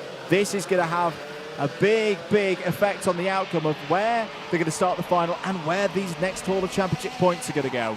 Well, watching from home in comfort, I'm sure you all are. Now, during confirmation, just coffee, lovely. Save me a brew. I'll be over soon, and we can watch the racing back. I'm sure it'll be absolutely fabulous to watch. Stokes joining us as well, saying, come on, Taylor Orridge is closing in there in 3rd place. He is in a really good spot. Now, there's rumours in the air, and looking up at the clouds out there on circuit, there is about a 10 to 20% chance of precipitation in very soon. I think that's underestimated. I think that's underestimated around as well. this part of the country. And on the poll on Karting UK, it's just ended. People are saying, will it rain for the finals? 52% of you said no. 47% of you said yes. So everyone is in mixed feelings about that. For the mechanics, they'll hope that it stays this way, that this makes it easy tyre choices for the rest of these heats and, of course, the finals. 2 minutes 20 to go. Here we go. Harrison Mackie has just put in a 46.82. He's decided I've had enough of this, and I'm going to try and bolt up the road and, again, see what everybody else has got. He's got this down to a fine art as the 14-year-old. He's on his birthday weekend as well, of course, Harrison Mackie. So a lot of hard work with his brother Lewis, who's his mechanic. They've had a number of great results across the course of the last couple of months. Are they on their way to another one here into the boot once again? Look at Cranham on the brakes. fiercely into the corner there, but Orange is matching him, and we're getting into that part of the circuit. We're getting into the part of the day where yesterday we really saw Taylor Orridge starting to take it to the competition on his way to that round 3 victory. Maya Patel, and here we go. Orridge down the inside, takes second place away from Riley Cranham. Now, what do the Fusion boys do about this? Because they've got an invader there in the shape of Taylor Orridge for Croc Promotion, who's slotted himself in between the two teammates. They certainly have. 1 minute left on the timer as well. Enough time to close that gap, but Mackie really needs to pull the pin here. He needs to go fastest lap after fastest lap. He has delivered that. You can see there on the timing tower, purple on that last lap. Can he do it again on this one? Can he better it, or can he match it? The answer is that he can better it again. He opens that gap up to now half a second. He's seen the overtake and he's bolted. Yeah, it's Mackie time once again. He's driving away from the rest of the field. Riley Cranham's still got a role to play here as well. This move that, the move that we saw from Taylor Orridge a lap ago has elevated him onto the front row of the final as things stand in the intermediate classification. If he can find a way past Harrison Mackie, he'll take pole position. He'll take a second consecutive haul of 65 championship points as well, but Mackie is continuing bit by bit to break away. Cranham is still there as well. This is where does Riley Cranham start to think about this? Would he rather be third on the grid for the final? Would he rather be on the outside of row 1 and get a few more championship points on the board? Warning for Harrison Whitcomb. That's the second one that he's had of this race so far. He's up to 17th places. Here comes Cranham down the inside. That's for second place of the race and in the IC. Orridge tries to fight it but has to withdraw. Here comes Spearing down the inside. Orridge shuts the door once again. It's brilliant racing once more here in Junior X30. Certainly is. Never fails to deliver, does the X30 categories. And in the juniors right now, it's all eyes on this top 4 battle. But here, Spearing into the boot section for the penultimate time. The last lap board will come out for the drivers this time. Big use of the curbs once again, and a big look over the shoulder for Taylor Orridge to see that Spearing is right there. Warning as well to Mondo Junior Canini. They are trying their best to make their way through the field after starting from the back, but they do have to be careful. Mackie leads the way now again with another fastest lap of the race. Orridge going defensive. Can Spearing get the run on the exit? The answer is no. He stays behind as they two go wheel to wheel halfway round the lap. Yeah, this is more of the defensive driving, the prowess that we saw from Taylor Orridge yesterday. This is all about trying to hold his position on the front row. Final lap board has been out. Harrison Mackie is going to take another victory. It's going to be a perfect run through the heats and pole position for the final. Extends his championship lead as well. He will be joined on the front row by Orridge. So first and third for Orridge in his races gives him second place on the grid. Riley Cranham with those 2 seconds will be third on the grid with 4 points. Zach Green, who's watching that one from the sidelines, will share that second row with him. But it's Mackie again from Cranham. Another 1-2 for Fusion Motorsports. Not as easy as the first race they had, and it'll be even harder when they get to the final later on this afternoon, but they'll be happy with that. Job done for both of them. Orridge third, Spearing fourth, Sharp, Edmonds, Crailing, Branson and Patel in a top 10 completed by Max Ewell. Harry Walsh, Charlie Myers, George Edgar, Sky Parker and Joey Brown in the top 15. Montejudy Canini up 10 spots in that one to 16th. Ethan Woodward, Harrison Whitcomb, Aaron Richardson and Evan Purcell in the top 20. Theo Lestrange, P21, ahead of Jack McLaughlin, Dylan Patel, Katrina E. 2 retirements in that race were Jake Brook and Ashley Harzer.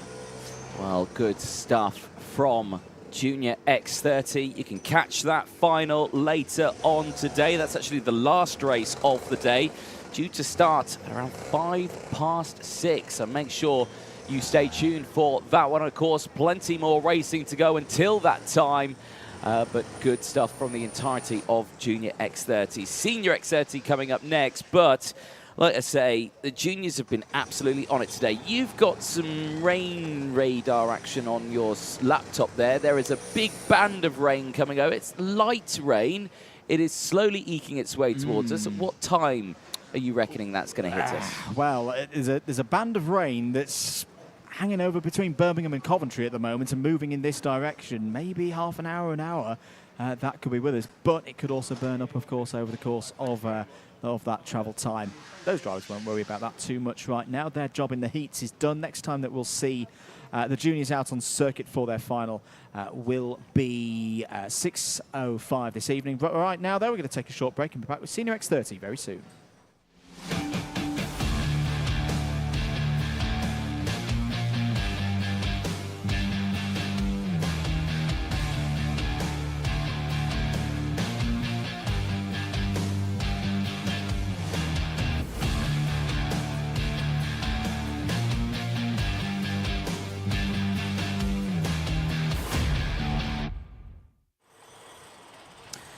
All set for the next race out on circuit. It's the second heat of the day for Senior X30 race number 31, heading out for 8 minutes plus 1 lap. That's up next.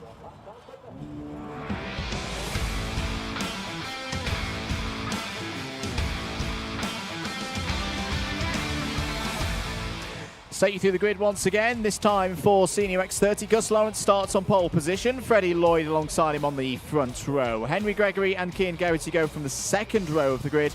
They're ahead of Fred Green and Oliver Stillpel and all Croc Promotion row 3. Harvey Roth and Lewis Bird, they start on row number 4. Row 5 is Finn McLaughlin and Noah Wolf. They give us our top 10. Hayden Eldridge and Oliver Rands on row 6. Alistair Crestwell, aka Lando Norris, on row 7 with Rylan Eschberg alongside Joseph Smith and Cian Cameo on row 8.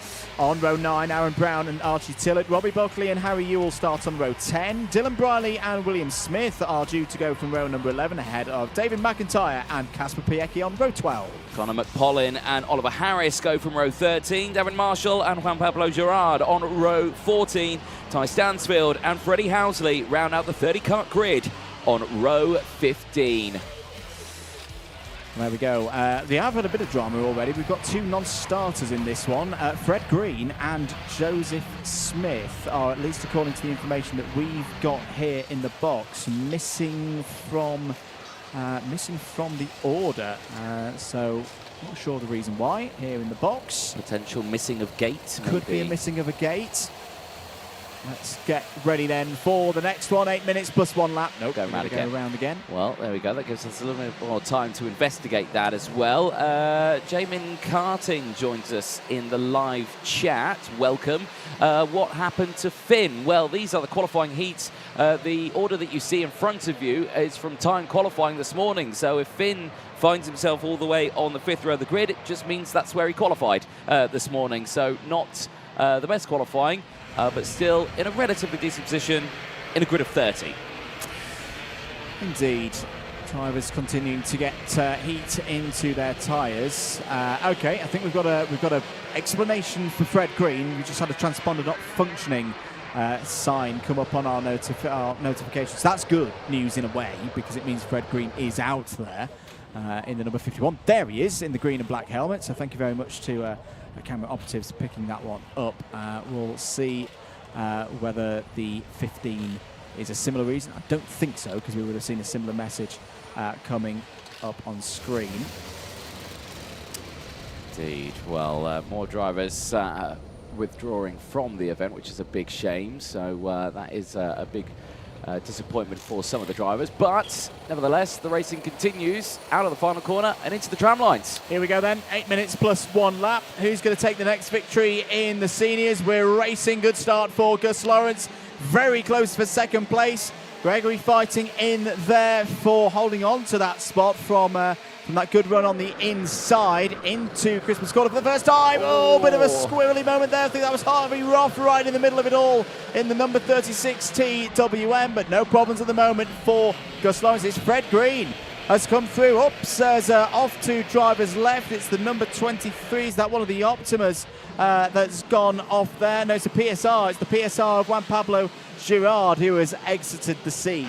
Yeah, unfortunately getting a bit too close and comfortable with Marshall post 5 out there, but you could see there in the background he was pulling his kart back onto the track, which is good to see. Another spin there, 2 karts tangling in the boot. Who's gone backwards? Well, the 89 is one of them. Yep. Who's the other? Who's the other falling down? I think maybe Harry Yule. I think so. Yeah, the crop promotion. Yeah, not good news there. Oh, see damage to the right-hand side pod of Cian Gary out there. Gus Lawrence leading this one, second place in his first race earlier on today. Once again, like we've just seen with the juniors, this race will not just determine the grid for the final, it will also determine who gets what points in the next points counting stage in the championship. 65 to the driver who finishes first in the intermediate classification. Gus Lawrence looking to take control of this. It has been a much better weekend for Gus Lawrence than he had at PF International. He was top of the IC yesterday and eventually finished third in that final. As we're having a little look here at a battle between Finn McLaughlin and Lewis Bird. McLaughlin half in attack and defence there on Alistair Cresswell. Well, he made it work. He made their way down the inside of Alistair Cresswell. I was not expecting that. Lewis Bird has gone through as well. I hope there's not a problem for Cresswell. So slipping down the order now in the number 18. As in comes Harvey Roth as well to maybe give a bit of a rear gunner defence. As back comes Oliver Stilp down the inside. Good move there from Ollie Stilp. Certainly was. Really having a good showing here this weekend. Same as the rest of the field there again. You can just see the battle in the background there. No Wolf in that one. Fred Green is going up and down our order here. Again, that transponder issue playing havoc there, but he is still in second place just for confirmation. Everyone there. Geraghty down the inside of Henry Gregory and moves up into P3 now. Freddie Lloyd right there. Rebecca Lloyd watching, saying good luck to Fred as he sends it down the inside of Ashby on Henry Gregory. We saw from Freddie Lloyd before, he had a bit of a slow start and then built into it and eventually came back to finish as your race winner. Are we going to see a similar performance with 5 minutes remaining in this one? Through into the new chicane once again, over the curb. Henry Gregory's had a great weekend so far. +5, oh no, not +5 second penalty, it's a technical flag for the number 63. That's Oliver Harris. That's not good news for Oliver Harris, because if my memory serves me correctly, I think Oliver had problems in his first race. That spells repechage, because that technical flag will end the race, of course, for the privateer. They certainly do. Well, eyes on this one. Gus Lawrence doing what he needs to do here. Looking strong at the front, just 2 points to his name. He would start on pole, just keeping it there, keeping it consistent. He wants to keep a nice gap between himself and Lloyd, who's currently in fourth place. He does not want a repeat of what happened earlier on, where he got overtaken around the outside through Wilkins during the heat. God, look at them. They're nearly going all four over those curbs there and getting air. Yeah, no, I think Noah Wolf was a little bit close to the... there's a very close to the flip-flop there. Apologies, yeah, I got ahead of myself. We had a repechage last time at PF International, but we don't have one today. So at least for those who are having problems in this race, they won't have a repechage, but they will start from the back of the field. Yes, yeah, just the juniors. Just the juniors with the repechage with that one there. Lewis Bird now with the fastest lap of the race. He's there in P6. He's in the background of this battle just here. Eyes further back. King Gamio's received a 5-second time penalty, so he's deemed at fault. He's already out of the race, though, in P28, so that's just insult to injury there. 3 minutes to go on the race. It is still Lawrence from Green, Geraghty from Lloyd, Gregory from McLaughlin, and it's Bird from Cresswell. Still Wolf, Rands, then Harvey Roth in 12th place. Archie Tillett up 5 ahead of Aaron Brown, Robbie Buckley, and Ty Stansfield up 13 places into the pit lane. A retirement there for Oliver Harris, the privateer, unfortunately, out of this race. Well, the first time we've seen Ty Stansfield come flying through the order in this season. The performance from him at PF International, where he did come through the repechage that we had on that weekend, and continue that drive through once he got into the final. Over the curb once again, just closing up at the front here. Gus Lawrence is going to have some pressure once more from Fred Green, Cian Geraghty and Freddie Lloyd. A second covers the top 4 right now. And still the best part of 2.5 minutes to play. Move further back. McLaughlin down the inside of Gregory.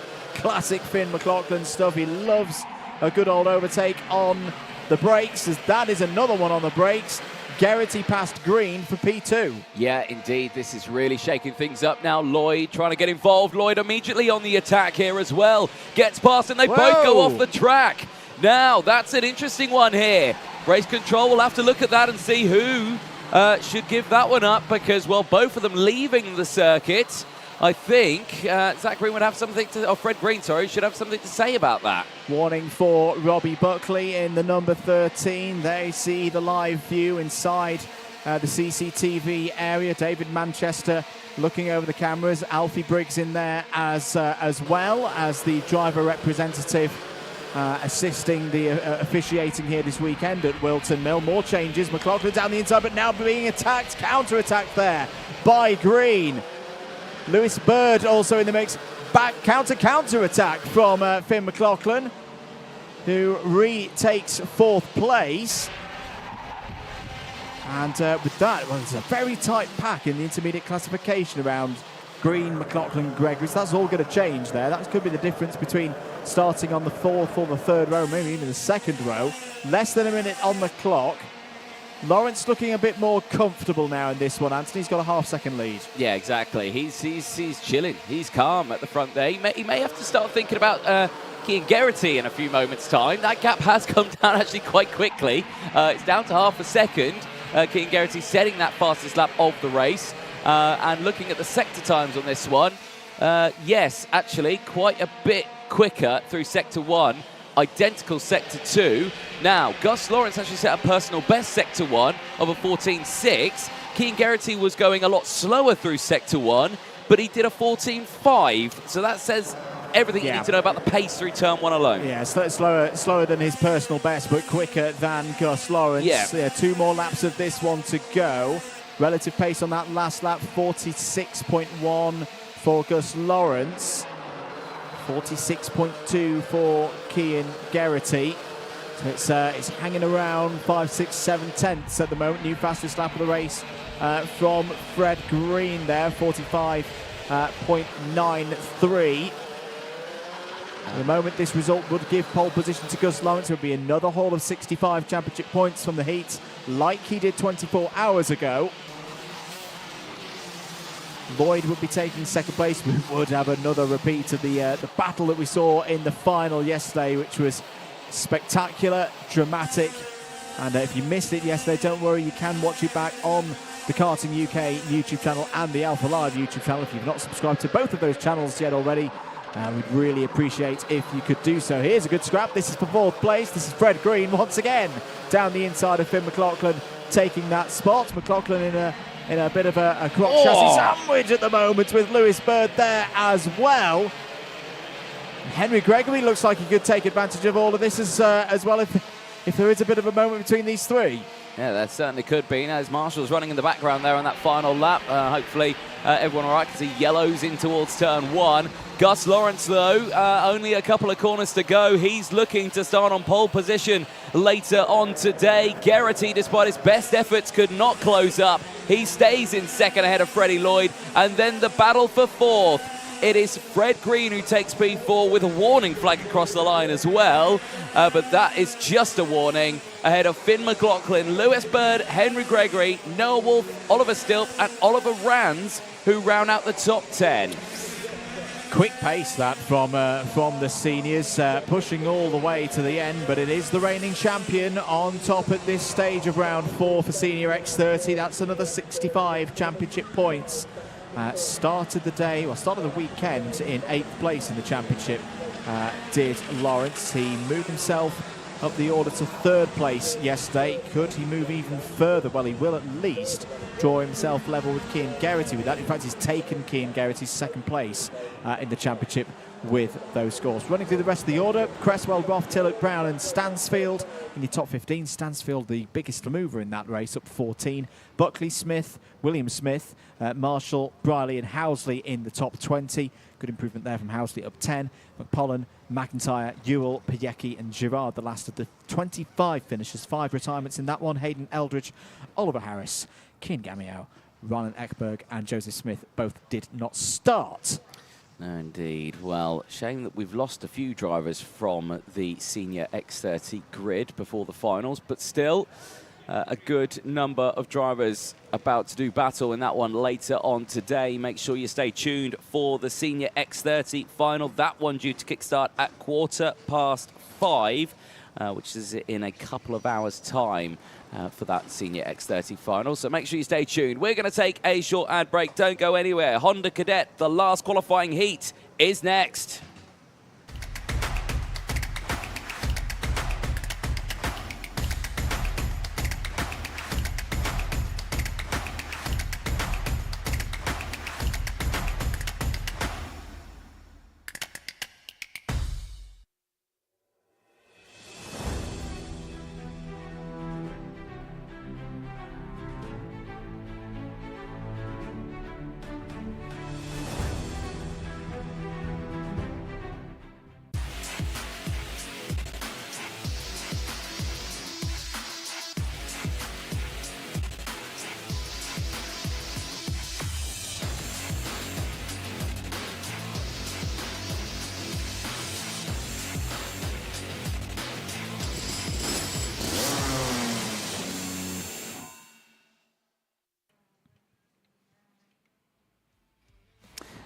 Back once again here at Whilton Mill for Event 4, the Wera Tools British Kart Championships for 2024. Getting ready for the next one out on the circuit. The last time we'll say 8 minutes plus 1 lap in a heat capacity here this weekend. Here is your grid for Honda Cadet GX200. Ralphie Branscombe and Ed Spain on the front row. Ryan White and Archie Cannon on row number 2. Margaret Skavekis and Alfie Mayer will start on row number 3. And then on row 4 is Archie Loveridge and Elliot Bourke.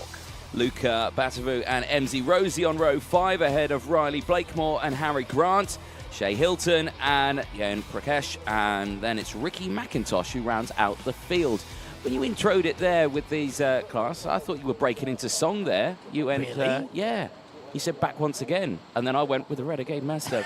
Down with the back. See, it wouldn't be a British Kart Championship without a little bit of additions to the Spotify playlist. There we go. Exactly. Indeed. We have one non-starter. The news from earlier on this morning, Kevin Ivanov, unfortunately for us watching the box, because we love to see Kevin race, disqualified from the round due to technical irregularities in warm-up. So we have 15 drivers in this one instead of the 16 at the start of the week on the entry list. Situation from earlier today in terms of how the first heat went for these drivers. It was Mayer from Spain, Branscombe, White, Loveridge, the top 5. Kvekis, Batuev, Bourke, Cannon. Cannon did have a penalty, moving down to 9th place there. Ricky McIntosh in the top 10. Blakemore, Grant, Hilton, Rosie, Prakash. That's how they finished in the race earlier on this afternoon.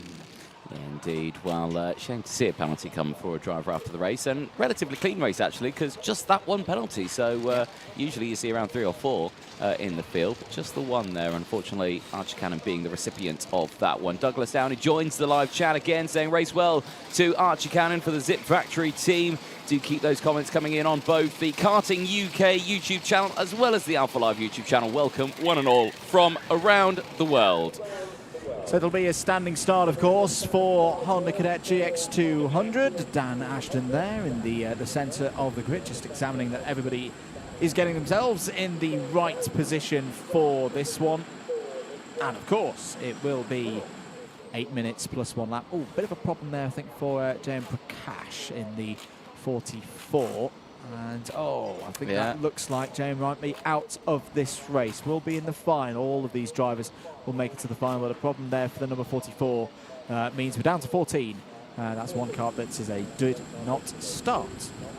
Oh, indeed. Well, looks like we're all good at the front. Looking at the lights then for Honda Cadet for their last qualifying heat of the weekend. Lights go green. Here we go. We are away and racing, and it is a good start from that inside row. This time around, it is Ed Spain who leads the way. Ralphie Branscombe did not get the run off the line like he wanted. He stays there in second place, but immediately goes on the attack. Not close enough. Not close enough, but it was a good go there. It looks like Ryan White's had a good start as well. As a bit of a quiet season so far as Ryan White. This is not a quiet start at all down the inside for P2. Did White make that work? Yes, he did. Through, past Ralphie Branscombe, past the championship leader. This is more like it. This is what we've been missing so far this year from the reigning champion in Honda Cadet GX200. And yeah, it's good to see.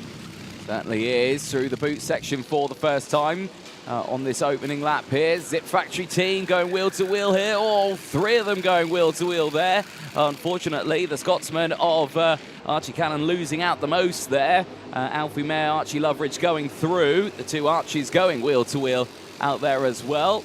As we go up to Christmas Corner for the second time. More drama for P4. Mayer looking to the inside, and Mayer's gone round. Alfie Mayer, after contact with Archie Loveridge, goes round, and Cannon goes through, and Mayer tumbles down the order. Just shows how quickly things can change in this category. Alfie Mayer on that great run, won the final yesterday, took the first heat earlier on today, is now looking at 14th place in this one. There still could be opportunities to race back through, but that is not the way Alfie Mayer would have wanted his second heat to go at all. Here is your battle for 5th place. Cannon at the front of it. Luca Batuev once again in his first weekend in the Wera Tools British Kart Championships, doing fantastically. This big step up to this level is there in 6th place. 6 minutes of this one to go. It's the top 4 that have broken away. Spain, White, Branscombe and Kavekis. And Marcus Kavekis as well. You know, he keeps finding his way into these front breakaway groups. He's really growing as a strong racer. He certainly is. Looking down the inside there, just in the background. Luca Batavu in the number 22, trying to find a way through, but at the moment staying there. Elliot Bork still racing. He's got Ricky McIntosh for company. That's 7th and 8th place. And Blakemore still in P9. Harry Grant rounding out the top 10. No change for the rest of those. In fact, I say that down the inside there. Archie Loveridge, who's on his fight back, is under investigation at the moment. After that moment at turn number, at Christmas Corner, I should say. But the rest of the field still having a good run. No change still with the top 2, but Ryan White has closed right in on Ed Spain, but still no change. So at the moment, in terms of the intermediate classification, Ed Spain would be starting on pole position for the final. I'm not sure he would want that, because all of his starts from P2 on the grid so far this weekend have been absolutely fantastic. But, well, he would get the extra championship points. That would be put a smile on his face. 65 of them, following up, of course, when he won the final, the single final at Lark Hall when we were up in that amazingly sunny weekend in Scotland. Yes, that was a thing. If you don't believe me, go back and watch the broadcast from event number 3 on the Karting UK channel. You know, I've been to Lark Hall twice now in Scotland. Yeah. Every time I've said, I'm going to Scotland, they say, well, make sure you take your brolly, everything like that. Both times I've been to Lark Hall, it's been plus 30 degrees, I've been sunburned, and I've needed sunglasses. It's a myth that it ever rains in Scotland, I think. We'll leave that one to chat as to whether that is entirely correct. But no, I agree. It was a great weekend at Lark Hall if you missed it for round 2 of the Honda Cadet, and of course we had the Rotax package there as well. Here this weekend though, with the IAME package, Honda Cadet putting on another entertaining show, and we've gone into that classic mid phase now where these 4 just taking the time down, not doing anything too dramatic. Not wanted to let any of the other drivers in. There's been a change for 5th place. Batuev, according to the information that we've received there, is ahead of Archie Cannon now. Elliot Bork running nicely also in 7th place. New fastest lap of the race from your race leader, 54.12. As a reference in terms of pace, it's about 7/10 off what we saw in terms of the top pace in heat number 1. It certainly is. Keeping an eye on this second group. This is 5th place down. Archie Cannon leading that one at the moment in that number 42. Looking to the inside there was Elliot Bork. Thinking against it, staying behind Luca Batavu. We'll keep an eye on all of these battles as they go on. 2.5 minutes left on the timer. Eyes on the front group as well. No change, but look at the gap. 0.02. They're just absolute bumper to bumper at the front of this field here, aren't they? They are indeed, with 2.5 minutes remaining on the clock. There are your leaders over the line, 0.09. Well, that's about the length of a Honda Cadet GX200 chassis. As they go up towards Christmas Corner here on lap number 7. I tell you what as well, Spain and White are starting bit by bit to break away from Branscombe and Kavekis. No reason to panic though for Branscombe and Kavekis, because they're still in that, well within that range of if and when, and it's more when, Spain and White start to battle over this lead, they will bring themselves back into the mix, properly into the mix. Yeah, properly back into the mix. Well, good stuff from the drivers. Well, I say Ryan White's dropped off the back a little bit there. A little mistake maybe on that last lap. Just through one of the midfield sectors. He's closed it back up again now, but that's brought Branscombe back in. Kavekis also back into play now. It's still one group. Frankie with 2 eyes has joined us on the live chat saying, come on, Ralphie. He's doing a good job now. Fastest lap of the race on that last lap for Branscombe. Back up towards Christmas Corner, 90 seconds left on the board. This is usually about the time we start to see those defensive lines come in, but at the moment, nothing yet. Yeah, Ed Spain driving a really good race here, keeping calm at the front of the order. So I think that win at Lark Hall really has changed him for the better as a driver. So much more confidence now. He's got some great backing from Ambition Motorsport, who are arguably one of the most experienced, if not the most experienced team at this level with these GX200 engines and this formula. Always a strong team in the preceding formula as well, particularly around this circuit. And they're showing their expertise once again, helping their driver to stay at the front. But it's one thing to have the package underneath you, it's another thing to pedal it. Ed Spain completes another lap, 8 of them down, still leads this race. Yep, indeed. Well, 30 seconds on that board now. It's really just a matter of not where, but when is this battle going to start raging on? Are we going to see the defensive line in towards Ashby? No, but we are going to see attack in towards Ashby Hairpin, and it's going to come in the form of Ryan White, the champion in this category last year, going wheel to wheel with Spain. Now Branscombe on the inside has felt the need for speed, and he dives down the inside through Osiers, and he gets up into second place. White now having to defend for third place as Kavekis trying to get involved but stays there in P4. Spain still leads the way, and they've not even seen the last lap board yet. Really good stuff from Ed Spain. Very brave, had to hold it in there hard to make sure that Ryan White wasn't able to get back across. Branscombe read it brilliantly as well, as we saw yesterday in the final, of course, where he raced through to get third. A bit of an unexpected result given how many troubles he'd had earlier on in the day. No troubles today, though, for Branscombe, who's now looking to the outside. This is going to get very close. Branscombe onto the grass. Oh, no! Big incident for Ryan White there, who rolls over through Boxing Day corner. That is not nice to see at all. And, well, Ed Spain continues in a red flag. That's to be expected. A red flag. The race has been stopped in response to the incident there for Ryan White. Yeah, and you can see there a lot of concern actually from Kavekis. You could see him with his hand up there just saying, oh, I hope he's okay. And he's looking over in the direction as well as the rest of the field as well. So the whole field clearly looking in concern for the welfare of Ryan White. Oh, fantastic. Fantastic. Up on his feet. Brilliant, brilliant to see. I'm sure quite shaken. Well, there you go. He's keen to get his kart back on its wheels. He wants to get back going again. But, well, fantastic to see he's okay. Of course, the safety equipment working well there. The neck brace is on the drivers. Obviously, some of the younger drivers in the categories of racing we have this weekend, but crucially good to see that he's okay. Now, because that was on the last lap of the race, more than 75% of the race has been completed.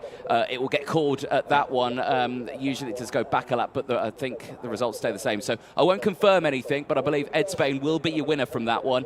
But we'll get full confirmation on the full results in a few moments' time. And yeah, absolute testament to all the work done by the technical delegates, the scrutineers. Whenever people ask, why is every single round does it go through all the checks of the helmets and all the equipment? That's why, because all the safety equipment has absolutely done its job there for Ryan White. So that will movers on from Honda Cadet for their heats. They do, of course, have their final to come. It will be at 5:40 this late afternoon, early evening here at Whilton Mill for their 12 minutes plus 1 lap final. There is Ed Spain.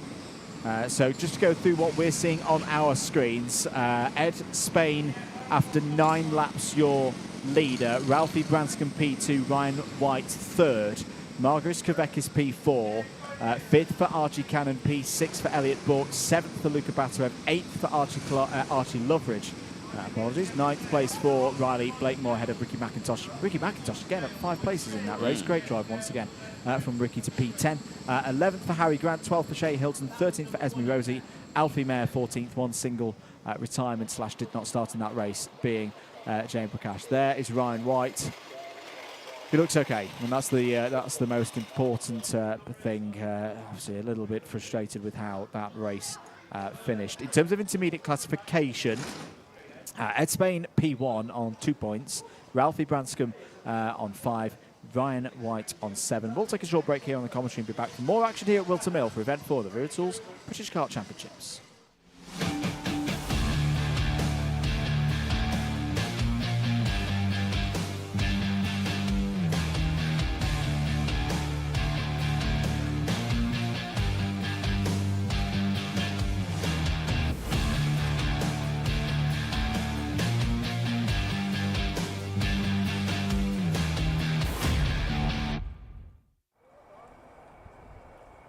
Welcome back to Whilton Mill. We're getting into the latter stages of what's been a mega weekend here for Event 4, the Wera Tools British Kart Championships. A long weekend.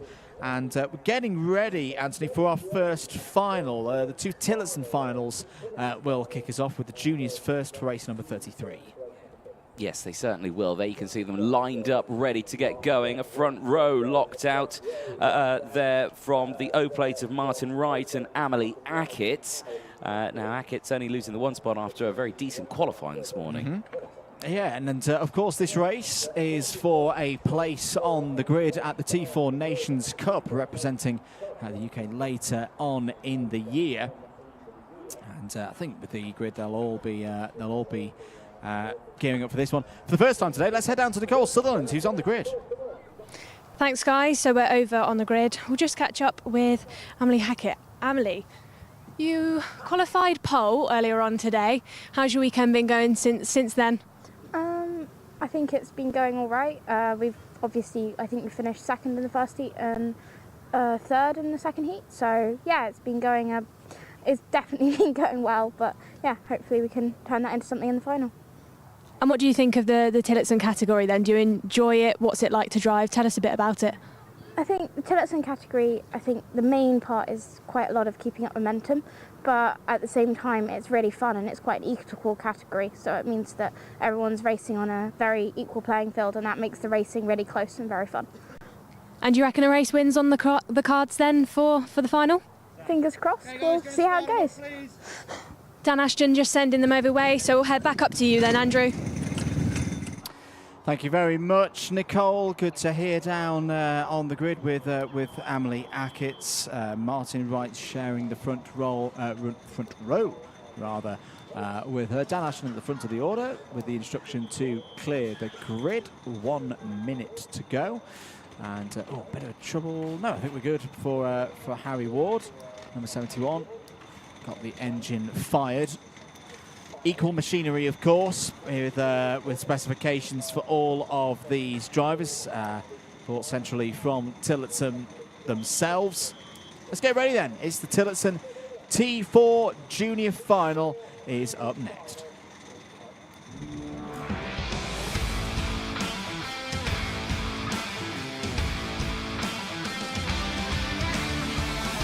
Here we go then, let's go through the grid and see how they line up for the Tillotson T4 Junior Final, competing for a spot on the grid at the T4 Nations Cup in Valencia later on in the year. Martin Wright on pole position, alongside on the front row of the grid is Amelie Ackett.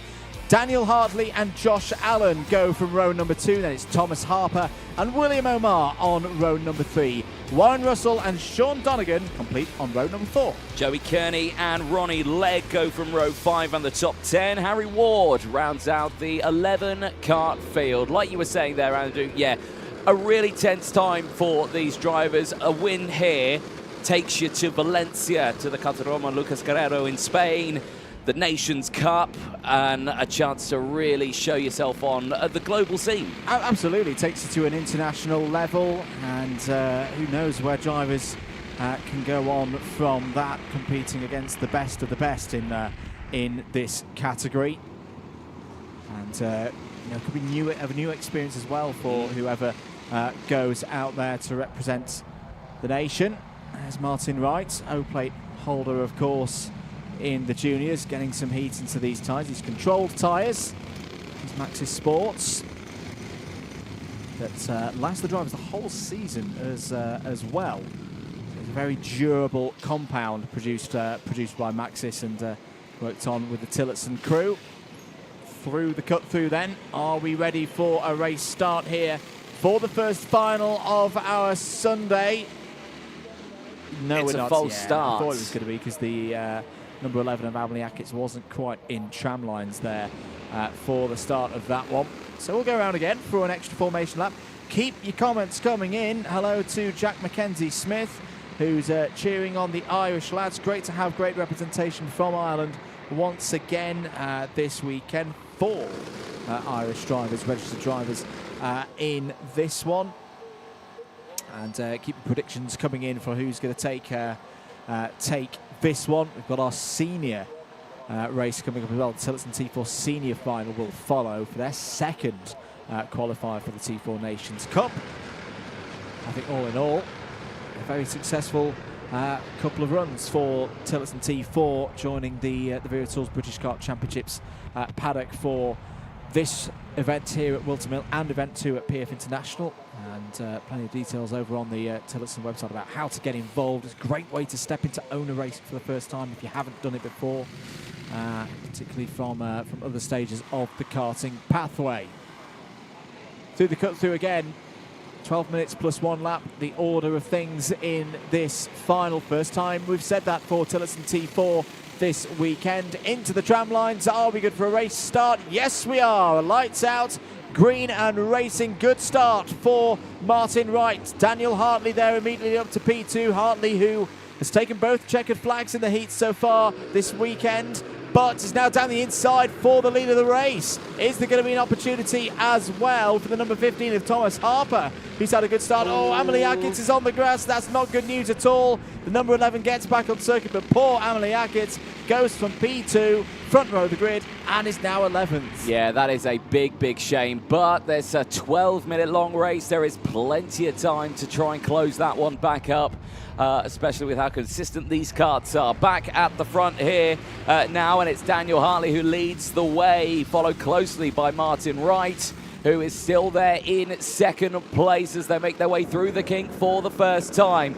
There in tow, you can see it's Thomas Harper, who's had an absolutely superb start to his race and is up into third place. Yeah, brilliant use of the inside line there from Thomas Harper. Here we go once again with the top 2 drivers on race pace so far. Off the my track. Goodness, that's a bit of a wide moment for Warren Russell, I think, in the number 78. I think he gets back on circuit. Well, I've been out there, young man. That's not a nice piece of grass to drive along. There's all sorts of monsters and ghoulies in that part of Northamptonshire. Yeah, certainly not a way you want to go up the run towards Christmas Corner, and that brings, of course, Ameliakits into play again, now back up into P10. Just shows never give up in these early stages of a race. Check over the shoulder there for Martin Wright just to assess the situation. Confirmation that you've got a bit of a gap there, Martin, to break away with Daniel. Let's see what you can do, though.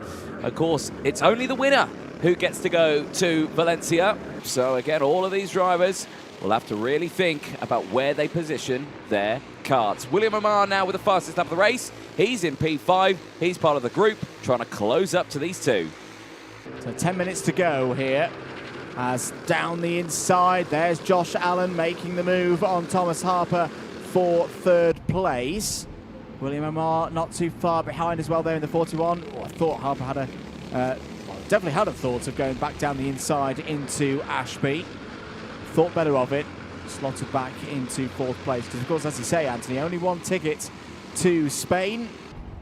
And whilst a fight at this stage of the race for 3rd, 4th, 5th is good fun, it is diminishing your chance of getting into 1st position as the race goes on. Daniel Hartley, though, continuing to show what we've seen through the heats. Remember, in Heat 1, he did take the checkered flag first, but had a 5-second penalty. So that moved him down the classification a little bit. Is why he started this race on the 2nd row of the grid. But right now, 53.99, new fastest lap of the race until Amelie Ackerts just did that 53.78. It's not all over yet for Ackerts. Could she make her way back through? Here's a change for 3rd. Yep, certainly so. Down the inside, William Omar now up into P3. So again, now is leading this group here. The way I think these guys have got to treat this, these drivers have got to treat this, is, you know, it's a rapid charge, and the bubble is 1st place only. Yeah, I like that. And so you need to not fight, you need to not scrap, you need to get into a position, you need to trust the person who's leading that group. And I think right now with William Omar in front of that one, I think they've got a good driver at the front of this group now to bring you along to the drivers ahead.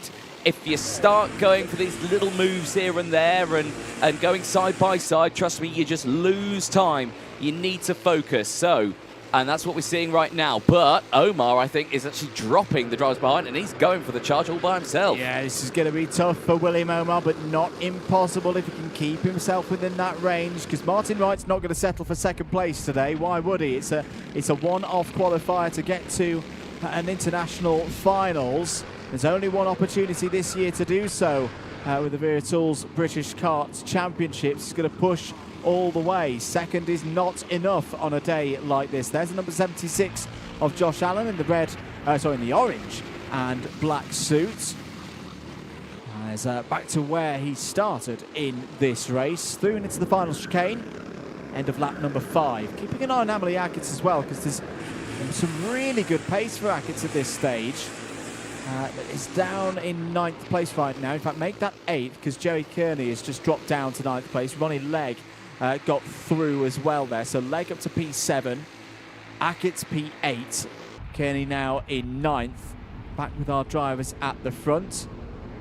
Martin Wright. Well, this is absolutely the right tactics for me, Anthony, from Martin Wright, because around this circuit in particular, if you're in P2, this stage of the race, just nicely push along. Just get it down to being just you two. Martin Wright's got plenty of experience in doing this, and being nicely patient right now. Yep, certainly so. Again, just sticking with it. I think this is going to be one of those where it's, unless there's a mistake from either one of these two drivers, it's just going to be like this until maybe the last couple of laps. I don't think he'll leave it to the very last lap. There's risk in doing that. It only gives you a couple of chances to do it versus, you know, maybe going with the last couple of laps. You get more chance to do it. And because there is so much at stake here between literally the driver of the number 63 and the driver of the O plate, versus going to Spain and not going to Spain, there's a lot you got to think about here.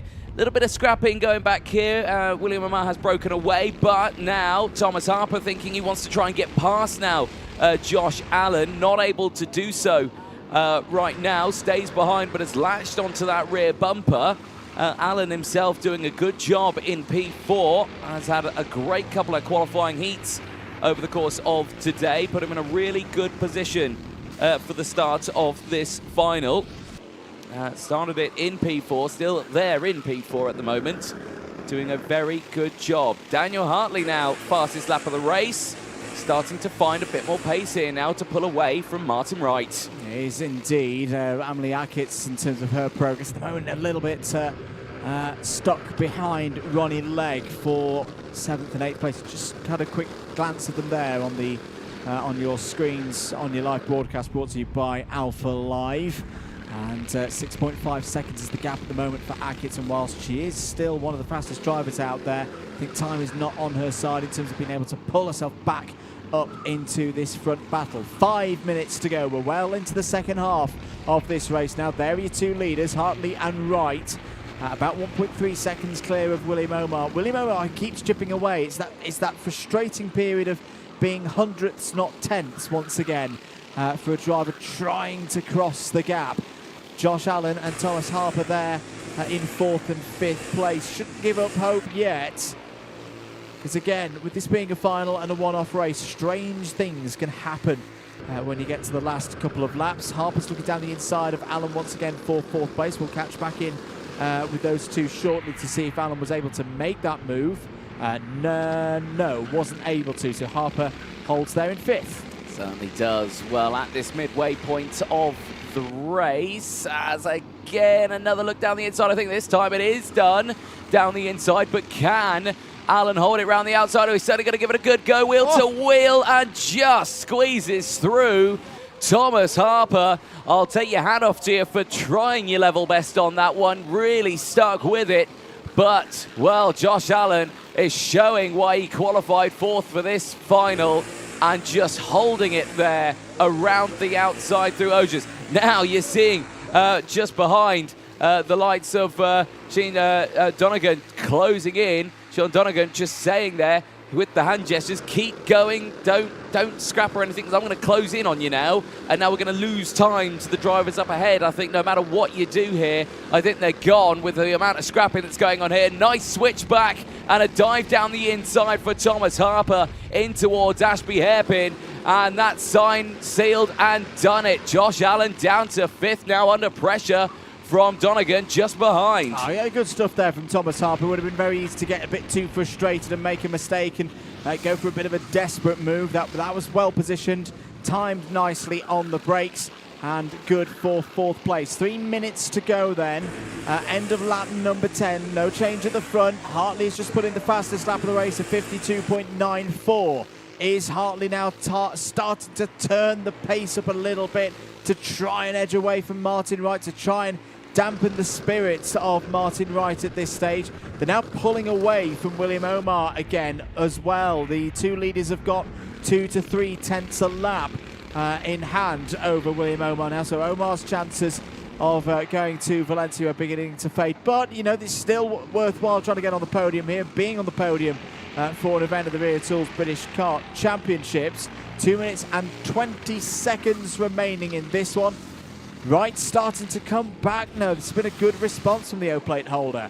Certainly is. He's right on that rear bumper once again. 2 minutes left on the timer as they make their way across the start-finish line. No changes as of yet between the top two. While we wait for a potential move from Martin Wright here. Still no luck in towards Christmas corner. We'll turn our attention back to the Wera Tools British Kart Championships Instagram page. More questions asked the commentators questions. One from the real AJ_F1 saying, what's your most iconic phrase? Honestly, mine is probably Suboptimal as well. is hearing in the I don't know. I'll leave that one to chat. One thing I will mention also about the Wera Tools British Kart Championships Instagram. Remember that the nominations for the Wera Excellence Award will be open after competition this weekend. This is an award open to any driver, any mechanic, any team. It's all about rewarding excellence in efforts off track and on track. So if there's a particularly good story that you know of out there in the paddock this weekend, you can nominate your driver, mechanic, team, etc. We'll come back to that because here's a move down the inside from Wright. No, not able to get through into the lead. But no, get your Instagram stories nominations in on the @British Kart Championships Instagram. That'll be out later this week.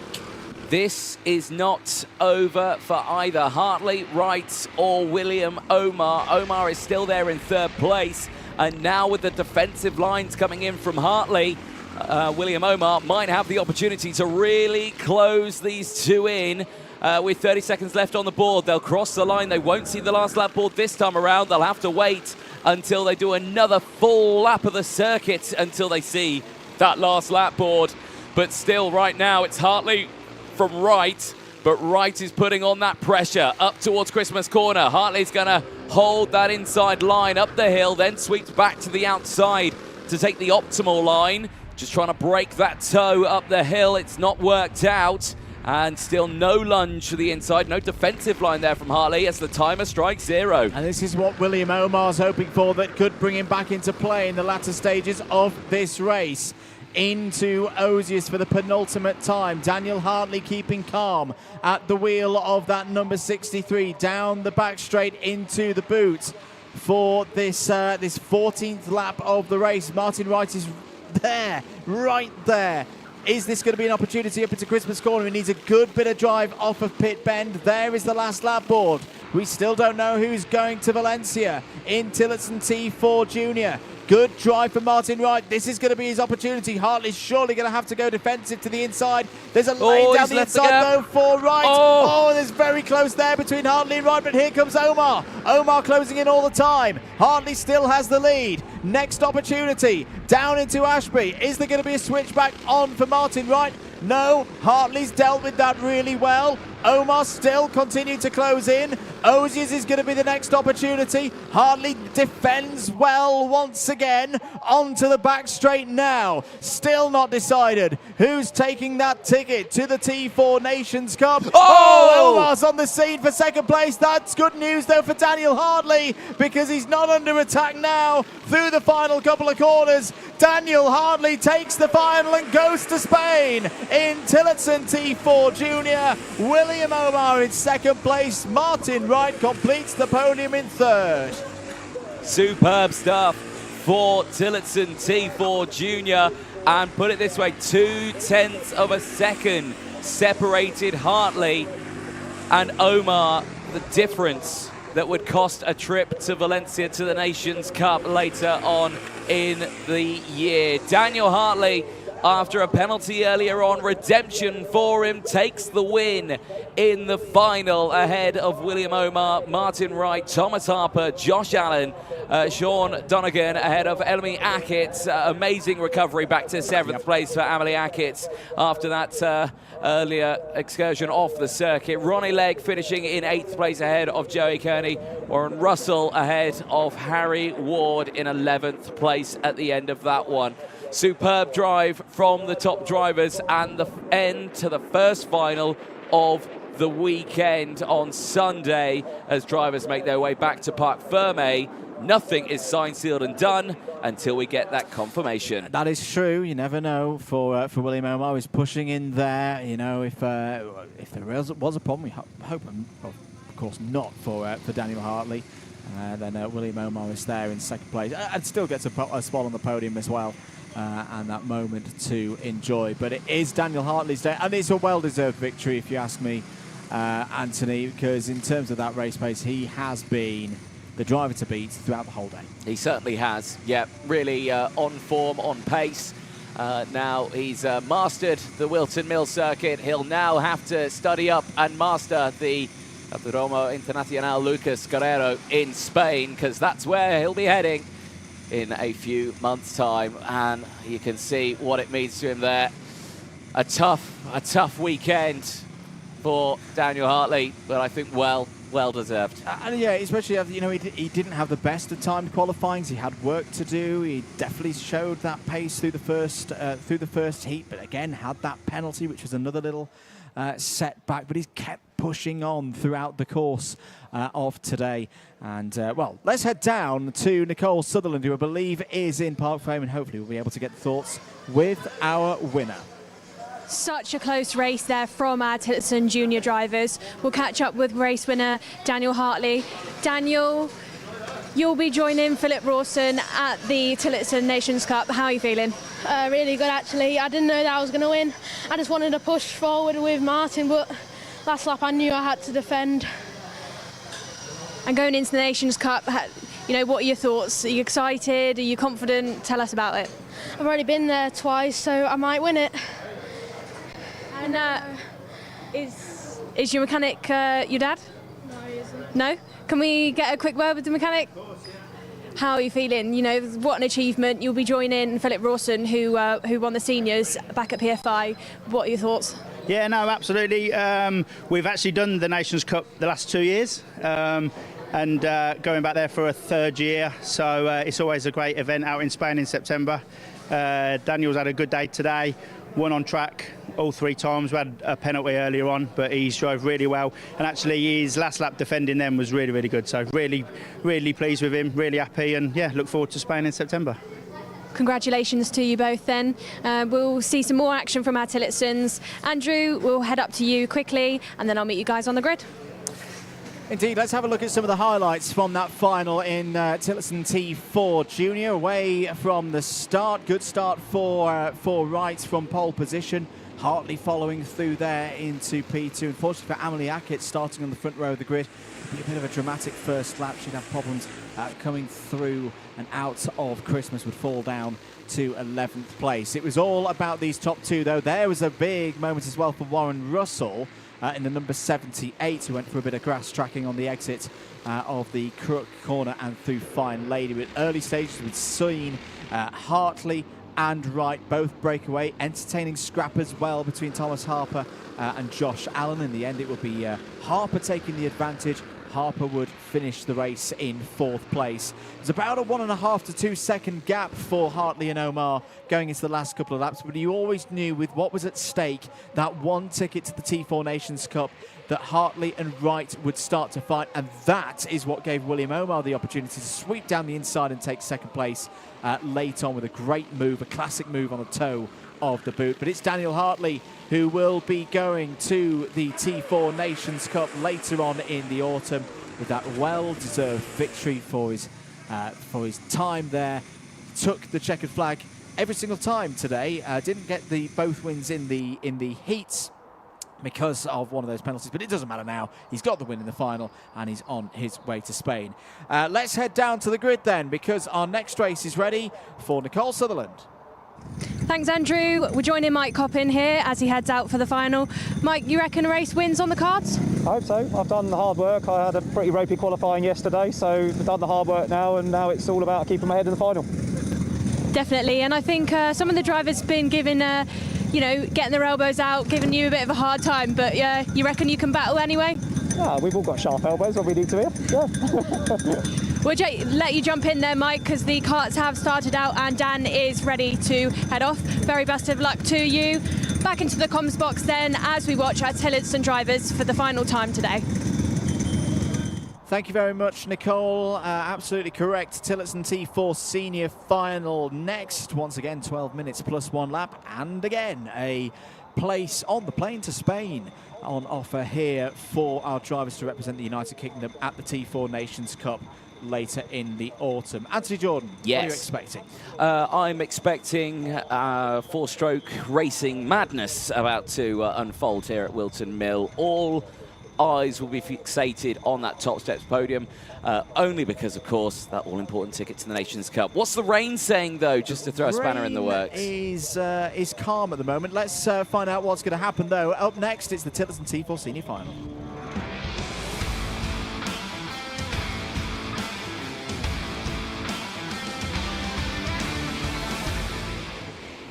Let's take you through the grid then for the final. Race number 34 of our weekend here at Whilton Mill. On pole position for the T4 Nations Cup qualifier final, it's Mike Coppin. Alongside him on the front row is the O-plate holder Owen Roberts. Row 2, George Townsend, second in the final at PF.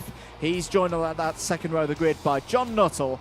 Row 3, Anwar Barul-Smith and Calvin Pratt. Row 4, Chris Alcock and Jason Bradbury. Row 5 sees Ben Higginbotham. Those penalties really playing into effect here, starting 9th on the grid. He's got Oliver Greening alongside and Edward Nuttall rounding out the field of 11 karts.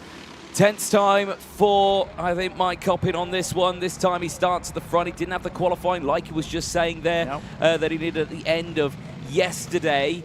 And this time he's got the likes of George Townsend he's had to battle with. Remember, Georgetown won earlier on. He put it on pole in qualifying. He's, I think, the quicker of the two drivers here, and he starts directly behind him. And can take solace from the fact that he was second in the qualifier at PF International, and our winner of that qualifier is, of course, not here. Here we go then, 12 minutes plus 1 lap underway. Good start for Mike Coppin. Townsend trying to fight through to second and takes second place in the early stages. Chris Alcock's a little bit wide there, trying to get back onto the circuit. Oh, bit of a moment for Higginbotham in the middle of it all. Down the inside goes Owen Roberts. Owen Roberts has retaken second place away from George Townsend as they head down to Ashby for the first time. Good start as well for Anwar Barul-Smith. Anwar Barrell-Smith in number 2 kart there. He's up to 4th place. Yep, Higginbotham going down the inside there at Ashby. I can imagine frustration is kicking in after being a driver right at the sharp end all the way throughout this. To be starting near the back for this final, he will not be a happy bunny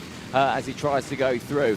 Action at the front here, still Coppin leading the way. And, like we were saying, we've not seen the likes of Coppin battling with Townsend, but this time around, Coppin's got that clean air in front now. He can just try and break away. The fact that Townsend sits between himself and, Roberts is there as well.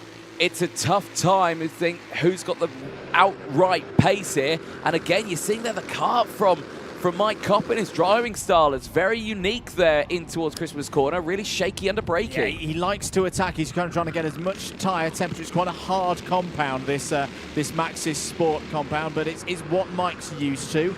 He's aware. He's quite happy to have the kart moving around underneath him. This final's already going better than the one that he had at PF International. By this stage at PFI, he was out of the race, a race that was won by Philip Rawson on that day. Rawson's already booked his spot on the team for the T4 Nations Cup later on in the year, but who is going to join him here in the seniors? Tell you what though, Roberts and Townsend closing in on Coppin right now. 10 minutes of this one to go.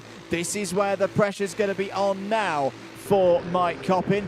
Roberts electing not to make the move yet. I just wonder if that is in an attempt to try and drop George Townsend out of this battle. Yeah, maybe so. That is, well, that will not be what George Townsend wants at all. He wants to stay with this one, and he is doing so. He is right there.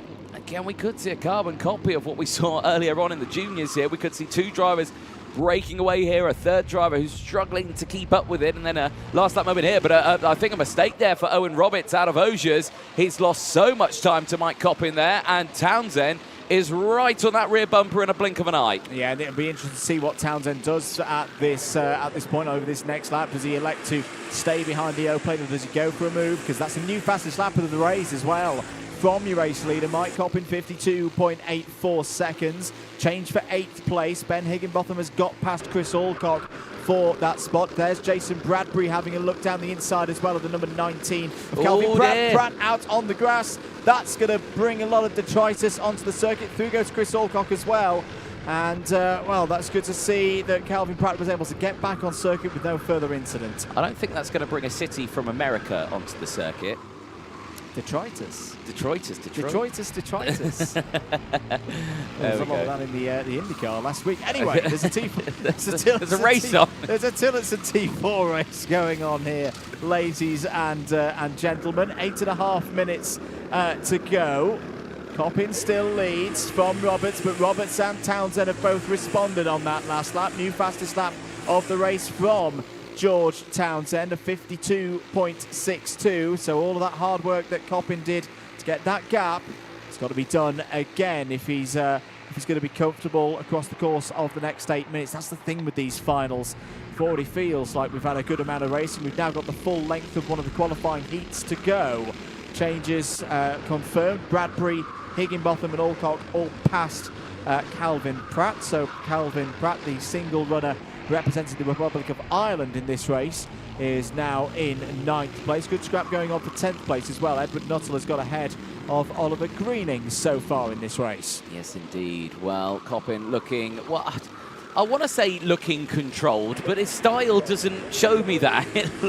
It looks so aggressive when he goes through, but like you were saying, he's trying to get temperature into those tyres, but now look at him here. I think he struggled out of that final chicane, and he's checked over the shot. Well, he's given thumbs up. He said, all right, yeah, it's you there. Right, okay, yeah, you're there as well. Okay, all good, it's fine. But clearly showing that the pace is just identical between these top 3 drivers. Yes, indeed. I think they're also conscious of the threat of Anwar Barrell-Smith there in 4th place, who's only 2 seconds behind, and all of his guile, all of his experience over the years in these short formats and longer formats of races as well. Anwar Barrell-Smith cannot be counted out at this stage. He's on his own, though. That's not good news for Anwar Barrell-Smith. It's going to be a difficult run for him now. That was a nice move. That was for 6th place. Higginbotham down the inside of Bradbury for that spot. John Nuttall can also not be Oh, there's counted out Kart pulling yet, off. as who is out of the race? Well, it's none of our top three. I think it's Calvin Pratt.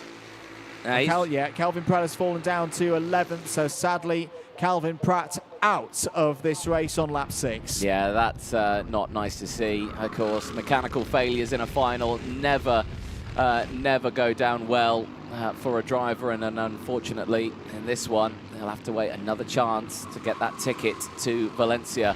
6 minutes left of this race. Top 3, no change. Will Smith still there ahead of John Nuttall. Ben Higginbotham, who's up into 6th place now, has Jason Bradbury for company. Chris Alcock ahead of Edward Nuttall. Oliver Greening now in the 10 runners left remaining in this race.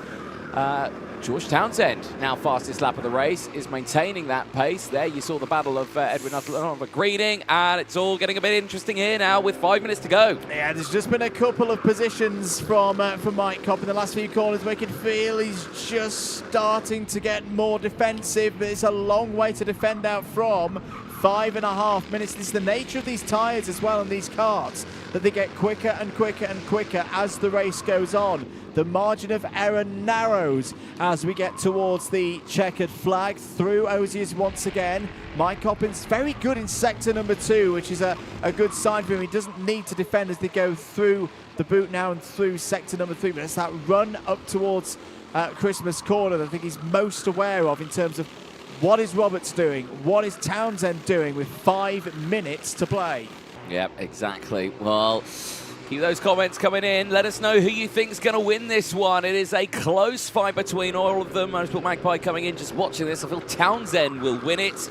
And he knows Mike, and he knows he won't give up. So Coppin is a determined and competitive driver.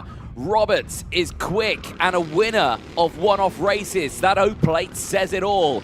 And Townsend, second at PFI, just missed out on the ticket the first time around, is looking for redemption this time around. So all 3 of these drivers are, well, I just don't know.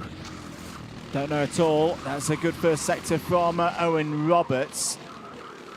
Purple through that one. Another lap tick somebody. You just see there, Mike Kopp is just holding to driver's left for a little bit longer, making sure that there's no move down the inside into oblivion. He's got a bit of a gap this time as they head up to Christmas Corner yet again. Doesn't need to defend. New fastest lap of the race from Ben Higginbotham, showing that the conditions are improving out there. 52.17. Higginbotham trying to close in now and is closing in on John Nuttall for 5th place. Anwar Barul Smith still out there lapping in the mid-52s right now. This is all because you've got 3 together. They're all slightly bump drafting each other on those longer straights. They're down in the 52 threes and the 52 twos right now, and continuing to solidify their positions, at least in the top 3 and on the podium. The question still remains, though, which of them is going to take that one-off spot? I really like that comparison you made earlier, Anthony, about this being a repechage, in effect, for the Nations Cup of a cut-off of the top 1.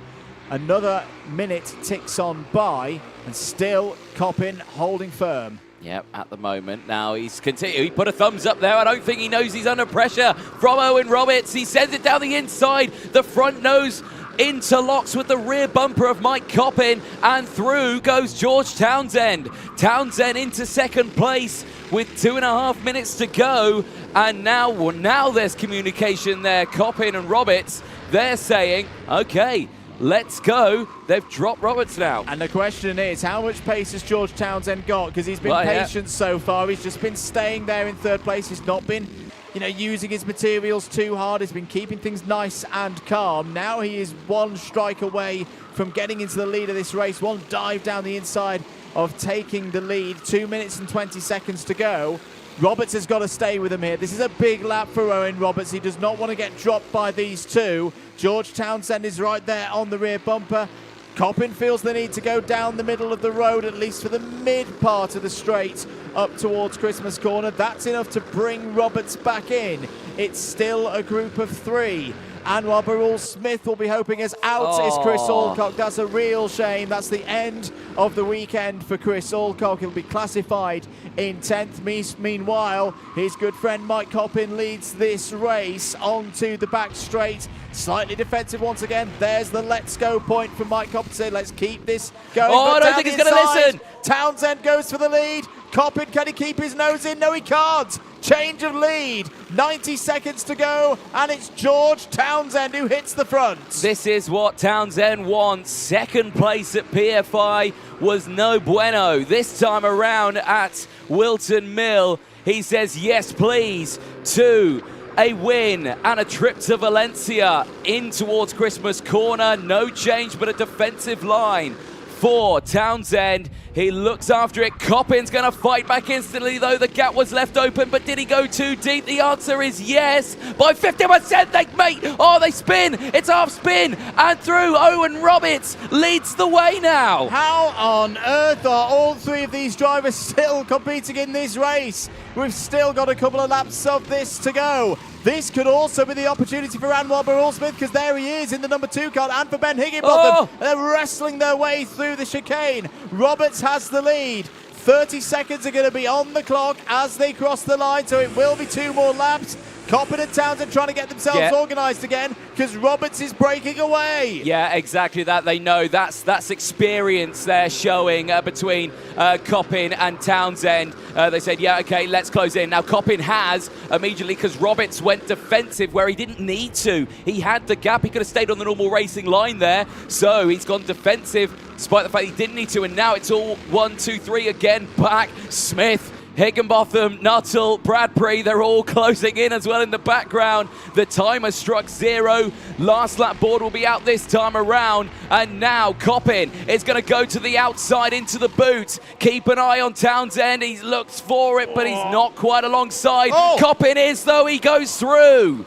What happened there with Owen Roberts? He ran very wide, and Mike Coppin will not have an easier overtake this weekend, and it could be the key one that gives him the ticket to Valencia. One more run up the hill to Christmas corner. Coppin's going to be hard on the inside. He doesn't need to defend too hard. He's got enough of a gap over Roberts. Roberts and Townsend are starting to trip over one another and give a gap to Coppin. Here comes Anwar Barul-Smith as well. Down the inside goes Townsend for second place. This is more good news. If you're Mike Coppin, there's a gap now. It's growing. It's 5, 6, 7, 8 kart lengths. It seems they're resigned to fighting for second place now. Anwar Barul-Smith continues to close in as well. Mike Coppin is on his way. Side by side between Roberts and Townsend for second place. Higginbotham's getting involved as well. But across the line, what a final it has been in Tillotson T4 Senior. And Mike Coppin books his place in the T4 Nations Cup in T4 Senior to represent the United Kingdom with a brilliant victory. He was a retirement at PF International. He is a winner at Whilton Mill. Superb for Mike Coppin. After a disastrous qualifying, came through the field there, and that is exactly what he needed. Mike Coppin taking the win, but just to prove the fact that we had no idea who was going to win that. Coppin led at some points, George Townsend led at some points, Owen Roberts led at some points in that race.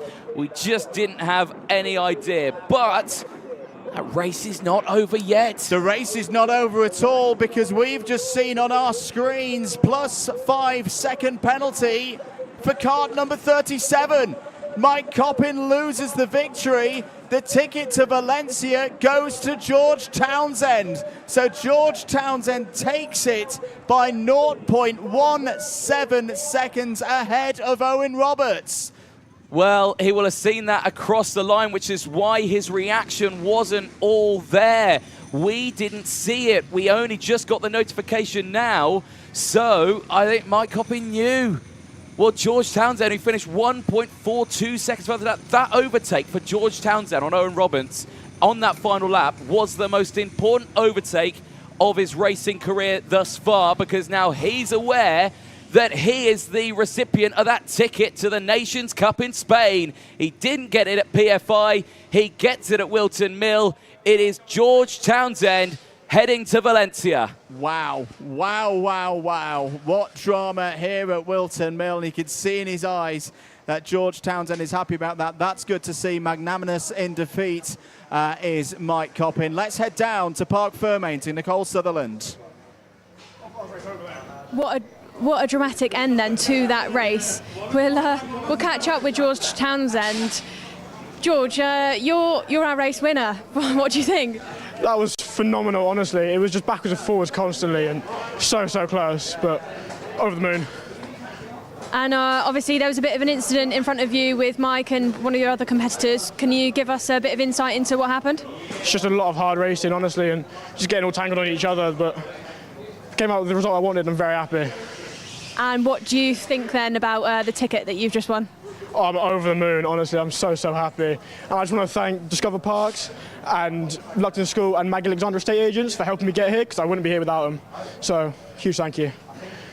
Congratulations, George. Then we'll let you go on and celebrate. We'll just be heading off shortly as well to find out who will be joining our current Junior X30 drivers who have already qualified. Repechage is up next. Anthony, introduce us.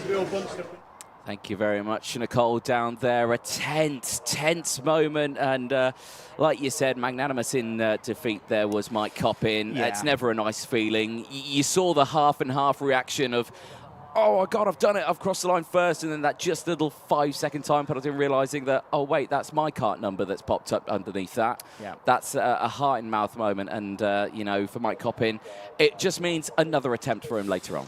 Yeah, they all gave it their own. They're all there in that final. We have a slight change of pace coming up. We go back to the 8 minutes plus 1 lap because the Junior X30 Repechage is up next. We've got a few minutes before we are ready for that one, so we're going to take a short break here on the commentary and give you some of the content that we've had this weekend at Whilton Mill.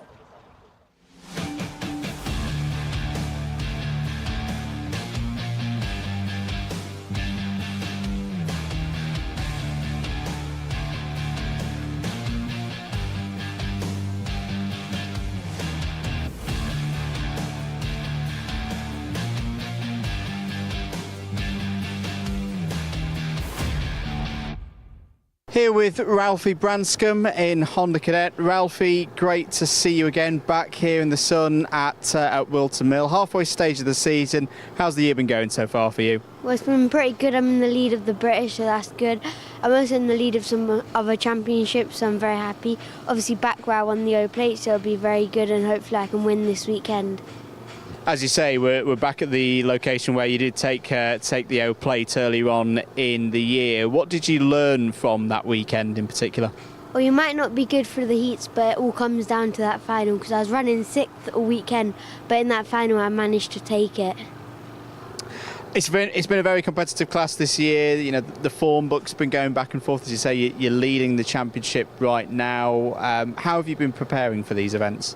Well, just been practicing on kart sim and been doing quite well on there. Got a few quick laps in, so now I just have to do that out on track. Running as a privateer, of course, with your mum and dad, down on the spanners. How do you find that? Well, we find it quite difficult because obviously we can't test 5 things at once, where other teams like Zip can do 10 things at once and then they'll know it from session 1. Absolutely. Back to this weekend. What are the hopes? Is it a case of going out for the victory, kind of treating it like you did with O plate, or is it more, you'll take the points this weekend and a bit less risk? Going out for the win. Same as every weekend, really. Good stuff. In terms of the rest of the season as well, are you looking forward to it? Which circuits are you looking to race upon? Yeah, I'm looking forward to it, and yeah, I'm just excited to race here and everywhere really. Every track's just as good as the other one. Fantastic stuff. Well, best of luck, Ralphie. I know you'll give it your all, and we'll see you out there on race day. Thank you very much.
Welcome back, ladies and gentlemen. 2 finals down. A few more coming up in a few moments' time. But between now and then, we need to sort out who's making it to the back of the grid for the Junior X30 final. It is the repechage that is coming up next. It's race 35 of the weekend.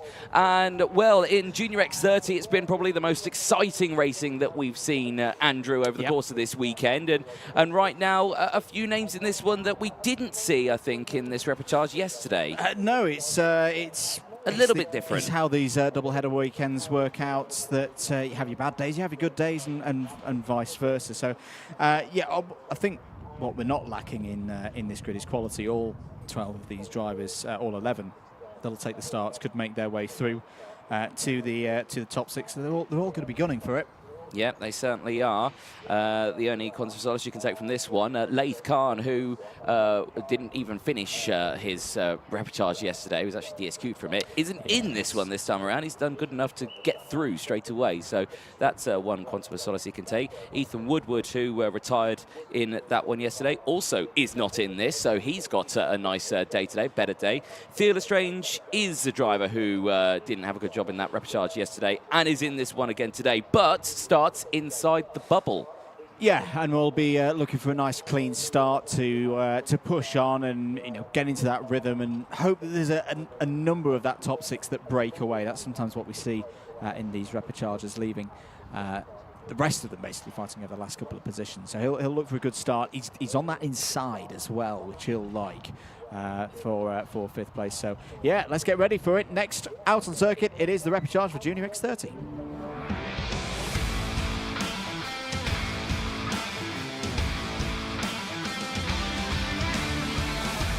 Let's take you through the grid then. 11 runners in this one. 6 spots on the grid for the final in X30 Junior up for grabs. Harry Walsh and Alexander De Benedictis on row 1. Jacob Backler and Dylan Patel on row 2. Theo Lestrange and Evan Purcell go from row number 3.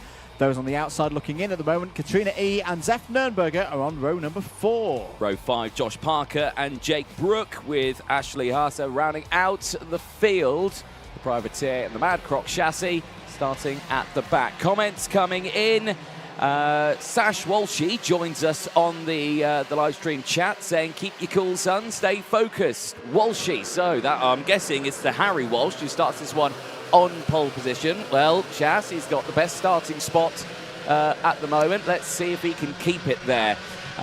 Keep comments coming in all the way throughout, either on the Karting UK channel or on Alpha Live as well. If you haven't subscribed, hit that sub button as well, completely free of charge, of course. And I'm sure the Jade Racing team will have had a chat with Harry about the start of this race. What Jade don't want is another unscheduled meeting like they had between the two of their drivers on that one yesterday in this repechage. So yeah, keep it calm, I think, is the message. As we say, for Harry Walsh and all of the drivers in those first 3 rows in particular.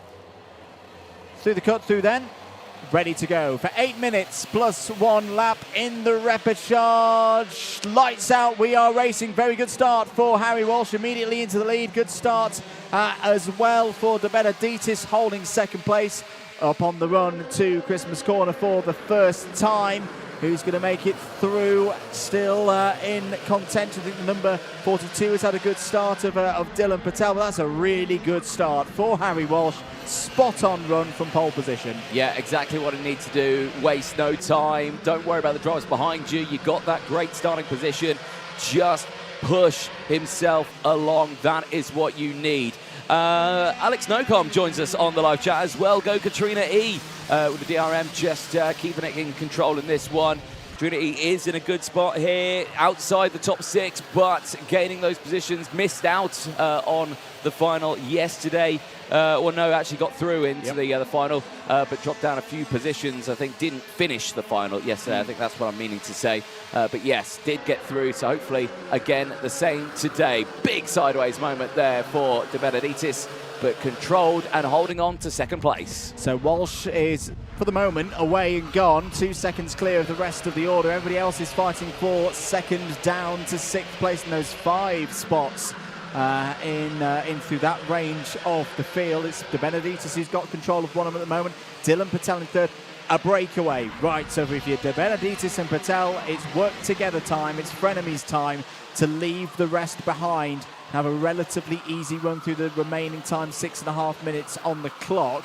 There is Zef Nurenberger in the purple and white number 76, trying to race through. This is going better than it was yesterday for Zef Nurenberger in the repechage. There's still work to do there. 8th place at the moment for Zef. So you're looking here at the 2nd and 3rd place battle. Remember, the bubble is the top 6 that go through. There, you've got the groups behind as well, all closing in. And at the moment, it's Evan Purcell who rounds out the top 6. Katrina E still there in 7th place. Just sits outside that bubble, but is in close competition with the drivers behind. So the race not over just yet. And Evan Purcell is in the danger zone right now. We've got to remember as well that Evan Purcell had a problem down at the final corner. So I think in terms of true pace, Evan Purcell should be able to make it through here into this top 6. He's a bit out of position. That was the fastest lap on the last tour of the circuit. Down the inside, Patel attacking De Benedictis. Now that's a risky move. Tactically is probably not the best move, and that's why, because look how quickly the likes of Lestrange, Purcell, Backler, E, Nürnberg, they're all there right now. That little buffer that they had in a moment is gone. Yeah, I mean a repechage really, if you're battling in that top session, should in theory you want it to be a really boring race. Yes. You just want to get to the end. Big hit of the curb there for Theo Lestrange. That compromises the exit. Evan Purcell looks to the inside, is denied the chance of getting alongside as well. Jacob Baxter still there as well. Katrina E right on that rear bumper as they go through. But all of them just trying to hold on to position here now. The two Fusions going wheel to wheel. Purcell down the inside. And, well, nicely done. Or Backler trying to go through, I should say. But Evan Purcell up into P4 now. Lestrange to 5th. Jacob Baxter still there in P5. Yeah, Backler trying to use all the experience he's had racing in the IAME Euro Series as well this year, as Katrina E's going to have a little bit of attack, and that's a move to 6th place. That is. So E goes through past Backler, and well, there's going to need to be a response from the MDL Motorsport driver in kart number 69. Big hop over the curb there for Theo Lestrange. Harry Walsh is having a lovely Sunday afternoon drive at the moment. He's 2.5 seconds clear of the rest of the field.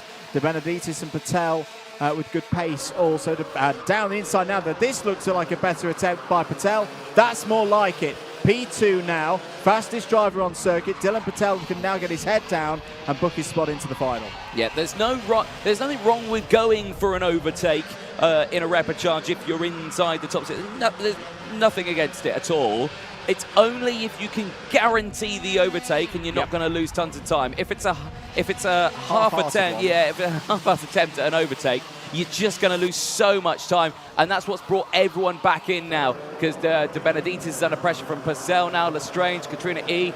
Bachelor still there in 7th place and is right behind, and keep an eye, because as well, Zef Nurenberger is closing in, Josh Parker, Ashley Haase as well, all closing in. And the trouble for De Benedictis now is the rest of the field have seen one driver go past. He'll be looking vulnerable now. E down the inside of Lestrange as well. Lestrange and Backler side by side for that crucial 6th spot, and Backler has got through. De Benedictis and Purcell getting in close quarters with one another through Ashby Corner. That's going to be an opportunity again for Katrina E. What brilliant reading of the road by Katrina E. Has gained 2 or 3 positions with great awareness of what's around in the last couple of laps. 2 minutes and 30 to go. Backler bangs it in there for a run on De Benedictis and has made it work. Here comes Lestrange once again, and Nürnberg is still there in 8th. Wow, superb racing here. Right, let's console ourselves here. Who is in P6? It's Theo Lestrange in the number 36 in P6 right now. De Benedictis is outside that top 6 and is struggling here, and there's a little bit of a moment there. I think Zef Nurenberger just going into the back of De Benedictis and losing a bit of time there. No change of position. Nurenberger definitely losing out there. And yeah, I think what you saw in that last couple of laps is, again, the psychology of a repechage. The second De Benedictis lost that spot to Dylan Patel, right in front of all the other drivers, they will have seen that as almost an invitation to make their own moves, to kind of go, right, sorry, Alexander, you haven't got the pace in this race. We're going to get you out of the way. We're going to storm up the road and book these 6 places for ourselves. Theo Lestrange now the fastest driver on the circuit. He's going to go down the inside of Jacob Backler. Nice work there by both of them. Again, a good move, but they didn't lose too much time. It's worth it for Lestrange going through, because 6th place is always a nervous position. You're always one little mistake, 1 5-second front fairing penalty away from being outside. You just want to get yourself a little bit further up the road, give yourself a bit more comfort. For Jacob Backler as well, he knows that Lestrange has got the pace at this stage of the race, doesn't want to fight it too hard, doesn't want to bring De Benedictis and Nürnberger back into this one. My goodness me, a huge amount of curb for Theo Lestrange.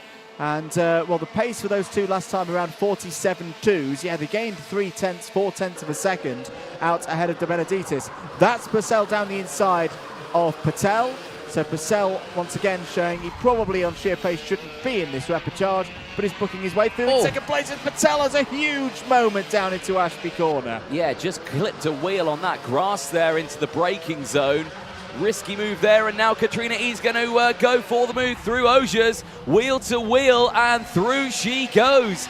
Now up into P3, and this is exactly where she finished in the repercharge yesterday. She's done exactly the same today, really put herself in a good position here. Remember, she started in P7 outside of the bubble. The drivers who will go through to that final later on today, but right now is in control of this one. The timer strikes 0. We've not spoke about Harry Walsh. She's 3.7 seconds further up the road ahead of Evan Purcell, who's in second place. And all from the start. All from the start for Harry Walsh. He absolutely nailed it from pole position, has left the rest of them to fight over second place. This is going to be a very satisfying drive for Harry Walsh, and he's not taking too much out of the kart as well doing all of it. Well, I say that was a big oversteer. He's having a moment. big slide and a big bit of fun through the final couple of corners. Sees the last lap board. Harry Walsh has got 1.2 kilometres to complete. He's pushing along a fair bit, is here, Harry? I'd say, Harry, if I was you, lad, I'd bring it back now. Look after those tyres for the final. Don't stress them down too much. And sandwiched in the middle and off the track goes the MDL kart. It's Jacob Backler off the circuit. And that was 4th, 5th and 6th places. Just, needing a nice clean lap to bring it home. It opens the door for Alexander De Benedictis, who is now back in the cutoff. Zef Nürnberger is 1 spot away. No problems at all for Harry Walsh. He's going to come through to take repechage victory, book his spot on the grid for the junior final. He'll be joined by Evan Purcell, Katrina E, Theo Lestrange, Dylan Patel and Alexander De Benedictis. Provisionally, of course, that race is not over until it's completely official. But my goodness, what on earth was happening on the run up to Christmas Corner? You never know with a repechage what is round the corner. And you got a feel for Jacob Backler, who I don't think has come over the line yet to finish that last lap. No, he has gone a lap down. Not. Yeah. Walsh takes it. Purcell, E, Lestrange, Patel and De Benedictis at the moment is your top 6 going through. Warning flags in that race for Theo Lestrange and for Zef Nürnberger. Zef Nürnberger currently 7th. Josh Parker 8th, Ashley Haas 9th. Got to give credit to Ashley Haas. A really tough weekend for Ashley after a bit of a big bump on Friday. He's been a real fighter this weekend and can be proud of his efforts. 2 retirements from that race, Jacob Backler and Jake Brook. Well, drivers make their way back into Parc Fermé, of course. All the checks need to be made to make sure everything is good. I believe it is all good, though, at the front. But a great run there for Harry Walsh, Evan Purcell, Katrina E, Theo Lestrange, Dylan Patel, Alexander De Benedictis. Confirmation in a few moments' time that they will be going through. Now, are they checking the scales there? There's a cheeky smile there on Harry Walsh's face, or Walshy as he's called, but I think a good run for him. I think he can be happy with that one, and as you can see already, the next race is getting itself lined up. It is indeed. We'll be back into finals mode coming up next. We'll start with the IAME Water Swift Restricted Final. Race number 36 of 40 here this weekend for your Event 4 double header at Whilton Mill for the Wera Tools British Kart Championships. This is also the round 4 final for Water Swift Restricted. We'll be back shortly after this quick ad break.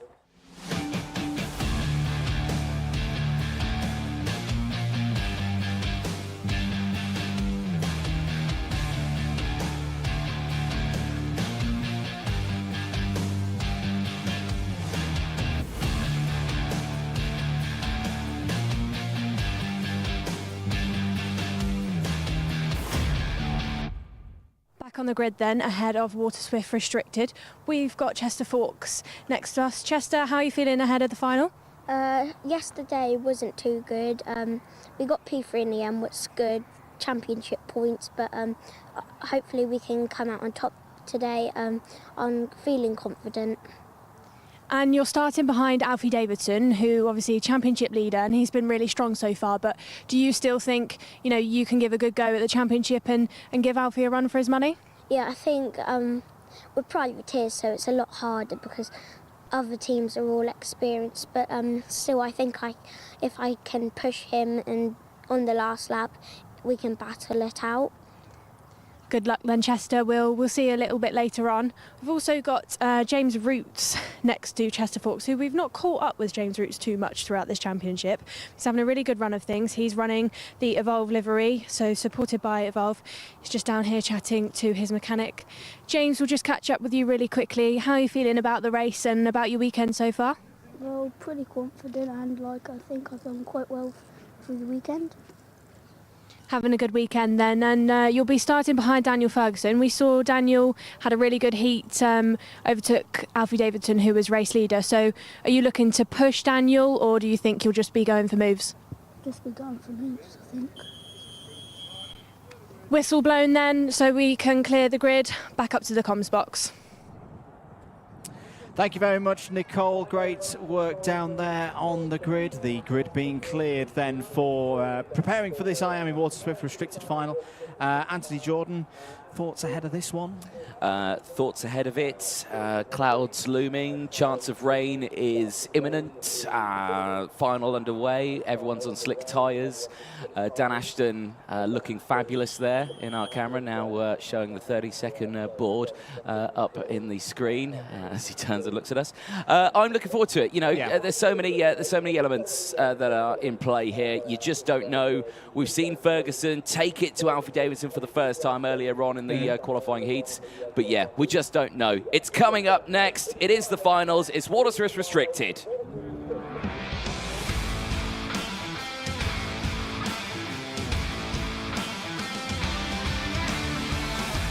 Here we go then for the round 4 final for this year's IAME Water Swift Restricted Wera Tools British Kart Championship. On pole position, it's Daniel Ferguson alongside on the front row championship leader Alfie Davidson. James Roots, second yesterday, is on the second row for this one and joined by Chester Fawkes. Alessandro Salas and Henry Algard, they go from row number 3. On row 4, it's Mason Hibbert and Oscar Kenny. Harry Chapman and Ethan Robinson go from row 5.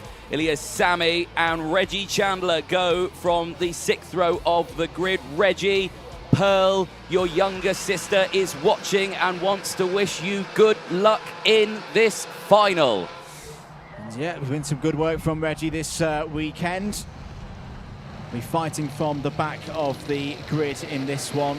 Well, I'm expecting this to be another very close race. All 3 finals so far this year have been taken by Alfie Davidson, but we did see in the intermediate classification through the heats earlier on today that Davidson is beatable. For the first time this year, Daniel Ferguson took a full haul of points through that stage in the championship. What is going to happen over the next 12 minutes plus 1 lap? We're going to have to wait a little bit longer. Because there's going to be an extra formation lap. Yes. Oh dear, and on that formation lap, there's coming together. 3 drivers there. Hopefully there's no damage. They all got going again. But that is suboptimal. Suboptimal indeed. Hello to Rodney, who's inquiring about the Irish Kart GP. Watch this space. But what I can tell you that one of your own, Ethan Robinson, is in this race. Ethan Robinson, who has competed in that event previously, cadet champion in previous years in Northern Ireland, starts this race from row number 5. But yeah, hello to everyone at Nuts Corner. Great event to cover the last couple of years. And 12 minutes plus 1 lap for these drivers. Again, it's been great having a strong number of the Irish contingents here this weekend across the variety of classes. Drivers into the new boot for the first time. Now, what I'm hoping, Anthony, is that there aren't any drop front bumpers and fairings from whatever happened there at turn number 1. That's for later, though. Eyes on those lights. They're out. We're racing in the final for Water Swift Restricted. 12 minutes plus 1 lap are underway. Great start for Ferguson. Great start for Alessandro Salas as well, who's immediately up to second place. Mason Hibbert up to third. Well, that has really jumbled up the pack in the early stages. Davidson down to 4th place, rolling down the hill. James Roots is still there. I was wondering, where has James Roots gone? He's in 5th place as they stream towards Wilkins Corner and then to Osiers. It's a good start for Daniel Ferguson. It certainly is. They're looking really controlled at the front of that pack. You have got a 4-car breakaway at the moment, like you were saying there. Salas up into 2nd place. Davidson there in 3rd place. Really trying to hold on to these top runners here as everyone makes their way through that final chicane for the first time. Let's go through the lineup here as they make their way across the line. It is Ferguson from Salas, Davidson from Hibbert, Fawkes, Roots, Chapman, Algar, Kenny. Then it is Sammy, Robinson and Chandler rounding out the field. Change here for the lead. It is Alessandro Salas side by side, and Ferguson gets a half spin and drops to P5. And it's Davidson who hops through into the lead. Then down the inside, Hibbert looking for 2nd place now on Salas. The number 15 of Daniel Ferguson is there in 4th. Where is Chester Fawkes in all of this as well? I think Chester Fawkes got slightly caught out by that as well. He's now down the inside of Henry Algar for around 6th place. They're all 12 drivers still part of this one. Into the boot once again, but a bit of drama early on in this final. Yeah, certainly so. 10 minutes still on the clock, plenty of time left in this race. We are very early doors. Warning flags are coming out, and that warning flag there going, I think did that say 15 on it? It was. Yep. Daniel Ferguson seeing that warning flag. So a half spin there, deeming at fault. Big change down the inside. Mason Hibbert going through on Alessandro Salas. He's down to 3rd place now, and all the meanwhile, well, it's a return of Alfie Davidson in these finals, breaking away and being in the right place at the right time. Could this be a 4th? Oh, big slide for Mason Hibbert. Saves that one. Gives an opportunity for Ferguson to get down the inside of Salas. There was nowhere Salas could go in that scenario. Here comes Roots. Here comes Fawkes as well. They sweep past the number 28. So Salas down to P6. Henry Algar still there as well. The second of the Evolved Motorsport drivers in this race on the road in 7th. New fastest lap of the race. Alfie Davidson, 53.65 seconds is the pace for the race leader, and he's nearly 2 seconds clear now as down the inside. Roots having a look for 3rd place on Ferguson. Well, drama in these opening stages. I mean, we see the battles here. The question is now, can this group behind work together and close in on the drivers in front? Mason Hibbert, who leads that train now, is 1.5 seconds off the back of Alfie Davidson, but Davidson is going purple in Sector 2 now, and despite the fact that he's all on his own, is continuing to break away here. His outright pace is superb, and the gap goes from 1.5 to 1.7 seconds, though. Yeah. But Chester Fawkes is getting faster here. It is. It's looking ominous at the moment for the rest of the field. But here comes Ferguson down the inside of Hibbert. That's going to be 2nd place. Whoa, very close there with James Roots on the exit of Christmas, but I agree. I think it's Chester Forks that we need to keep an eye on here. That second phase of the race, where typically Chester Forks has been very strong so far this season, is coming up to that point now. He's there in 5th place, the 4th kart back in this train, and Hibbert seems to be struggling a little bit off of Osiers. Here comes Roots with an assist from Forks as well. Forks is going to be side by side on the outside now. Good recovery from Mason Hibbert. Forks slips down the inside, 3 wide. Surely this isn't going to work. They have all managed to find their way through that new final chicane. Salas is out wide. That was a mega tight moment. As here once again, here comes Roots alongside with Hibbert. This is for 3rd place. This is good news if you're Daniel Ferguson, because look at the gap. Ferguson has gone clear up the road. Round the outside goes Hibbert. Hibbert nearly off the road, completely on and through Boxing Day, down towards Ashby Corner once again, and everybody's getting involved. Algar, Kenny, Chapman, Sammy. It's about an 8-kart scrap for the last spot on the podium. Oh, Andrew, I can see your hairline receding every corner we go through here in this race. Absolutely nail-biting stuff, and it's not even for the race lead. Ferguson is starting to break away. He's 2 seconds off of James Roots in 3rd place. This is that battle. So it's all down to Ferguson here to see if he can close up. And you know what? I think he can. No, I think he can. He took 2 tenths of a second out of Davidson's lead. There they are, well up ahead. This is 3rd place, backwards, back down the inside. Alessandro Salas moves back past Mason Hibbert. Hibbert down now into P6. But James Roots is looking for a podium here again. He is indeed. The bad news for Ferguson is that Davidson's responded in the last couple of sectors. Davidson just put the fastest lap of the racing, so he's pushed his lead back up to 1.96 seconds. He's just taken he's added another 10th of a second to that lead in the first sector, another 10th through the second sector, into the second half on time, through the first 6 minutes. This titanic duel for 3rd place is raging on. There's the number 23 of Ethan Robinson from Northern Ireland, side by side with Harry Chapman there. Another new fastest lap of the race for Chester Forks. I still think in terms of clean air, the number 38 is the fastest kart out there on circuit, but it's getting that clean air that's the trouble. That was Salas down the inside of Hibbert for 5th place. 5 1/4 minutes to go. Salas defensive into Ashby Corner. Henry Algar still there as well. P7. Henry Algar having a little look for the 6th place of Mason Hibbert. This is a fascinating battle in the midfield. It really is here. Chester Forks again, fastest lap of the race, is closed in on Roots. Big send down the inside for Mason Hibbert and moves up into P5.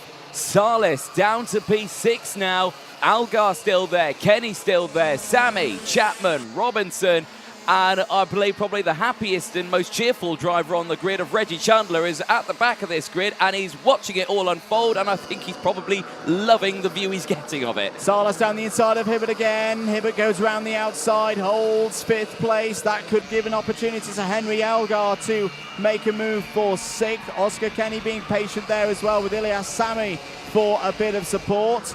Harry Chapman's got past Ethan Robinson for 10th place on that last tour of the circuit. As I say, 12 drivers covered by 8 seconds at the moment from front to back. Once again, very competitive racing in IAME Water Swift Restricted, but it's the story yet again that at the moment nobody can get on top of the form of Alfie Davidson. As things stand, his championship tally would go to 517 from a possible 520.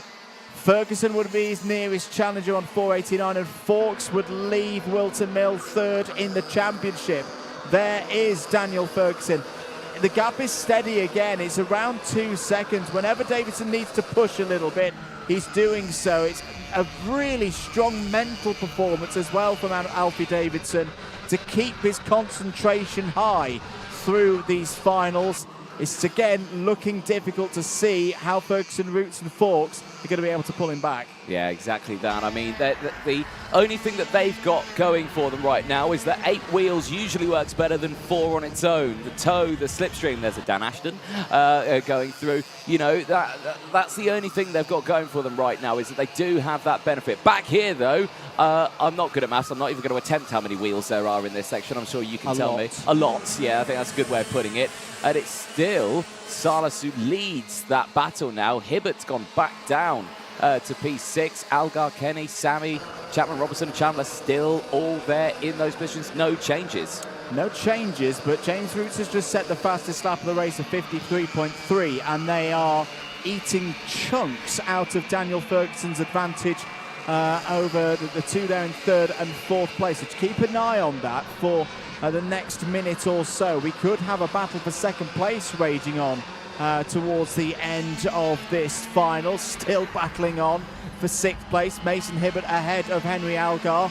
Oscar Kenny defending 8th place as well. Looks like the number 32 of Harry Chapman is still fighting with Ethan Robertson over 10th place. 2 minutes to go. Another new fastest lap of the race from James Roots. Took half a second out of Daniel Ferguson last time around. We've got our first notification from race control. The number 32, that's Harry Chapman, has got a +5 second penalty. The number 33 is under investigation. That's Mason Hibbert. Also, I thought I saw the number 28 on the DigiFlag Live for the drivers.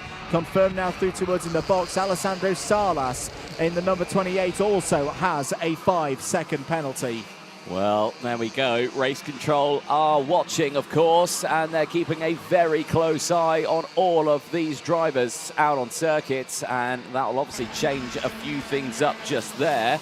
Might actually benefit a handful of drivers as well out on the circuit. Still with this battle here for P6, Mason Hibbert, Henry Algar still in there. Another fastest lap of the race for James Root.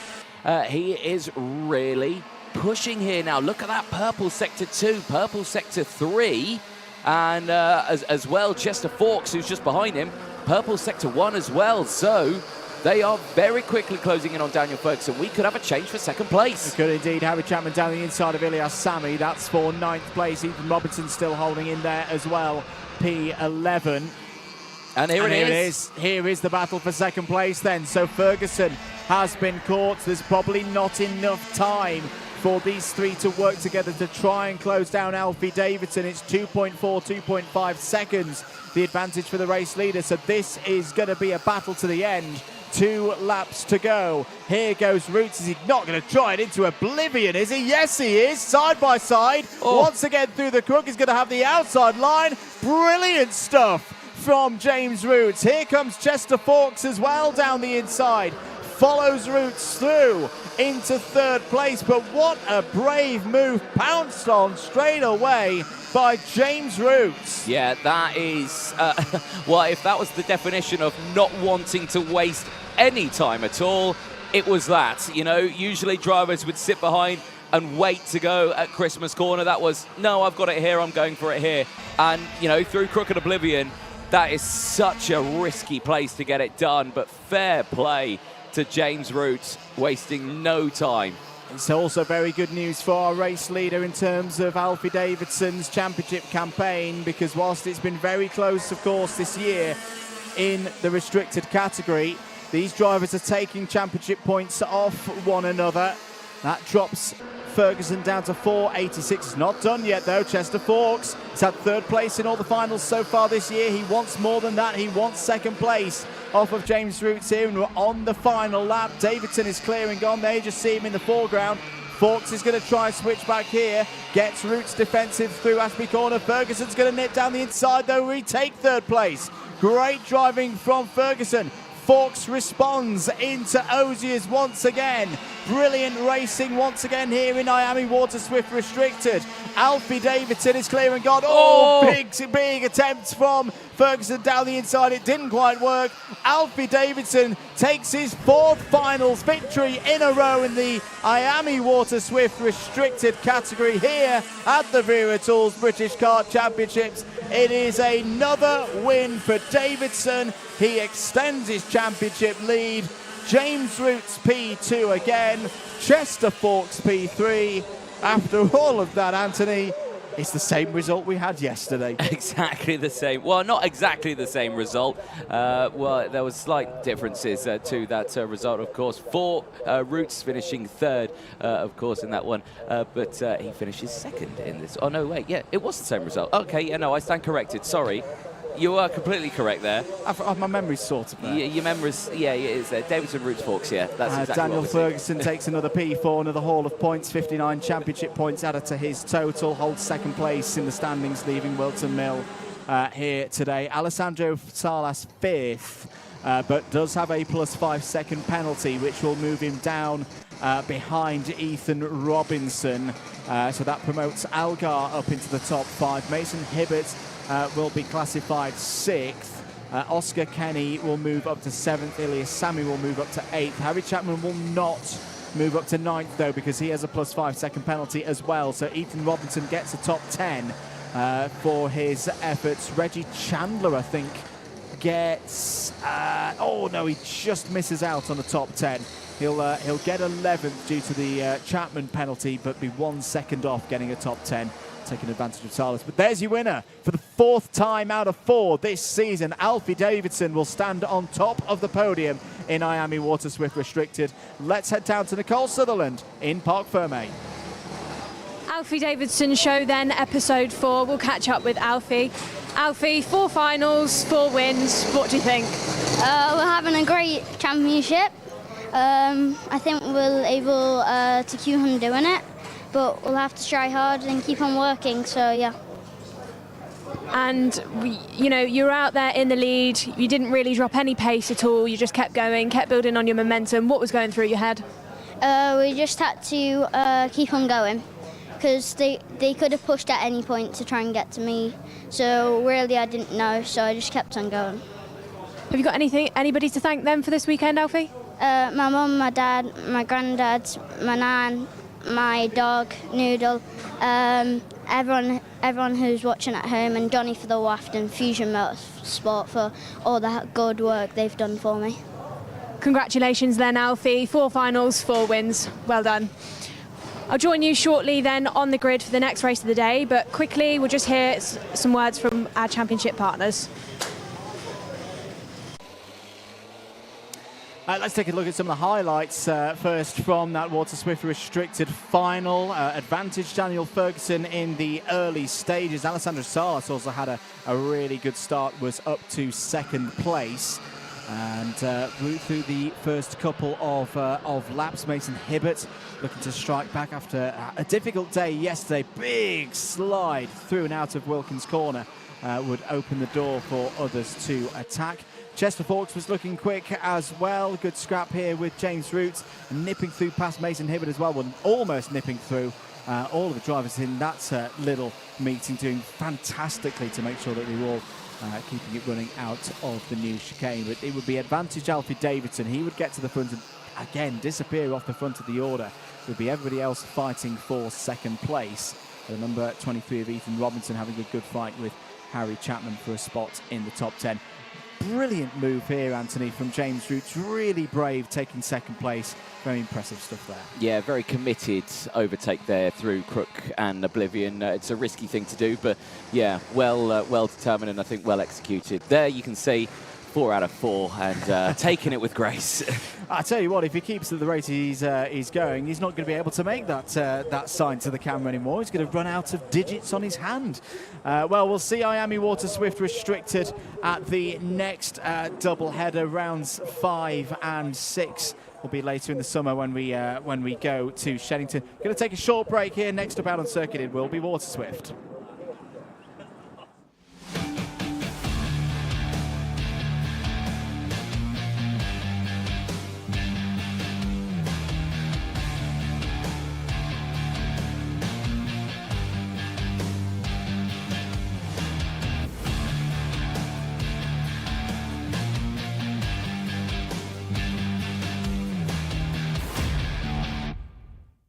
So, Water Swift coming up next then. We've got Austin Newstead behind us giving a warm handshake to one of his teammates, George House. Austin, we saw you had a little bit of bad luck earlier on. In my opinion, you took it like an absolute champ. You didn't even bat an eyelid, which very impressive. And what are you thinking about kind of the redemption drive for this final? So really it's mostly about the first lap. First lap I just need to get through as many people as possible and then we can plan out the race from there.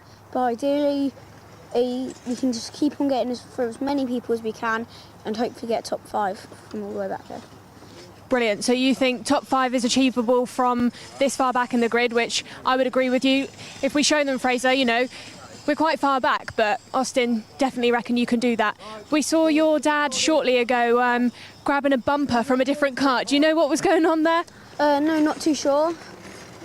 Not a lucky bumper then that you wanted back? Very best of luck to you then, Austin. We'll let you jump in and get concentrated. We'll see you hopefully try and get in that top 5. Thank you. Great to see Austin back on his feet after that crash that we saw earlier on. You know, like I said, absolutely took it like a champ. Just got back in and it's great to see, you know, no confidence knocks. He reckons he can get into the top 5. There he is again, giving another warm handshake to his teammate George House.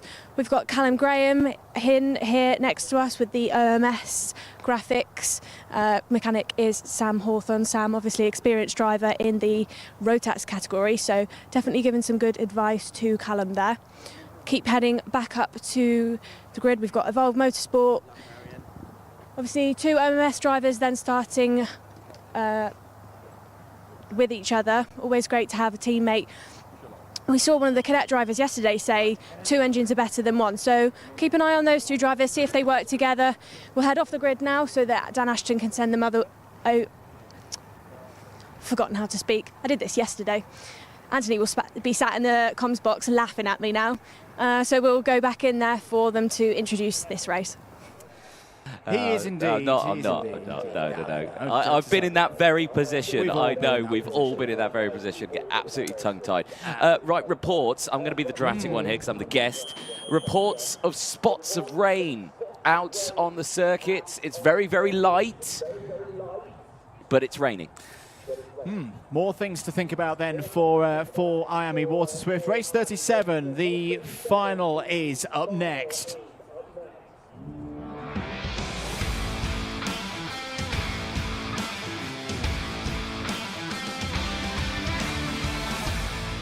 Big grid, let's take you through it for the round 4 final for this year's Wera Tools British Kart Championships in IAME Water Swift. Finley Lyons, winner yesterday, starts on pole position.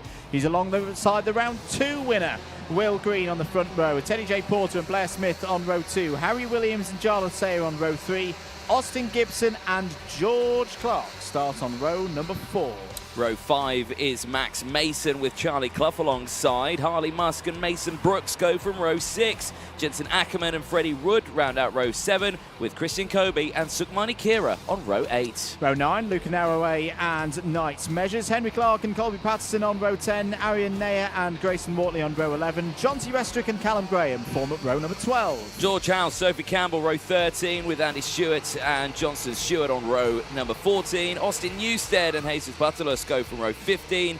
Javier Fonge and Joseph Davis go from the final row of the grid. Biggest shot from that one, I think, Austin Newstead. Yeah, it's had a tough day so far, but if there's one thing we've learned from Water Swift so far this year, in finals in particular, expect the unexpected. No driver from the first 4 rows of a grid has gone on to win a final so far this season. What are we going to see in this one? Lights are out, we're away and racing for 12 minutes plus 1 lap. It's a great start for Finley Lyons, and there's already a little bit of drama at the front of the field. One of the ORMs was pitched up in the air a little bit there. They're all still running, they're all still on their way and through Christmas Corner, but it's tense times once again here at the start in Water Swift. Certainly is, but a good start nonetheless for the rest of the field, all breaking away well down in towards Ashby Hairpin, the pinch point of the circuit, and again all through. Now there was one kart going very slowly there off the track. Who was that? Who's tumbled down the order? I think that may have been Fusion Motorsports' Mason Brooks. a little further down the order, but don't quote me on that. Right, Phil going through the final chicane. Let's call them through as they go through. Nice big send down the inside there for Grayson Worley. But it is Finley Lines from Porter, Sayer, Mason, Green, Smith, Clark, Ackerman, Williams, Gibson, the top 10. Christian Kobe, Charlie Clough, Harley Mustick, Manikira, Lucan Narroway, Knight Measures, Grayson Worley, Colby Patterson, Freddie Wood, and Henry Clark, the top 20. It was Mason Brooks that had tumbled down 20 positions. Yeah, it's a real shame for Mason Brooks. There's not going to be enough of the heroics that we saw at PF International for the round 1 win from Mason Brooks today. 10.5 minutes to go in this one. It's the usual contenders from this weekend at the front. Lines, Porter, Sayer, they've all been in there. But I'd say the usual contenders. Max Mason has thrown his hat into the ring on this one. It's down the inside. Will Green striking back after that difficult start into 4th place. Oh, as round there goes the number 12 is Jensen Ackerman. And there we go. That's what happens, particularly in the smaller categories, if you take a little bit too much of that new curb. He's got going again, but Jensen Ackerman falls all the way down to 30th place. It's down the inside for 2nd place. Sayer gets through past Porter. Yep, so big changes then at the mid-stage of this race. Down the inside, it's Green again. Down the inside, and now Max Mason goes with Teddy J. Porter. Not able to get past, so Green up into 3rd place now with that fastest lap of the race. And is looking like a threat to the likes of Jarlath Sayer and Finley Lines in the lead. He is indeed, and for championship scenarios as well, he knows that whilst we are only at the halfway stage of this 2024 Road Tools British Kart Championships for this category, he wants to extend his lead. On the live points at the moment, it's by 8. Green on 4.79, Sayer on 4.71, Porter 3rd, a further 9 points back, and then Lines a further 1 point back to the top 4 are covered by 18 points as things stand, and it's that top 4 in a different order. Down the inside for 2nd place goes Green. That's a key move on his championship rival. Porter steps through as well into 3rd, and it's all to do again for Jarlath Sayer. It really is here now, back down to 4th place and under pressure from Mason and Smith, who are just behind, but no change just yet. Now, Will Green has the opportunity now to go to work and close in on Finley Lines. These two were battling yesterday in the final. These two were battling earlier today in the qualifying heats. Now in the final once again, they go to work up in towards Christmas corner. No defensive lines, no time wasted, no late lunges. All it is drivers working together to close the gap, and they have closed the gap almost immediately. Finley Lines is under pressure. He is under pressure, and if there's a bit of rain coming as well, once again, the margin for error is going to be closing. I can tell you, he's flying through the field. Austin Newstead has gained 13 places so far in this one. He's up to 16th place. Finley Lines has not put a foot wrong so far in this race through the new chicane once again to complete lap number 5. It's Lines, Green, Porter, Sayer, Max Mason still there in 5th. Blair Smith looking for another good result as well there for Ollie Rowland Motorsport. Up the hill once again, new fastest lap of the race confirmed for Will Green, but no move yet for the lead. No, and again, are we going to have to wait 6 minutes to see a move here? Or are we going to see it straight away? No, we're not. We're going to see it straight away. Down the inside, Green goes through. Teddy J. Porter follows. Well, back into the order that we saw for a lot of the heats yesterday. Green from Porter, they worked well together in those heats, and then didn't work so well through the finals, and that was what gave the opportunity to Finley Lines to strike through and take the race victory. 7 minutes to go in this one. Still quite a while for the drivers. More big hopping across the curb. Who else is continuing to improve? Where is Austin Newstead at the moment in this race? He's still there in 16th place. Here comes Porter, though. Is there going to be a move into Christmas corner? No, he's just going to stay there for now. Finley Lines has been such a threat on the field this weekend. I think these two are possibly going to work together to try and break away. The only thing that they can't put into factor is that Jarlath Sayer might work with Finley Lines here to make sure that they can't break away from the rest of the field. A look further back, just behind, Blair Smith still with this battle. Harry Williams still there. George Clark for the Oracle Motorsport team, the OMS racing team, is doing a brilliant job there in 8th place. He's had a fantastic weekend so far. Yeah, really good to see Oracle Motorsport beginning to find their way further up the order. They had some really good heats at PF International in round number 2. That's still their biggest haul of points of the season so far. Could they do it here in the final? We are into the second half of the allotted time now for this final in Water Swift, and still Will Green leads from Teddy J. Porter. Teddy J. Porter had a very good run through the crook that time, through turn 2 and up towards Fine Lady, but that top end that Will Green's got right now is enough to hold the lead through Christmas. Finley Lines is still there as well in 3rd place. Bit of a half attacking, half defensive line from Jarlath Sayer there in 4th.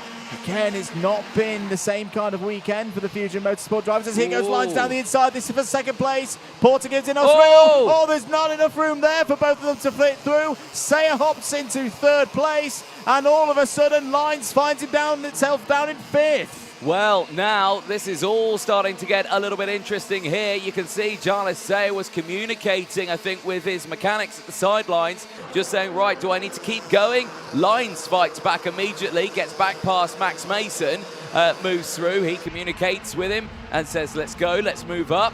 But again, it's all starting to heat up a little bit there, a little bit of an oversteer moment for Finley Lines. He holds on to it. What were you pointing at there? I just would like to have a look from a commentary perspective of what's happening on the rear bumper of the number 81. Is it just dislodged or is it detached? If it's dislodged but still attached, that's okay.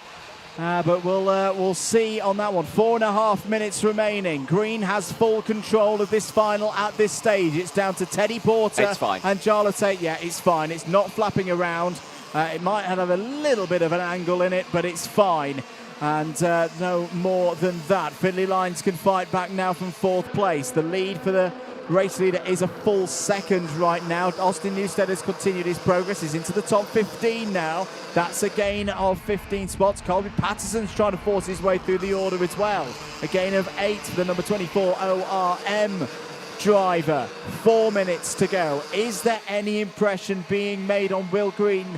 I'd say just a half a tenth taken out of Green's lead through sector number 1. What's it like through sector number 2? 2 tenths. 2 tenths taken out of the lead for Green. So Porter, Sayer and Lines are coming back.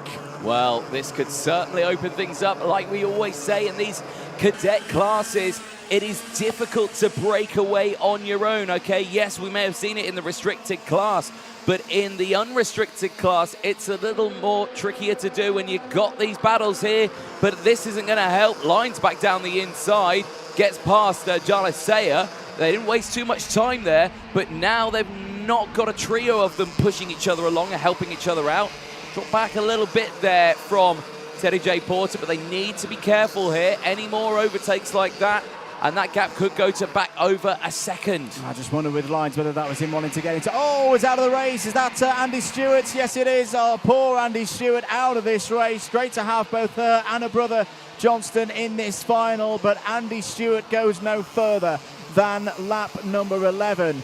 You can see the battle scars of this race on Finley Lines' Kart. Don't be confused, he's not a reigning champion in this category with a number 1 plate. It's just this number 8 has been obscured by tyre marks. There's yellow flags, waved yellow flags up at Christmas Corner. That's going to be for the recovery of Andy Stewart's number 39 Kart. 2.25 minutes to go here. Lines down the inside for 2nd place and gets it. Well, clearly for him there was not enough progress being made. The rate of progress was not high for Porter closing in on Green, and Finley Lines has taken it into his hands now to see if he can close down the championship leader. Yeah, indeed. Less than 2 minutes to go. This is certainly heating up here now as they go through that final chicane. Big hit of the curbs again.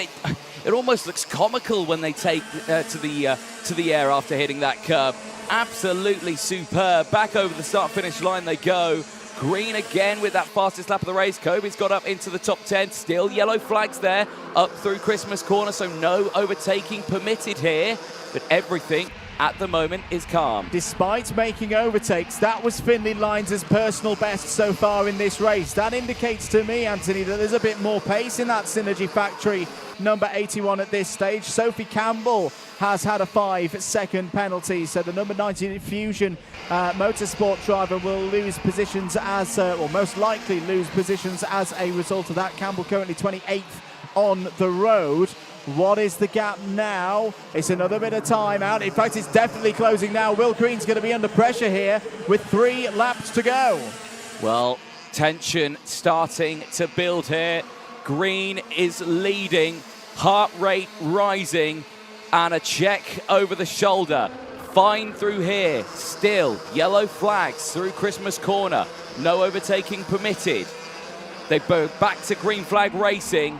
Overtaking now allowed, and Lines has closed back in here. Green needs to be careful. He cannot let the opportunity arise here, and he goes defensive. He goes defensive through Osiers. He comes out there. He's got limited speed, and now Lines will attack into the boot section, but cannot get alongside just yet. 2 laps to go. Oh, bit of a slide there for Will Green through the final chicane, but he's caught it up. But he's now got the full attentions of Finley Lines. Teddy Porter, Jarlath Sayer, Max Mason and Blair Smith, they're all a part of this battle for the win and for the podium places. Green goes defensive into Christmas Corner. Nothing Lines can do on that occasion. Porter still being patient there in 3rd. Sayer wanting to get another Fusion Motorsport podium. Sayer down the inside for 3rd place on Porter. That's going to be close. No. Porter's out on the grass. He's going to lose out there. Drops down to 6th place. Go Mason and Smith. Well, now with the timer on 0, the last lap board will be out now. It's Green still from Lines. It is no longer Porter there. He's out of this race. It is Sayer who's there in 3rd place. Max Mason is there in P4. Blair Smith. Porter, now like you said, is in P6. Last lap board comes out now. It's Green and Lines to the end. The run up the hill is going to be absolutely critical here for both Will Green and Finley Lines. Will Green's going to white line it all the way. He's going to force Finley Lines the long way round. Is there a switch back there? Is there an overlap? No. That's the first big defensive move that Will Green's needed. Down into Ashby once again. There's a great battle going on for 3rd place. Jarlath Sayers holding on to it for now. Lines is trying to go left, right, over the top perhaps of Will Green if he could, but Will Green still got the lead. Can he add round 4 to round 2 in his tally of wins in IAME Water Swift for this year's Wera Tools British Kart Championships? Into the final couple of corners. Is Will Green going to hold on through the penultimate corner, through Pit Bend, to the line? It's going to be close on the line. It is Green by 700ths of a second from Finley Lines. Sayer completes the podium. Blair Smith and Max Mason in the top 5. I thought Will Green had cost himself the win there, Anthony. He took the longer diagonal line to the finish, but just holds on for his 2nd win of the year. Sometimes, just sometimes, Andrew, it's not worth going for that pose for the camera over the finish line. But how close could you be? Will Green, though, he takes it. He holds on to it, like you say, 0.07 seconds across the line ahead of Finley Lines. Jarlath Sayer rounds out the podium ahead of Blair Smith, Max Mason, Teddy J. Porter. Clark finishing in 7th ahead of Harry Williams. Austin Gibson from Harley Mustard top 10. But again, the race isn't over yet, Andrew. The race isn't over, of course. The drivers will head into Parc Fermé. They've got to go through all of the technical checks with the scrutineers. There is Finley Lines, who elevates himself to 4th place in the championship. I tell you what as well for Will Green, well, he entered the weekend 5 points behind Jarlath Sayer in the championship. He leaves Whilton Mill with a 15-point lead. Yes, he didn't take the win yesterday. I think if you look at the weekend as a whole, that is a mega weekend for Will Green. And what a way to finish it with a final victory. He becomes the first driver of the season in IAME Water Swift to win a final from the front row of the grid. So maybe a little bit of normality restored there in what we'd expect in those finals. But Will Green, in a strange way, you know, when he won at PFI from 16th on the grid, I think that win was easier than the one that we've just seen there across the course of the last 15 minutes. Define easy. Well, there's nothing easy. What was easy about that? There was nothing easy about that. I say, that one I think was harder for him than the one he had at PF. But there we go. Yeah.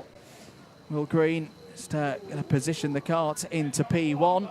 Oh, he just hit his nose cone there on the rear back. There you go. Nose cone. There you go. No, the joke is after the race. Okay. It's after the race. Well, for Will Green, that is another victory to add to the illustrious list of victories that Will Green has had in this formula, whether it be in the UK or in Europe. Let's head down to hear his thoughts with Nicole Sutherland. Will Green there is your round 4 Water Swift winner. We'll catch up with Will as he stands in front of the #1 board. Will, fantastic race there for you. What do you think? It was a good race. I didn't have a great start, but I was able to work my way back through the field. And I was able to take it on the end of the last lap. And in this championship so far, we've seen a number of different winners. You've taken some final wins. Finn's taken one, Mason Brooks. What are you thinking for the rest of the championship? Do you reckon it's going to be the same story? Yeah, I think it's going to be a tight championship, but hopefully I can just keep doing some consistent results and keep winning some races. Have you got anybody to thank then for this weekend? I'd like to thank Aventus, Power, Kart Republic and my mechanic James and my family and just Jamie Green Racing in general for everything they've done for me. Congratulations then, Will. What a fantastic race by our Water Swift drivers. I think we should see some highlights of that one. Absolutely, and there were many of them across the course of 12 minutes plus 1 lap. Taking it back to the start, it was a good one for Finley Lyons. This was a near moment for Will Green. There, you see that little close moment with, I think it was Harry Williams in the number 44. But they all got through the first couple of laps. Will Green would start the fight back, first of all past his teammate Max Mason. That would be for 4th place. There is how he would lose Jensen Ackerman, unfortunately, from the race. Ackerman would recover to 27th position. Down towards Ashby, always a lot of overtakes in this part of the circuit. Green went on the attack, getting by his championship rival, Jarlath Sayer there. That was for 2nd place. Teddy Porter would follow through into 3rd, and then Green would set about Finley Lyons, the number 81, leading through the first half of the race. And again, Ashby corner, Will Green confident on the brakes, confident on the front end as well, but when you go for that inside line, a little bit less grip, and he had enough of that grip to turn into the corner. Lyons had a little bit of trouble. You can see the effects on the side of the car there. The number 8 of his 81 obstructed after a moment later on in the race, but he would fight back through to take P2. Jarlath Sayer would complete the podium. And another great race there, Anthony, from IAME Water Swift. Absolutely superb. You can't take anything away from those drivers in that one. Always an exciting race. There you can see the next race is not far away, race 38, the final for Senior X30.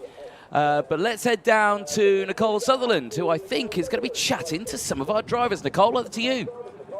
Because it's his 20th birthday, we're going to pick on Harvey Roth for a driver interview.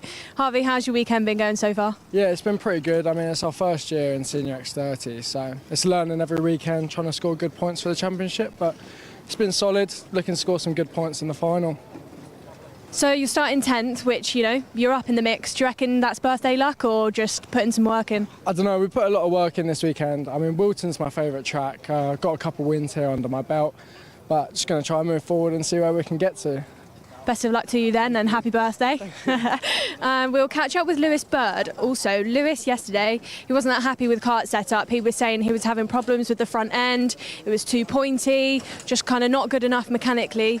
Lewis, we said yesterday, you know, you weren't happy with the kart. Have you managed to fix those issues for today?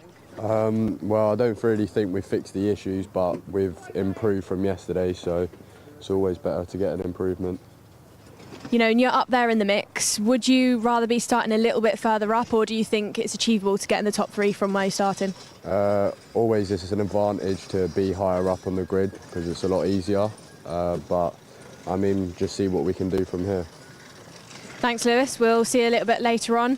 Henry Gregory over there talking with Mechanic as well. He's with the Vismo team, who are new to the British Kart Championships this year. Henry, we saw he had a camera on yesterday, put some laps in for us, which were live. Henry, how's things been going?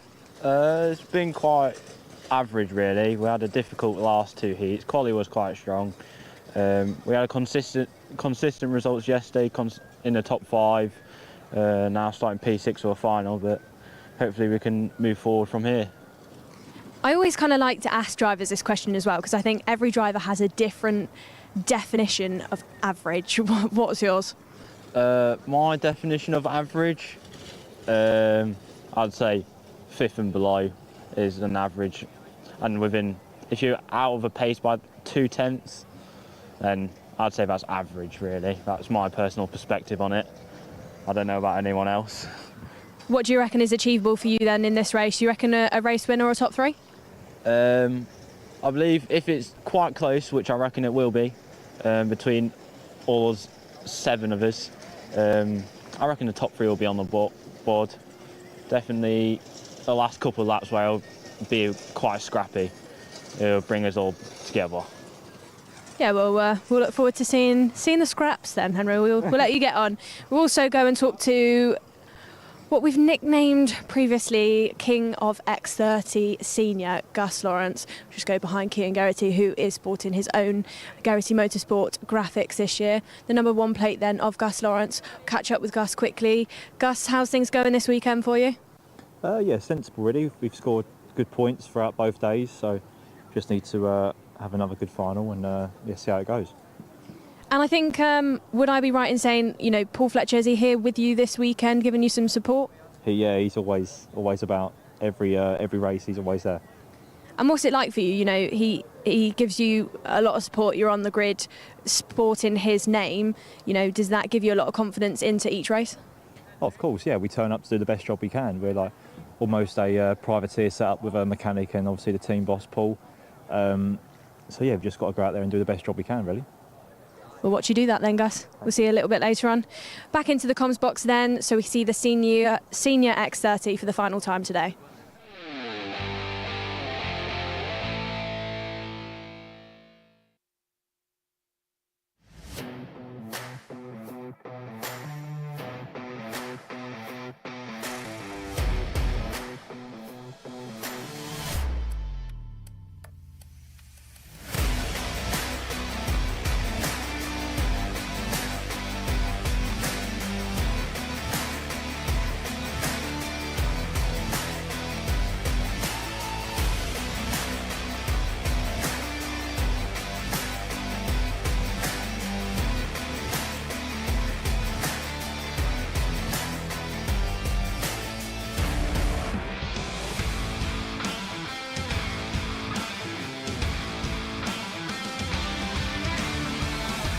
All right, time then for race number 38 here this weekend at the Super Doubleheader for the third and fourth rounds of the IAME Championship. Senior X30 final. Gus Lawrence starts on pole position.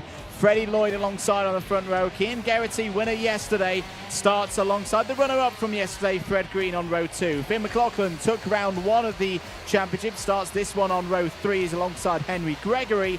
Lewis Bird, third in the championship last year, starts alongside Noah Wolf on row 4. Oliver Stilp and Harvey Roth going from row 5, and they give us our top 10. Oliver Rands and Alistair Cresswell starts just behind. Can the two Tim Wilson Motorsport drivers do good here? Aaron Brown and Archie Tillett, they go from row 7. Archie Tillett, this is his best starting spot in the final yet. What can he do there? William Smith and Robbie Buckley running up row 8. Davin Marshall knows his place well, starts from row 9 alongside Hayden Eldridge. Harry Ewell and Ty Stansfield start on row 10. Scotland's David McIntyre starts on row 11 alongside Dylan Briley. And it's Colin McPollan and Freddie Housley on row 12. Kian Gamio and Casper Piecki on row 13. Juan Pablo Gerard and Oliver Harris on 14. Roland Esberg and Joseph Smith give us our 30-kart grid. We're going round again, which gives us a little bit more time to talk about that field. Does indeed. As I say, the results from yesterday, if you're just joining us, the form book, Geraghty took the round win. Green was second, Gus Lawrence third. I definitely don't count out Freddie Lloyd in this one. Was a big factor of the battle for the race lead in the early stages. Was our round 2 winner at PF International around a month ago.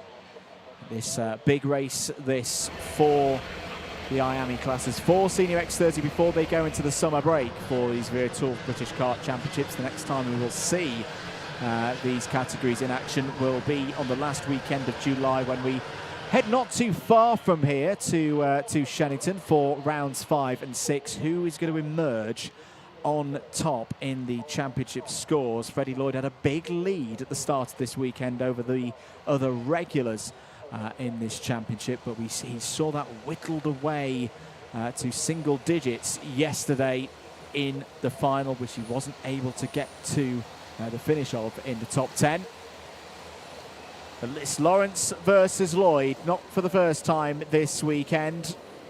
Geraghty and Green waiting in the wings there on row 2. Could they pounce again? Are we going to see some big moves from Finn McLaughlin there on the 3rd row? Green lights, away we go. 12 minutes plus 1 lap. Good start for Gus Lawrence. Very good start for Gus Lawrence. He's got a 1 kart length lead ahead of Cian Geraghty, heading up towards Christmas Corner for the first time. All 30 drivers have made their way through the first couple of corners, through the first major braking zone. Now I think Finn McLaughlin has fought through, Anthony, to 3rd place. Yeah, superb start for Finn McLaughlin. Down in towards Ashby they go. Bit of a concertina effect kicking in, but everyone through cleanly. Yeah, back to the start of that one. Gus Lawrence, I think, timed that one perfectly as 2 karts just went off wide there on the exit. There are yellow flags out, but I think they've got going again, which is good to see. Gus Lawrence, superb start there. Sweeps across the grid there to block off any attack from Freddie Lloyd. Geraghty followed as well, and you can see those two have just scythed away from the rest of the field. An absolute textbook start from the 2 starting who 1st and 3rd. That we saw yesterday that Cian Geraghty was able to find his way through past Gus Lawrence. He's right there in the early stages. I think the normal tactics would tell us that they'll try and work together at this stage in the first 3 or 4 laps to get away from Finn McLaughlin, because they know how much of a threat Finn McLaughlin is. He's been on mega form this year, whether it be here in the UK, in the Wera Tours British Kart Championships, or some of his exploits, well, a lot of his exploits overseas in the European series of multiple categories. You know he's going to go for a move on the brakes as well. He's ahead of his Fusion Motorsport teammate Freddie Lloyd. Freddie Lloyd, again, Anthony, not that absolutely rapid start. We've not seen it from Freddie Lloyd so far today in the heat. But I guess on the form book that we've seen so far today, that's not too much of a worry. We know that Freddie Lloyd, once you get into lap 3, lap 4, tends to start coming on song. Yeah, certainly so. We'll keep an eye on it. But let's take a look through the whole order in this one. Who is where right now? There's been some big movers in that midfield section, up 4-5 places a pop. But biggest movers, Freddie Housley's up 4 places. Juan Pablo Gerard, Oliver Harris, all up 4 places in that one. Joseph Smith already out of this race. He's, I think that was out on the opening lap, which is a big shame. Freddie Lloyd, still there in P4, looking good, but Gus Lawrence set the fastest lap of the race, immediately taken away. Once again, Freddie Lloyd, fastest lap of the race. He is pushing through. Yeah, here we go. This is where his race properly starts. You saw David Marshall getting past Robbie Buckley there for 13th place on the exit of the toe of the boot. 9.25 minutes to go in this one. Oh, was that Lloyd down the inside of McLaughlin there for 3rd place? Yes, it was. And Freddie Lloyd's made it work through past Finn McLaughlin. Well, this race does count towards the FIA International Karting ranking, of course. The only set of races in the... Oh, McLaughlin's round! A mistake! A rare mistake from Finn McLaughlin! And he tumbles down the order, out of contention for the podium. I cannot quite believe my eyes, Anthony Jordan. That was, as you called it, just way too much curb on that inside going into the boot. And it just rotated on him. You saw him try. He went full opposite lock to bring it back. But it just wasn't enough. And for Finn McLaughlin, that's heart-wrenching. I'm in shock. I'm genuinely in shock. We have seen Finn McLaughlin in so many races this year in the karting communities. Noah Wolf's down the inside of Henry Gregory there for what should be 5th place. And in comes Oliver Rands for another big move into the boot. He likes those in the number 27 Optima Performance machine. That's him up to 6th place. But I said the form that Finn McLaughlin has been in, he doesn't make mistakes. Yes, he has bad luck every now and then, but in race trim, that is a very, very rare occurrence indeed to see that kind of mistake from McLaughlin. He's not out of this race, he can still fight back, but he's got a lot of work to do. As Henry Gregory down the inside of Oliver Rands repays the favour. Here comes Harvey Roth as well for Tim Wilson Motorsport. Rands shuts the door on the way down to Ashby Corner. Aaron Brown's going to get involved as well. Aaron Brown, who runs in the Vismo International team, also does a lot of the engine development and tuning for that team himself. Is a very, very smart young driver indeed. You can see him there pointing to the drivers ahead saying, let's keep going, let's push on, because they've got a good gap to Archie Tillett behind it. Then 10th place and takeoff there for one of the TWMs. Yep, brilliant stuff here. It was Harvey Roth going up in the air there. And a change here for the lead off camera. Cian Geraghty now leads the way. Gus Lawrence in 2nd place.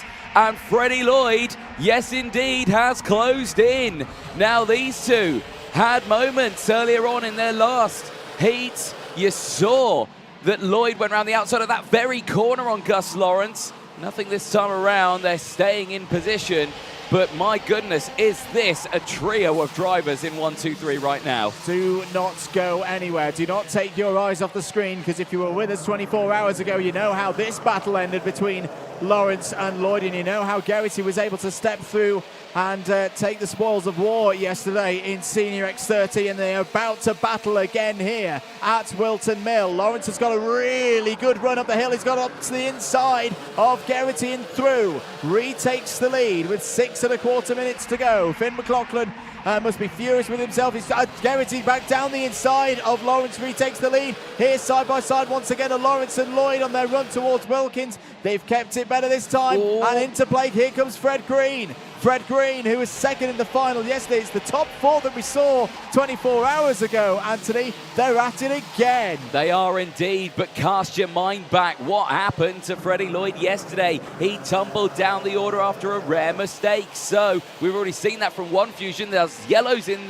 Sector 1, and that's the reason why Mick Barrett Racing, David McIntyre from Scotland is out in the number 83. Back to this one though, Geraghty defensive, Lloyd to the inside, wheel to wheel with Lawrence, but Lawrence denies the opportunity to get down the inside. Noah Wolf was closed in as well. He attacks Fred Green in the background, but Green also says no. But look at this is a battle for first, and there's 10 karts in it. Lawrence to the inside through Osiers. He gets it. Here comes Lloyd. Lloyd is through too. 5 minutes to go here at Whilton Mill. Fred Green's involved. Noah Wolf's like, hello, I'm down the inside for 3rd place. Had a bit of a tough day yesterday. Hops across the curb. Who else have we got joining this? Henry Gregory's in there.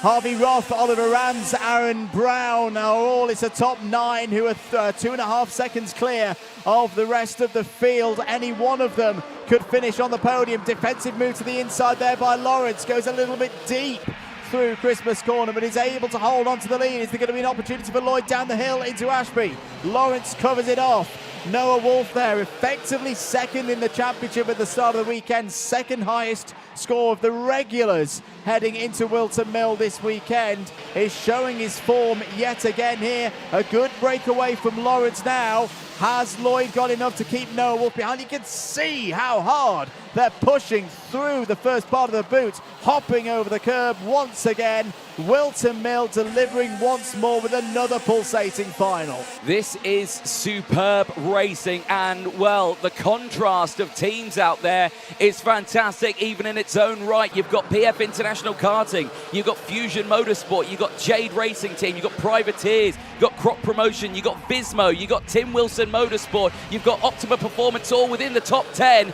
and it's absolutely superb here. There you can see Wolf and Geraghty switching positions. Geraghty and Wolf confirming the change and talking to each other, saying, okay, you give it a go, you close in, because there is a gap forming between Lawrence, Lloyd and Geraghty right now, but it is closing in once more here.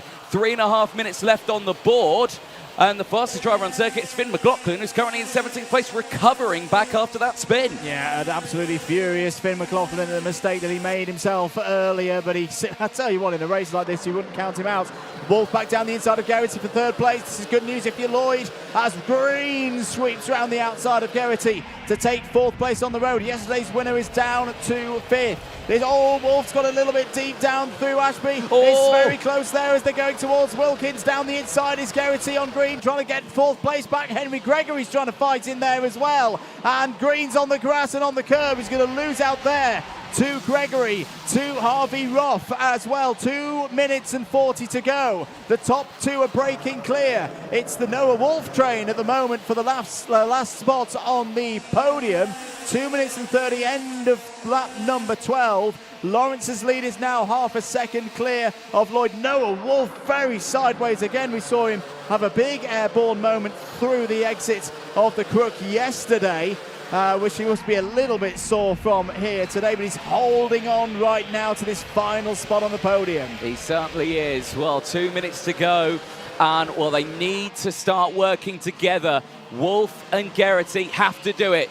There, Harvey Roth down the inside. Remember, it's his 20th birthday today. He wants to end it with a podium. He might still have that opportunity as he sits there in P5, and the podium is just 2 places ahead of him here.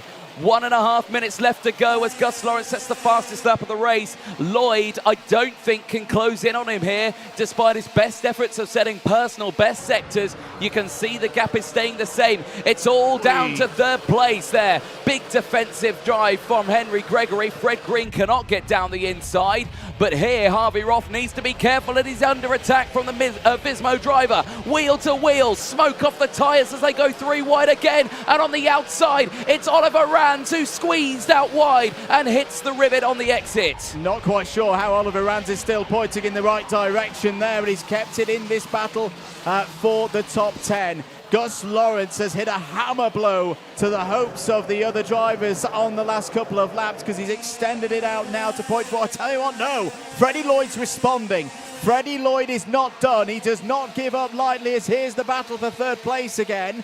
Geraghty is going to go down the inside of Wolf for third spot, and he's got it done. Well, good move there from Cian Geraghty. Is it going to be enough, though, to be on the podium yet again here at Whilton Mill?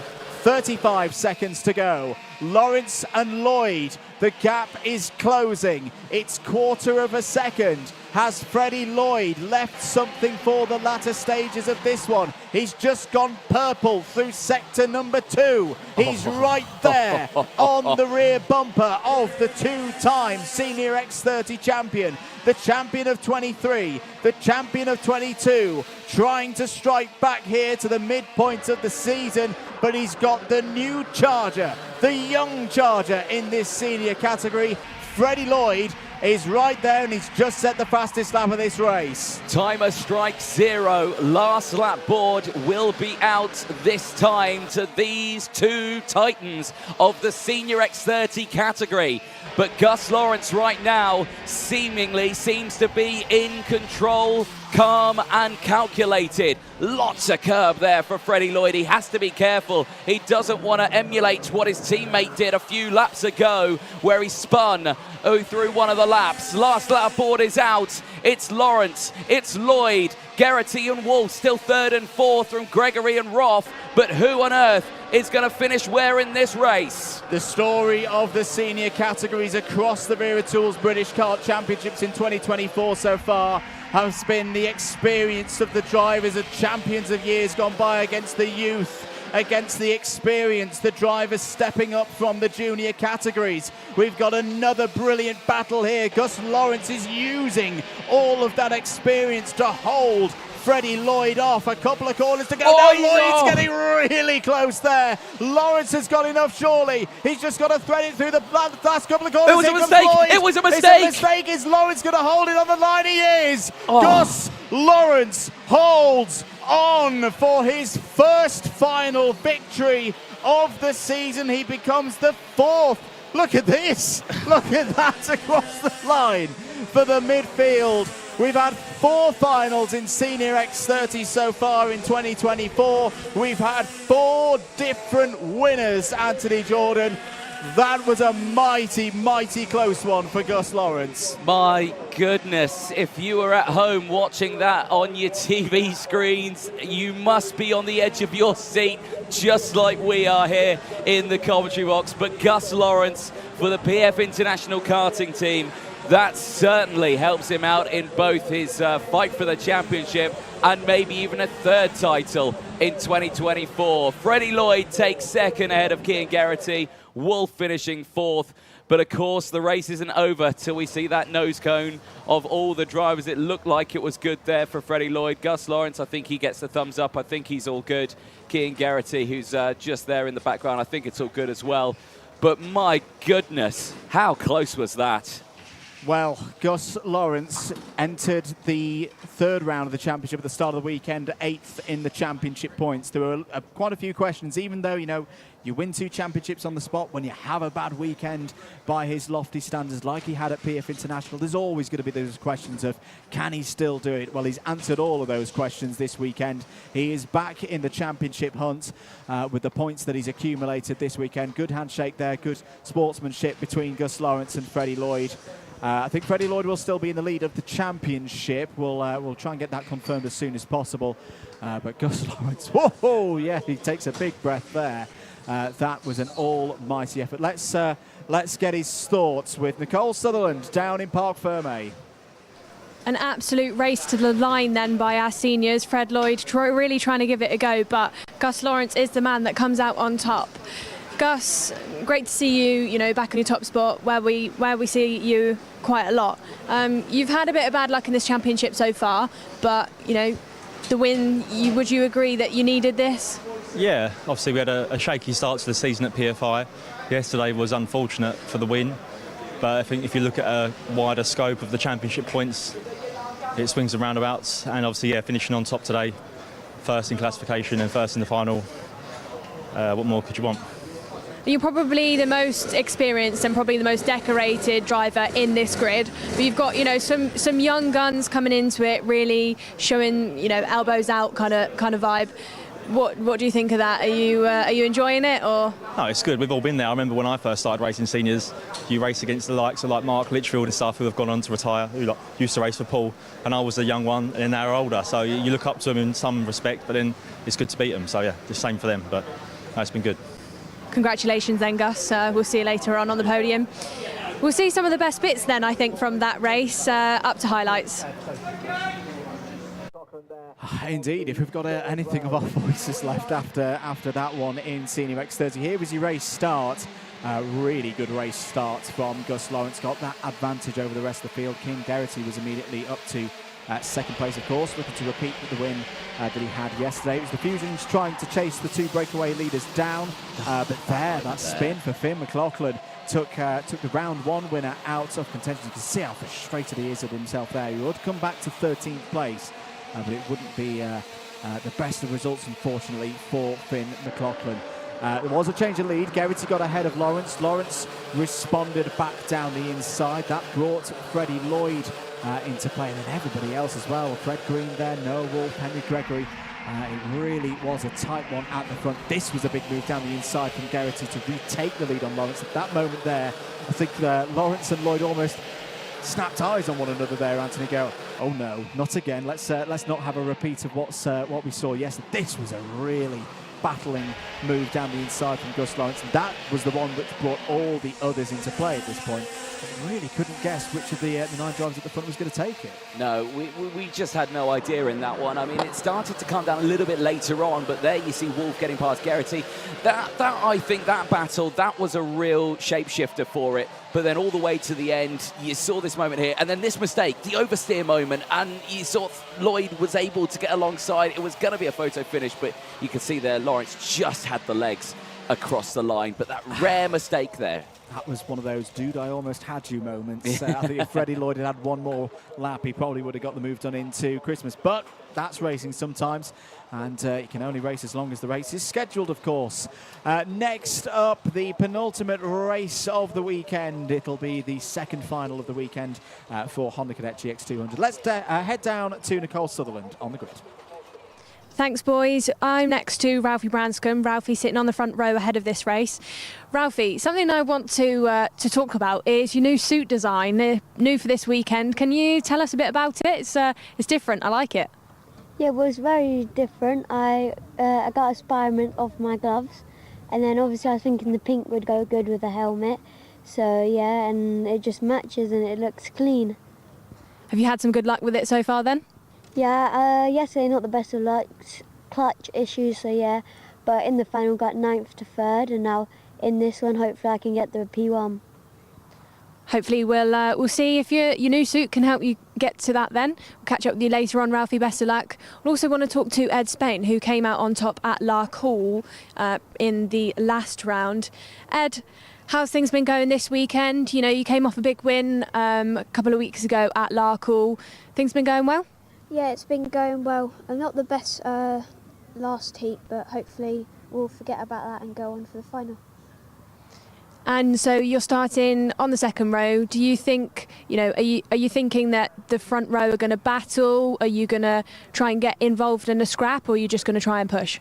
We're going to try and push, get a gap, and then the last couple of laps try and scrap. Best of luck to you then, Ed. We'll let these Cadet drivers get concentrated ahead of their final, but quickly we'll hear from Wera Tools before we send them off.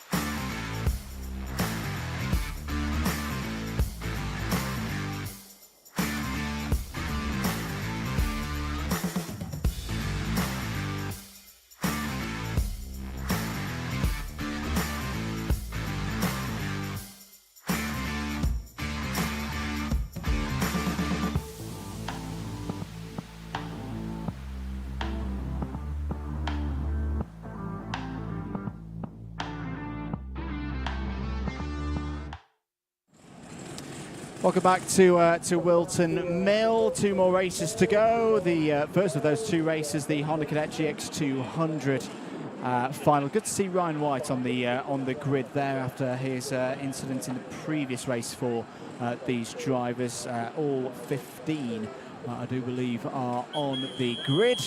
Signs in the air there from Dan Ashton, clerk of the course, here to clear the grid. If you didn't catch the feature that we did last time at Lark Hall for meeting the team behind the scenes, Dan was a part of that. Do go and give that a watch on the Karting UK YouTube channel at your leisure. And if you're not subscribed already to the Karting UK YouTube channel, give that sub button a press. It's the home of all things British karting on YouTube. Let's try and get it up to 1,000 subscribers before the end of the show.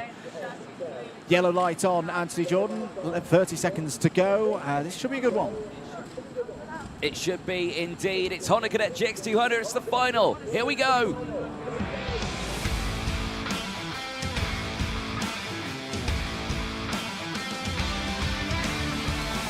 Let's take a run through the grid then for this Honda Cadet GX200 final. On pole position, the O-Plate winner for Whilton Mill a few months ago, Ralphie Branscombe, is joined on the front row of the grid by the reigning champion Ryan White. Mugiris Kavekis and Ed Spain start on row number 2. It's an all-Zip Factory team, row number 3, with Archie Loveridge lining up alongside Archie Cannon. On row 4, it's Elliot Bourke and Luca Batoev. Alfie Mayer and Ricky McIntosh go from row 5.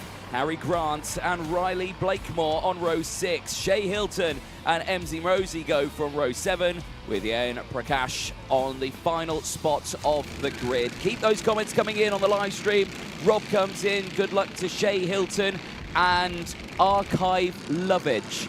I'm guessing you mean Archie Loveridge, but yes, spell correct. That is there on a moment. that is. But tough stuff. The message I think's been delivered. Also, Douglas Downey out there. Good luck from Scotland to Archie Cannon and the Zip Factory team as well. Update of the championship points midway through this fourth round for the Honda Cadet GX200 class. Ralphie Branscombe has a 20-point advantage over Archie Loveridge. Ed Spain is third, 1 point further back.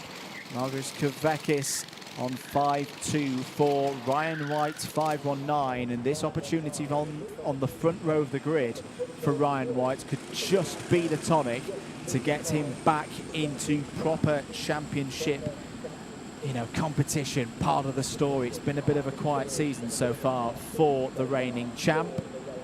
He also starts in that P2 slot, which Ed Spain's used pretty well so far in the races off these race starts. Could be 12 minutes plus 1 lap.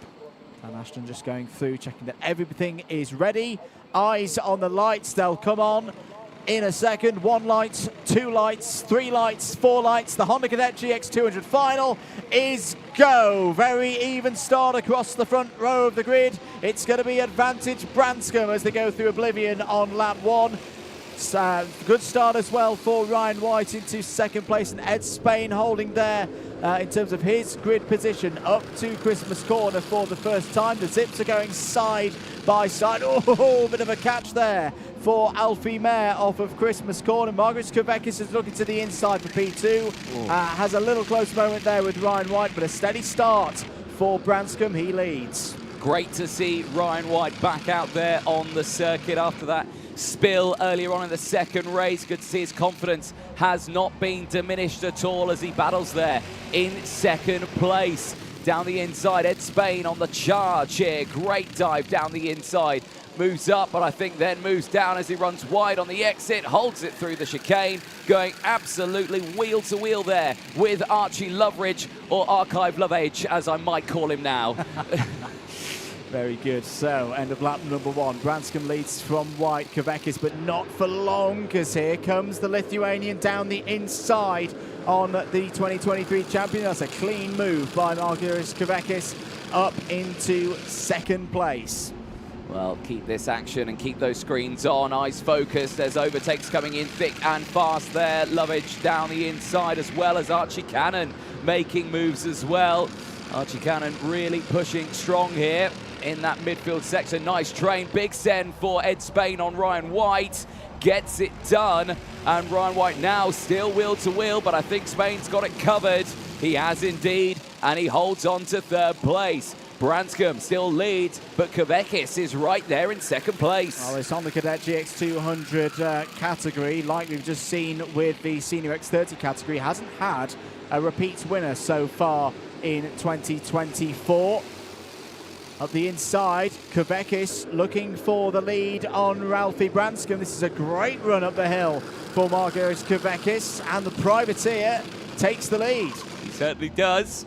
And again, with that, it's brought everyone back into play here. Now that gap's disappeared, Ed Spain is now part of that lead group, and he's going to immediately look for the inside line, dives down the inside of Ralphie Branscombe, and now here comes Ryan White back up into a podium spot of P3. Nicely timed, well executed, well delivered, as the rest of the train now fires their way through. The speed that they can carry into the entrance of the boot there is terrifying. I can say that's a great fight back from Ryan White after losing a couple of positions on the previous lap. You can easily see a driver lose 4, 5, 6 positions as they look a little bit vulnerable to the rest of the pack, but Ryan White has held firm there. That's going to be close with Ed Spain. White is through past Spain for second place. Margaret Kavekis is clear at the moment, but it's always the question with Honda Cadet for how much longer. Branscombe back down the inside of Ed Spain. Branscombe retakes third, and everybody else is still there as well. Archie Cannon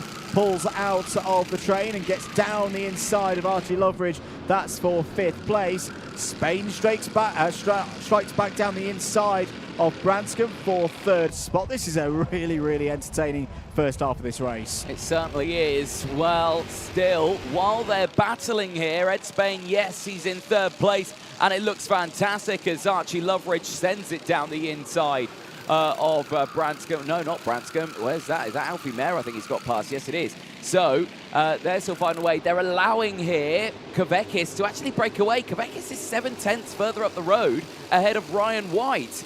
White set the fastest lap of the race. He's trying his best to close in.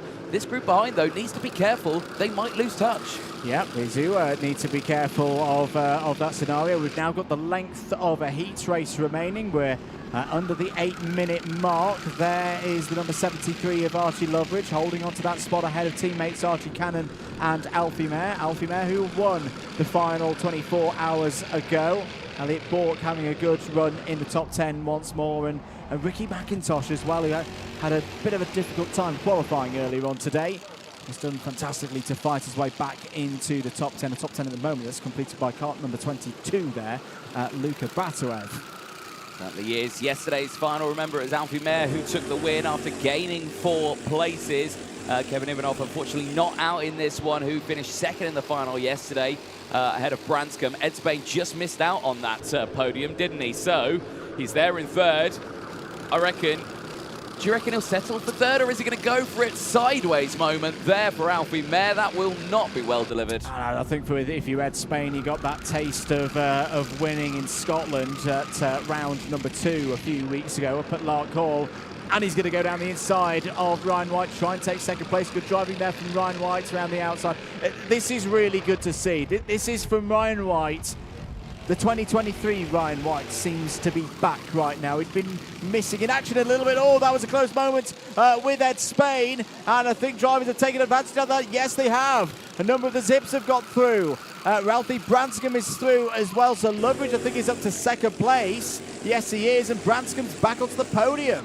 Yep, he is indeed. This is brilliant stuff here. Branscombe, the O-Plate winner in this category, knows how to deal with finals like this, where he knows it's all about winning and nothing else.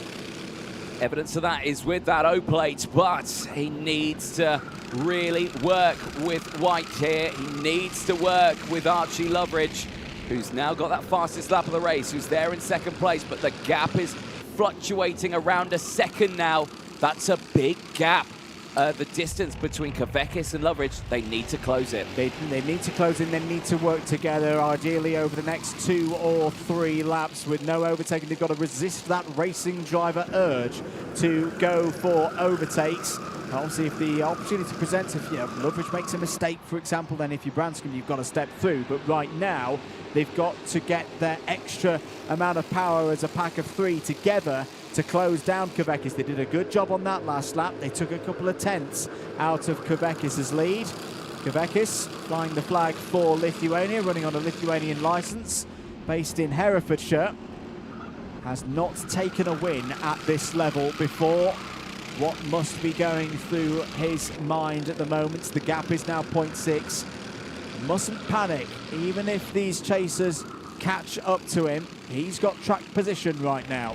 Certainly does. Comments coming in are in there saying, nice to see Ryan White still racing. Yes, it is indeed. Great to see him still there out on the track and fighting in that top 5 and battling away with the drivers for podium positions here. Look down in the field as well, and still big movers there, but everyone roughly in the same positions at the start. Now, there has been a board come up on our screen. Ed Spain under investigation. Now, Spain's currently in P6 at the moment behind this train. But yeah, he will not like the look of that board. I wonder is the key word there, whether that is going to be for the close moment we saw with Ryan White through the boot a few laps ago. There's a quick view on the inset camera into the CCTV room. David Manchester in the background, head of that station, ably assisted by Alfie Briggs in the foreground as the driver representative. A good chat to Alfie earlier. He'll be off to Le Mans next week, working in a mechanic's capacity on an LMP3 car. 3 minutes and 40 seconds to go. And, well, we've had a change of lead, haven't we? So Loveridge through, past Kavekis. Could be the key move in the story of this race, but 3 minutes and 30 seconds is a long, long time in Honda Cadet racing. Branscombe's down the inside of Kavekis now for second place. Ryan White's trying to get in there to get back into the podium positions. Down the hill once again, Loveridge leads this one. Ryan White now going for third place again. That's a really nice move by the reigning champ, back into the top 3. Yeah, it's good, but again, these guys are all undoing the work that they've just worked so hard to do, and that's close that gap back up to Archie Loveridge in the lead there, so they do need to be careful here. Branscom's doing what he needs to do right now. He is staying on that rear bumper, and he's doing what he needs. Big hit of the curbs again. Very sideways moment there for Archie Cannon. Yeah, gotta be careful with that curb. You can see if you... Sometimes it's better off maybe hitting it than trying to really oversteer the kart and avoiding it, because you're seeing drivers scrub so much speed, and the exit out of that final chicane is so vital because you're flat out all the way up to this corner at Christmas. Yeah, it's arguably the most important corner on this circuit. Archie Loveridge had a torrid day yesterday. He was classified 16th in the final, was on the podium in the previous rounds. Lark Hall and at PF International. Can he strike back here? At the moment, this would close the lead in the championship by 3 points. It would reduce it from 20 to 17. Still in the advantage of Ralphie Branscombe, and Ralphie Branscombe right now at this stage, now only 2 more rounds to go after this. It'll be a wait till the autumn when the Vera Tools British Kart Championships head to Lancashire and head up to Three Sisters, where we'll have another double header for the Honda Cadets to culminate the season. Branscombe's got to think about that right now. This is a decent position for him in terms of championship, but he wants more. Down the inside, takes the lead, cleanly done ahead of Archie Loveridge, and it's the O-Plate winner from here at Whilton Mill a few months ago, back to the 4. Ed Spain, fastest lap of the race, has closed back in and is with this lead group. Remember, he's still under investigation, nothing come through yet. He's still part of this group. It is Branscombe, Loveridge, White, Kavekis, Ed Spain going wheel to wheel, and he gets through, but look at the real estate that's opened up now between 3rd place and 4th place. They need to now focus with just 1 minute to go. They need to focus to close that gap up, but now with these 3 breaking away, it could be tight. Branscombe, Loveridge, White, line astern as they go up towards Christmas Corner. And again, it's a change. Loveridge to the inside, dives to the lead. White tries to follow. Big factor in this, Anthony, is that the drivers cross the line with around 56, 57s to go. I reckon we're going to get 2 more laps out of this. That's more opportunities for the chasers to get back in part of the main pack. It's another set of opportunities for Branscombe to retake the race lead, but not if Ryan White slips it down the inside. What a move from Ryan White. That was right on the edge of Adhesion. You saw the back end of the kart kicking out there. Brilliant control from the reigning champion. Yeah, that was superb, I think. Just absolutely well delivered. Watching it go through, it just looked like he was 10 seconds faster through that corner, granted to the fact that they didn't lose much time there. Timer strikes 0. You were correct. They didn't see the last lap board this time around, which means they still have this lap plus 1 more, and they've closed back in as well. Loveridge still leads. White is there in 2nd place. He's right in that situation he was in the previous race that ended in a stoppage of racing, but White is fighting back here. If he could win this final after that accident earlier on, that is an impressive drive. Be some story, some comeback for Ryan White. He's got to be right on the rear bumper of Archie Loveridge, you feel, going through Oblivion as we go on to the final lap in a moment's time. Archie Loveridge hasn't had a finals victory so far this season in Honda Cadet GX200. On to the last lap then. This is a critical point of the race for Archie Loveridge. He's got a very good run up the hill, but here they come. Ryan White's closing in all the time. There's a battle going on between Cannon and Kavekis behind. He's got through the first test, Anthony. Loveridge is counting the corners down, but he's still got work to do. Well, here comes Branscombe down the inside. Here comes Ed Spain down the inside as well. That's going to relieve the top 2 just now. Loveridge will only have to deal with Ryan White, and he goes defensive through Osiers. Can White go around the outside, or can he get the switch back here? The answer to both questions is no. Branscombe's off the circuit. He recovers back, but he loses pace side by side here in Honda Cadet. I don't think it's going to be enough, but it could be enough. Ryan White down the inside. He calls the red flag, but he crosses the track. He cuts the corner. Does Archie Loveridge? He will win on circuit, but understandably, Ryan White throws his hands up in protest there. That is not over at all, ladies and gentlemen. That is going to be one that most likely is decided with the officials. They will have to judge whether Archie Loveridge could have got round the final chicane or not. But right now, provisionally, Archie Loveridge is first, Ryan White second, Ed Spain third. It's a return to the podium for Ryan White for the first time this season. That is a very encouraging sign for his title defence. Ralphie Branscombe scores more good points there in fourth. He was off the road as well on that final lap of the race. Marguerite Kavekis in fifth. Might be a little bit frustrated, led that race for so long, but I tell you what, that is a driver going places this season, and another really, really good performance for a driver still in their first year in owner karting. Sixth place for Archie Cannon, seventh for Elliot Borg. Luka Batuev finishes the first weekend. What are we seeing there? That is going to be a front fairing penalty for Ed Spain, is it not? So that's already one change in our top three. Luka Batuev finishes the first weekend in the Wera Tools British Kart Championships with an 8th place. Alfie Mayer in 9th. Well, they're celebrating there. Ryan White, well, okay. Well, it was complaining across the line, but he's celebrating there. Now, you're seeing the reaction from Ralphie Branscombe in the pink helmet. Now, he is, he's like disappointed or anything, but he's in 4th place. Spain's got the nose cone and is under investigation. Question mark over Loveridge. And yeah, no idea who's won that race. Well, it was what we can say for sure is a mega set of drives from Loveridge, White, Spain, Branscombe, Kavekis, all of them in that field. Just what you want to see from Honda Cadet GX200 racing here at Whilton Mill. Close, competitive from front to back. Let's just run through the rest of that provisional order. Alfie Mayer P9, Ricky McIntosh P10, Harry Grant, Riley Blakemore, Esme Rosie and Shay Hilton take us down in that main pack. 7 seconds covering the front 14.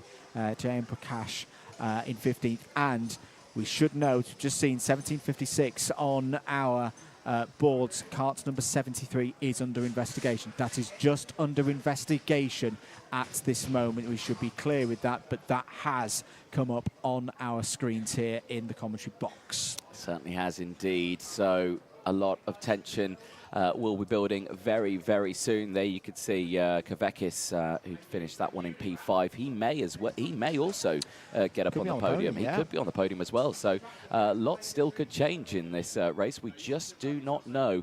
But a 10th time certainly in the Honda Cadets. But still, there is one more race to go at the end of this one. But like you say, you've got to keep your chin up.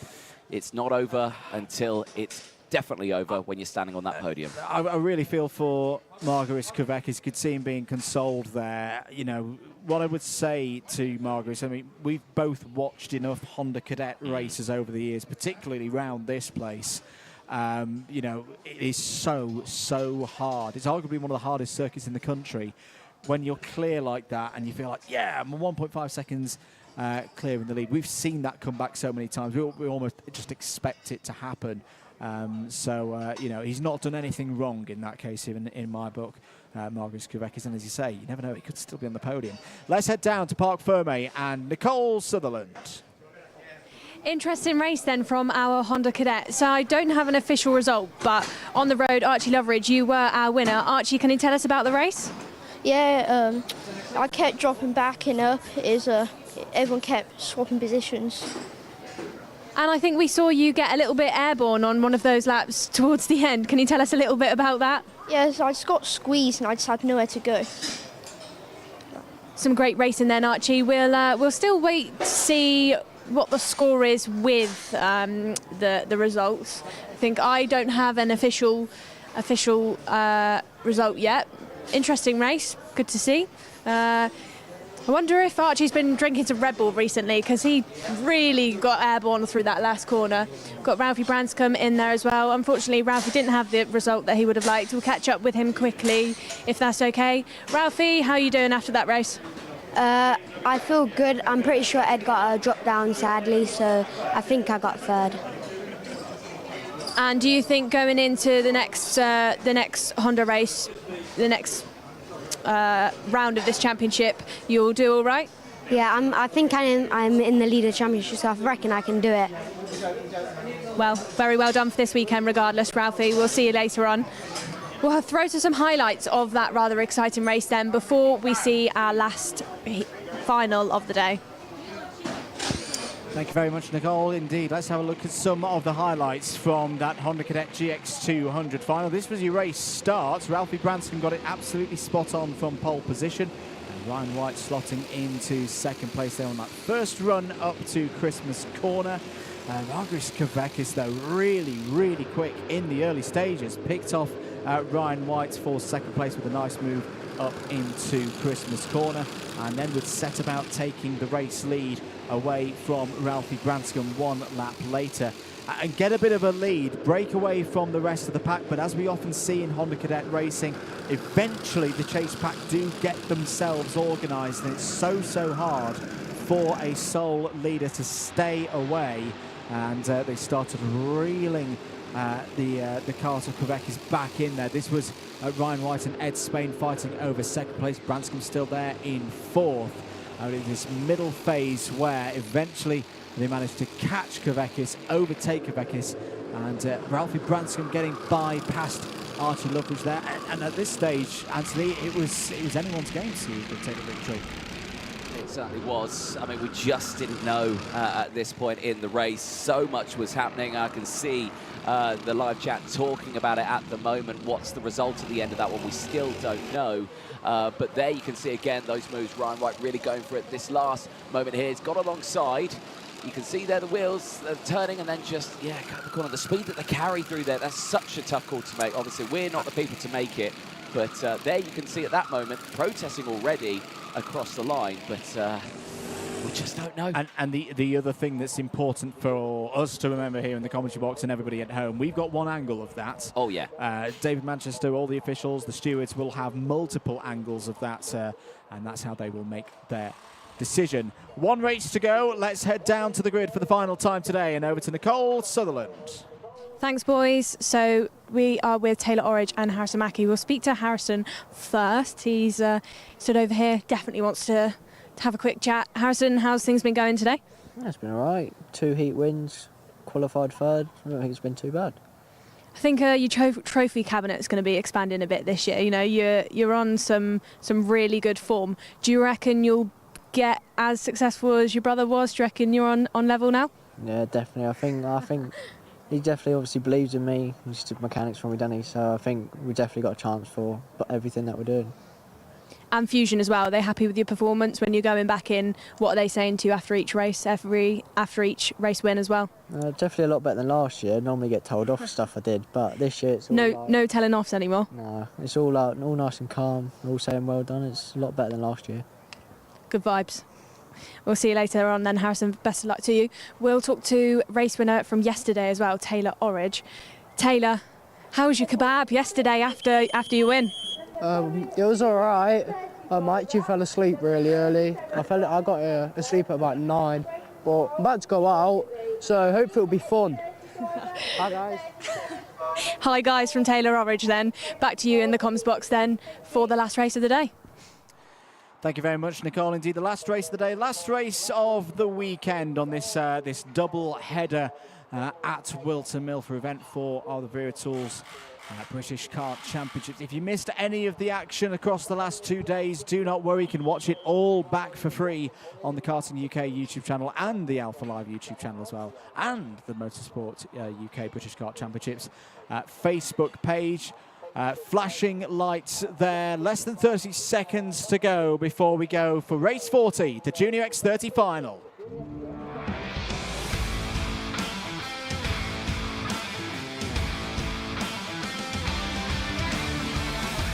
Let's take you through the final grid of the weekend then. Starting on pole position, it's championship leader Harrison Mackie. Joining him on the front row is yesterday's final winner Taylor Orridge. Riley Cranham and Zach Green go from row number 2. On the third row of the grid, it's Thomas Mintz-Spearing and Rocco Shenton.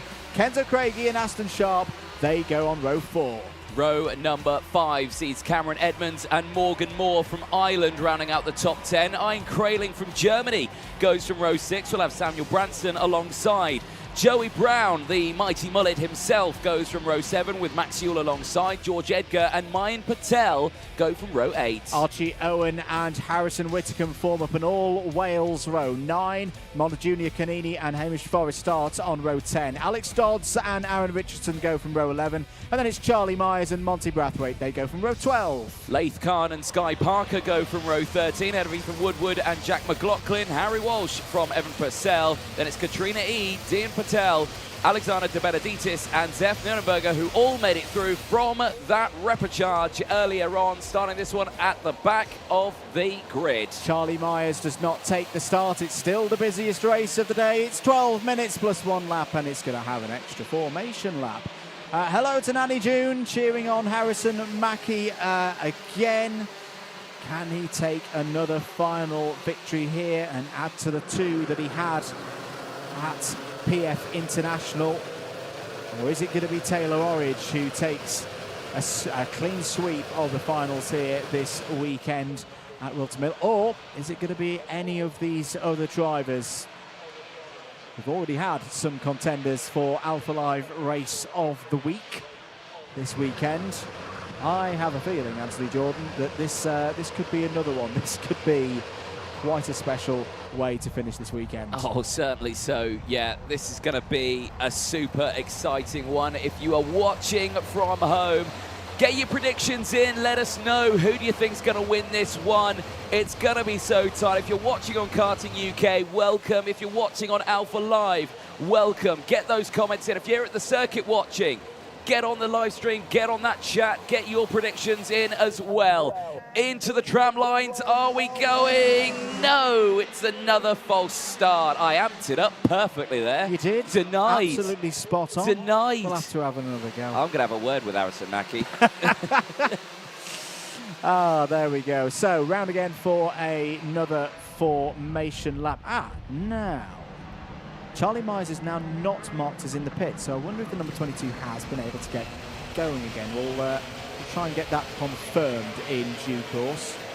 Driver for Optima Performance. I'm just looking at the drivers coming through. This is where I need to go to the opticians again. Not sure I saw number 22 in there. Transponder not functioning. Okay, so that is good news. That means that Charlie Myers is out there. It's just his transponder isn't working, so that'll be doing things the old-fashioned way with a bit more work for Ian Rogers and the timekeepers to do in the timekeeping office. Bit of instructions from Dan Ashton there, clerk of the course. So let's close this one up, drivers, and hopefully get us underway at the third time of asking. Yes, indeed. Well, drivers into that final corner once again. Third time's a charm. It is Green and Racing. Great stuff on that inside row. Mackie breaks away well. Has his teammate following in suit as they all go through. Riley Cranham starting into second. Taylor Orridge there in third as they go through. No, Taylor Orridge is in fourth. It is the Argenti of Thomas Mintz-Spearing who gets through. There is Contratina's all the way through up, and that's a Fusion side pod that has pinged off, but from what kart? Yeah, it felt like there was about 5 karts going for one piece of road there on the inside line through Christmas Corner. Zach Green was involved, but Zach Green doesn't race for Fusion Motorsport. So it's another driver out there that's lost that piece of bodywork. There's Rocco Shenton on the attack. He's got one of the Optimas ahead. That's going to be Cameron Edmonds. So let's count them through at the end of this first lap in the final, the second final of the weekend for Junior X30. It's Mackie, Spearing, Ulrich, your top 3. Cranham, Craigie in the top 5. Edmonds, Shenton, Kraling, Green and Sharp taking us down to 10th place. That down the inside is Mayan Patel. Yet another overtake to add to the show reel of overtakes by Mayan Patel this weekend. Technical flag. I think we know who our culprit is for the missing side pod. It's the number 9, unfortunately, of Monda Junior Canini, who definitely does drive for Fusion Motorsport. Bit of a weekend to forget, or a bit of a day rather. Saturday was good for Canini. Sunday, not good at all. Bit of a reverse of what we saw at PFI. Yeah, that is a huge shame. There's Shenton diving down the inside there on Cameron Edmonds, moving up. More bit of debris That's a little bit going of pipe. through. It is indeed, yeah. That's probably just a protective cover from something coming off there from one of the karts. Right, so as they go through, it's still 10 minutes to go of the race. Mackie still leads, 0.6 of a second ahead of Thomas Min-Spearing. Cranham has gone down to 3rd place. There you can see the gaps starting to open up. Now Taylor Orridge is there in 4th, right behind Cranham, and he's bringing a whole tow of drivers in the form of Craigie, Shenton, Edmonds, Crayling, Green and Sharp, and down the inside, the GP plate Taylor Orridge moves up now to lead that massive train from 3rd place downwards. Does indeed, and still a long way to go in this one through the final chicane. Once again, hopping over the curb. New fastest lap of the race from Harrison Mackie, trying to do what he does best, taking authority in these Junior X30 races. He's not fastest driver out there on circuit right now. That Zach Green is out of the race, is Canini, having served the mechanical flag. Orridge fighting with Cranham once again for 3rd place. As down the inside of Kenzo Craigie, that's Cameron Edmonds, continuing the good form that we've seen from Edmonds in the Optima Performance 57 so far this weekend, looking to finish with a flourish. But right now, it's all about, can Mackie hold this advantage? It's about 3/4 of a second clear of Thomas Min-Spearing. Thomas Min-Spearing has been knocking on the door. He was top of the intermediate classification at the end of the heats yesterday, but didn't quite find a way through to take the performance into the final. Just wanted to put that right here today. Just chasing down there in 2nd place. Morgan Moore, new fastest lap of the race. Anthony on the 47.54 is out. Is Leith Khan. Leith Khan's torrid weekend ends on lap 4. Now, I'm not going to be one to point a finger, but you know that blue thing that we saw that flung off a car? Yes. Was Leith Khan in around that area where it came off? Could be. Because he was looking down at something, like something stopped working. Maybe it was something quite important then. It looked like a little bit of insulation pipe to me, a little bit of Samco hose or something to that description that's cut down to protect. But either way, Leith Khan out of this race. 8 minutes to go. Mackie's lead is growing. It's up to 0.9 of a second now, ahead of Thomas Min-Spearing. Taylor Orridge still there in 3rd. This on your screens is the fight for 5th place. Riley Cranham from Fusion Motorsport ahead of Cameron Edmonds. Zach Green now showing as the fastest driver out there on circuit, just under 3 seconds off the race lead. Yep, this train still forming up, a huge train still forming up here. Zach Green just closing in, fastest up the race, is using that to gain positions, gets past Cameron Edmonds and moves up into P6. Kenzo Craigie's dropping to P8 there. He was right up at the sharp end of this group now. Oh, gee, that is such a hit on that curb there. Through that, and there's another one. Another one's come off there. Where are they coming from? I wonder if it's pedals. A little bit of protection on the pedals, perhaps? Because the other, I'd love a replay, a slow replay, if we can get on that one. There's always Green's down the inside. That's on Cranham. That's for 5th place. The drivers, again, as you know, this new era of Whilton Mill with the new chicane, there's something that I'm seeing this weekend, Anthony, that we didn't see, well, I didn't think we saw when we were last here for the Rotax O-Plate. That is drivers getting a lot closer to those FIA CIK rated flip-flops on those little plastic cones on the inside. Now, the idea of them is to stop people cutting the corner. Change of surface flag. Now, is that just for that debris that's there, or is that because there's been a leak of some sort? I think it's personally just for that debris. Yep. I didn't see any strained lines or anything, any radiator fluid or anything on the track. So, yeah, I think it's purely because of that. So, well, certainly still a new element for the drivers. Replay here. Here we go. So there's going to be at least one kart here that makes contact with the flip-flop. There, it was Zach Green. Yeah, but who did that come off? Now, was that the Mick Barrett car, or was it the Argenti that came off that one? Well, either way, if anyone's in the business of collecting little bits of blue insulation knows, they better get back down to the last corner at the end of this race. Anyway, 6 minutes to go. We're into the second half of things on time. And Mackey still leads, but he's now 1.2 seconds clear of Thomas Min-Spearing. Thomas Min-Spearing now falling into the clutches of Taylor Orridge, Anthony, because Orridge took 2/10 out of Spearing last time around. Yep, he certainly did. And that gap is certainly coming down. Half a second between the two of them, as you're calling it. Still 5 minutes to go. Plenty of time in this one. Now, what does Orridge do at this point here? Because he can get past. He can do that. If he wastes too much time doing it, though, he risks having Spearing attack immediately back. Does he stay behind? Does he push Spearing along? Try close that 1.23 second gap? Because, you know, Mackey's in the lead. He did this earlier on, and he just drove away from the rest of the field. I would give it a lap max to see if you just push along and see if that gap closes. If not, you've got to go for second place, because Rocco Shenton will be closing in. Zach Green will be closing in as well there in fifth. New fastest lap of the race from Riley Cranham. So Riley Cranham's got a good bit of pace at this stage of the race, 46.80. Who's coming through the field? I think the biggest move at the moment is Mayan Patel, up 6 spots to 10th place. 4.5 minutes remaining. Orridge hasn't quite caught up to Spearing yet. They are both quicker than Mackey by a 10th, I'd say, over a full lap. So this isn't done yet for Harrison Mackey, but we know he is the master of race management. Of course, he prefers to lead these ones out from the front, but we've seen some spectacular finishes from Mackey in the last few weeks, whether it be here, the British Kart Championships, or overseas. He has very much been the driver in form across the continent when it comes to Junior X30 racing. Certainly has. Zach Green, fastest lap of the race. Confirmed there on your screen by the graphics. And again, looking very, very strong here in P5, pushing his way through. And as we talk about him, he's just received a warning flag, so he's being kept a close eye on here. And, well, he's trying to go for the moves there on Rocco Shenton.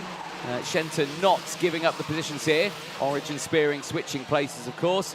And now, are we going to see that gap come down? 1.27 seconds, cross the line this time around. Oh, 1.1 seconds here, Andrew. 3 minutes to go.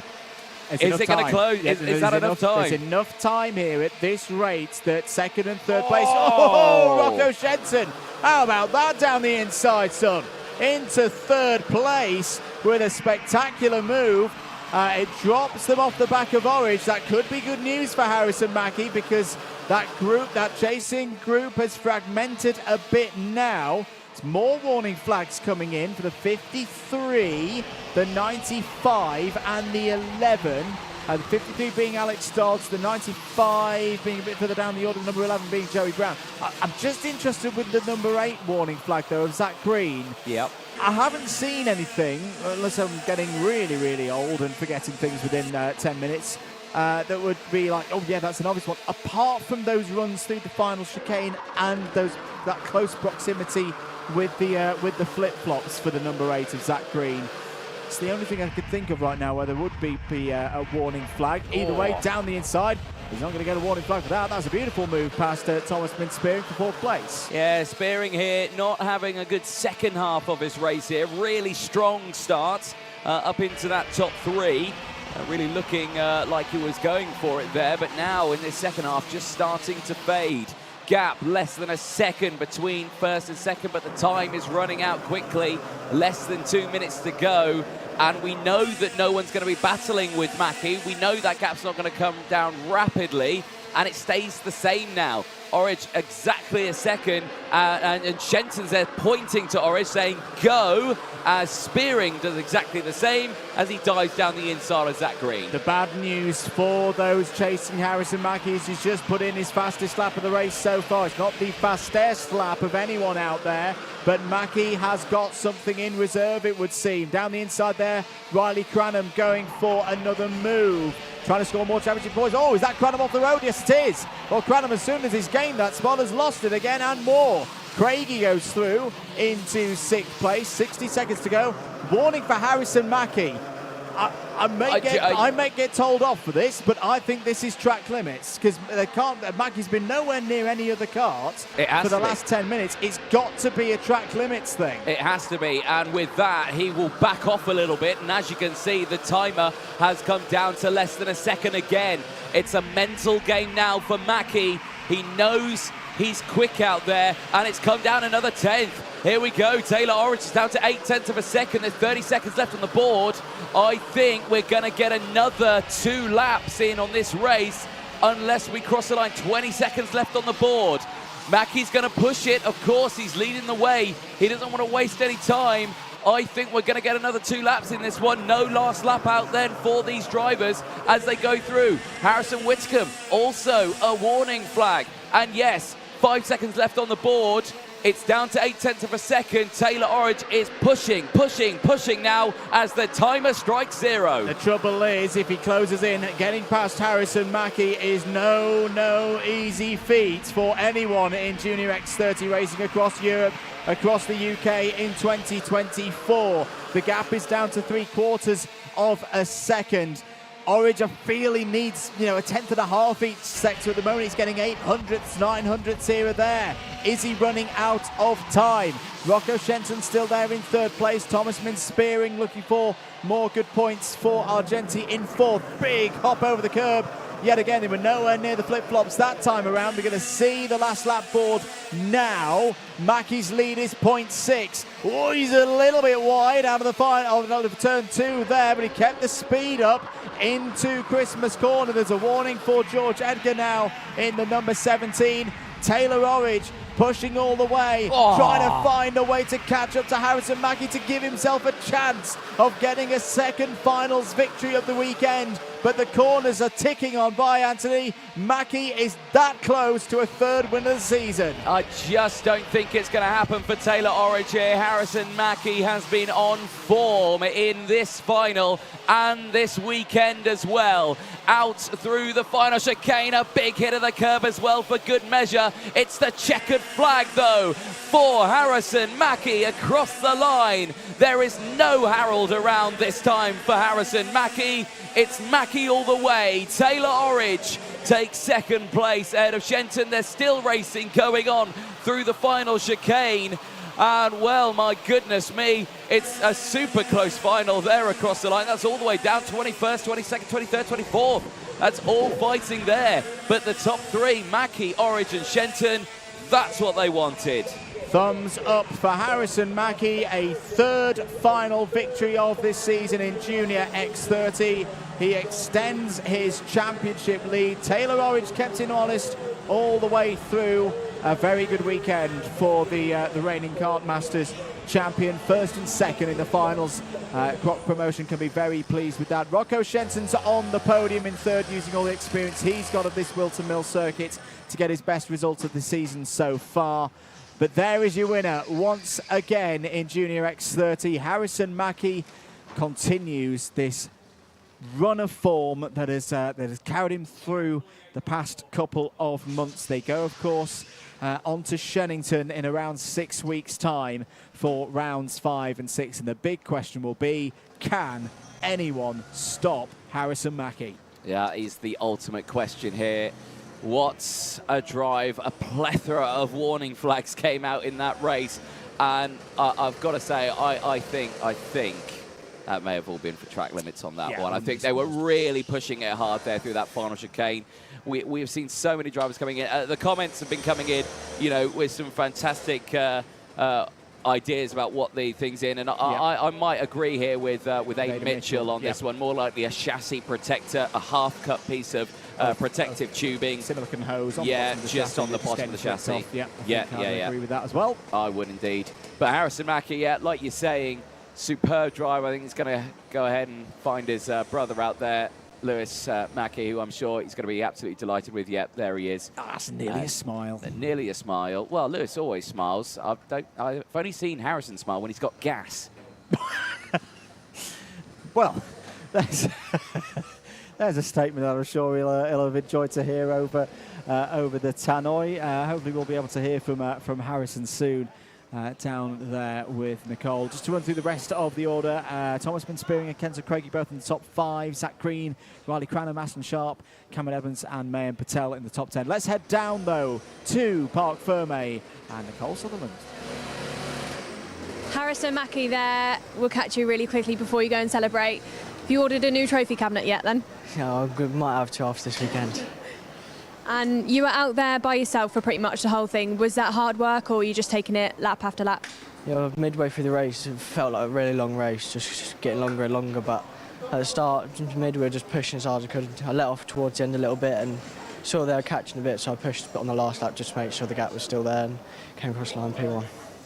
You've now got a little bit of a break in between the Wera Tools British Kart Championships this weekend and the next. What will you be doing in between to make sure that in the rest of the rounds you'll be picking up the rest of the trophies? I don't want to make myself too stressed about it all, but I think I'll just stay calm, go on to the next one, and hopefully do the same.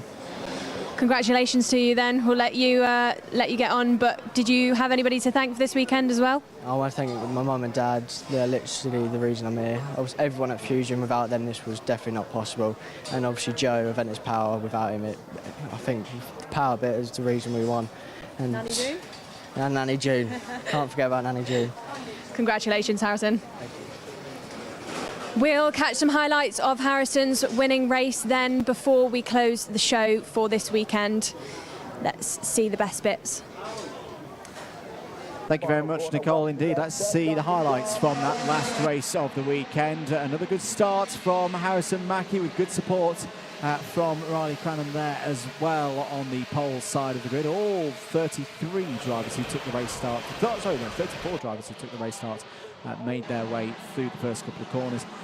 We lost Montegiuni Canini on lap number 1. We'd also lose Leif Khan in the early stages. Taylor Orridge looking to repeat the win that he had yesterday for round 3 of this year's championship, was on the attack with lots of eyes on the new chicane, particularly as drivers pushing things to the very limits, and a couple of times we saw those flip-flops wobble like there.